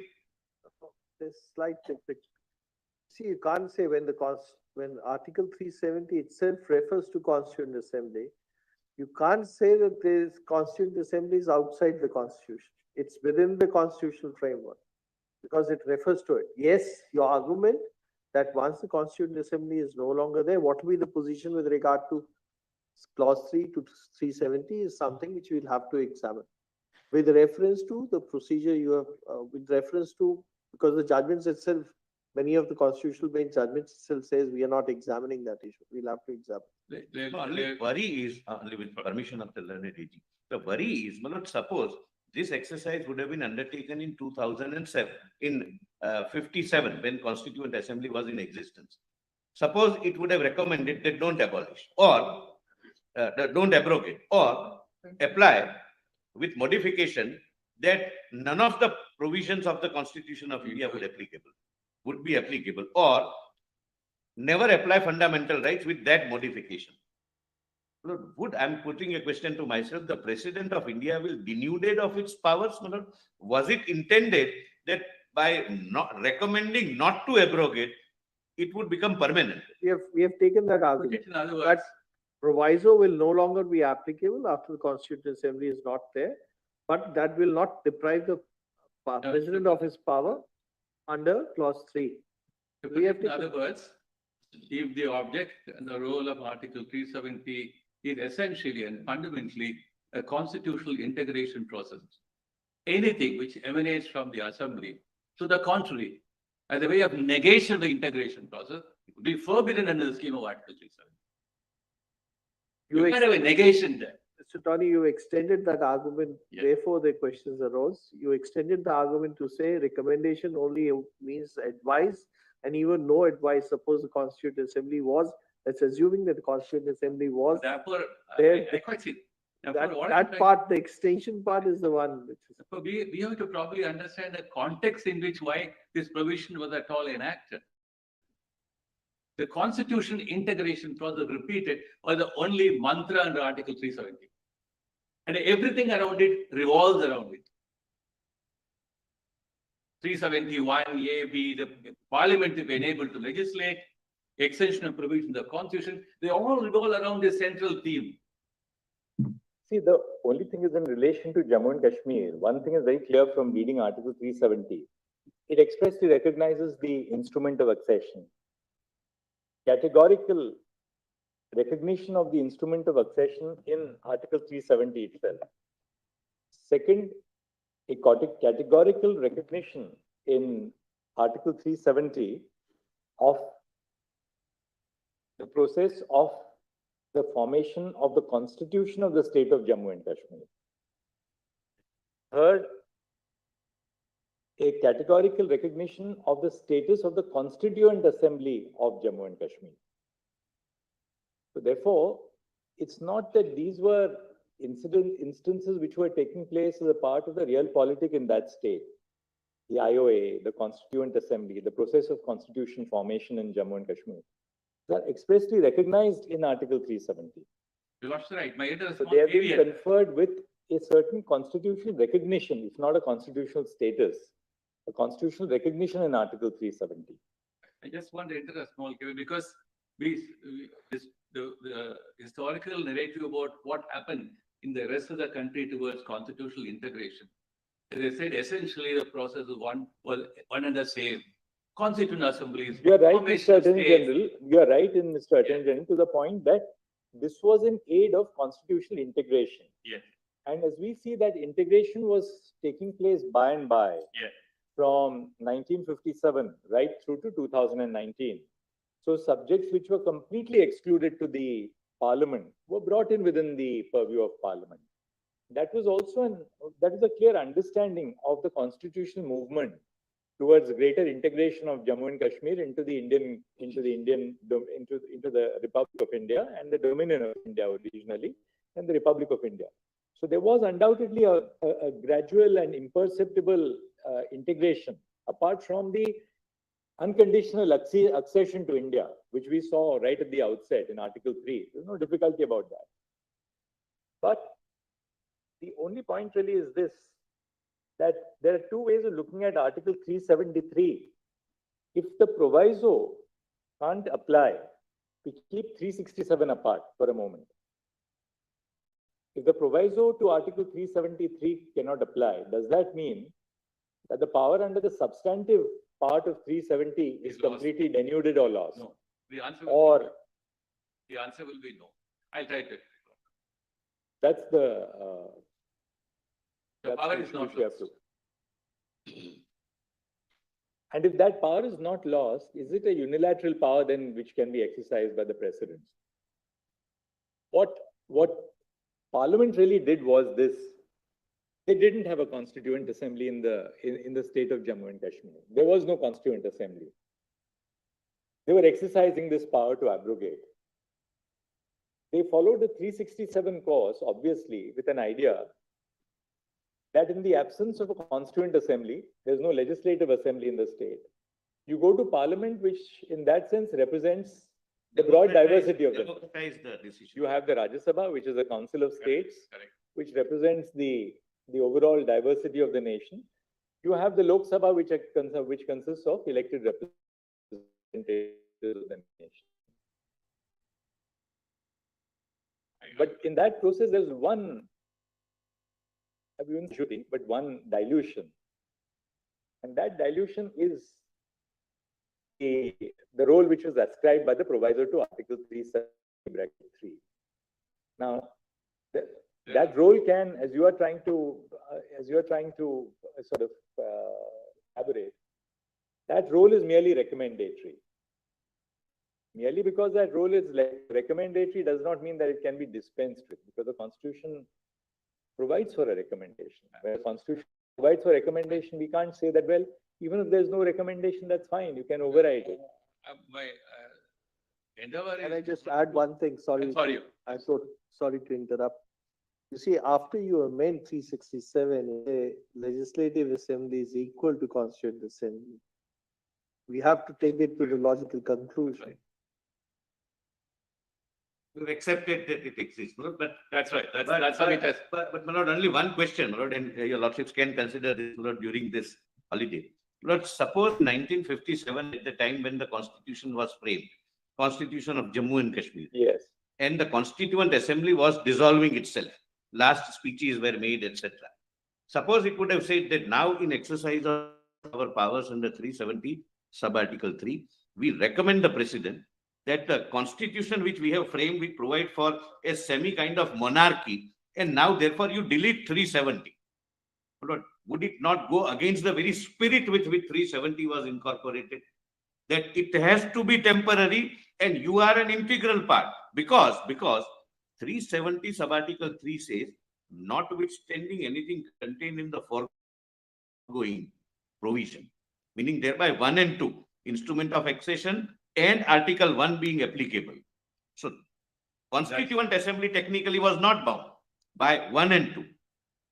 It could have said, then my lord, would the president be completely denuded and act as per the desire of the Constituent Assembly? It cannot be, for the simple reason that the debates in the Constituent Assembly repeatedly say that this is a temporary provision. So that's why I said you can't. You don't have to refer to the debates. So that's why. Even the. Until That's unless why we I ignore said it. there can't be a negation principle read into the proviso. A principle of negation whittling down the entire scheme of Article 370. You can't read it into the proviso. Let us say that as Sheikh Abdullah at that time wanted that independence resolution being passed. That's why you put in register. It's the very that answer is given in the Article 370. And they propose, then the president is not bound. No. That proposal is not, this will be contrary to Article 3. That's right. May I have Lordship's permission in support of this submission. Contrary to Article 1 also. Reading material can be shared with. Kashmir is an integral part of it. That's all right. Question. Some reading material can be shared with your Lordships, and then. No, nothing in terms of reading material, Mr. Attorney. We have enough reading material with us. Now we will go by churning material, which they have at the bar. I didn't want to. Because then in rejoinder, we'll get a couple of thousand pages, Mr. Attorney, and we only know what difficulty that poses at the end to us. Coming through that, I understand. If you are more accurate, Mr. Mayor. These are some. We put that discipline on you because we realized what could happen. No, but what happened? That will. No. So the facts. Record the work of the data. This is please let us not get into that. I don't think says. I don't- Ms. Sybil, I don't- you'll have your chance. in the I second don't round. think this statement is necessary at all. No, the reading material is some excerpts from certain books. Some thoughts come in the course of how do you explain internal sovereignty? How do you explain certain? I thought if they are useful, I can certainly. One last word, then we'll rise, of course, then we'll think of all that you've argued for the holiday tomorrow.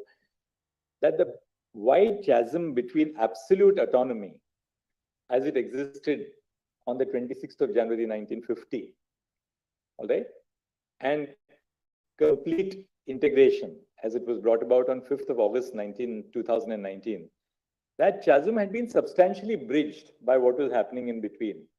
So really, in the sense, it was not a complete migration from absolute autonomy to absolute integration. It had become a shell, my lord, as Whether you call it a shell or not, Gujarat Gujarilal Nanda said. my lord, it's obvious that a substantial degree of integration had already taken place in the last, between 1950 and 2009, 69 years. And therefore, what was done in 2019, was it really a logical step forward to achieve that integration? Absolutely. Integration was whole already. The power to make 50, only assimilation was different meaning for us. The power to make those. We have interesting issues, yes. We have interesting issues. Mr. Attorney, about how long would you take? About half an hour or so now? More if possible. Sorry? Maybe an hour more.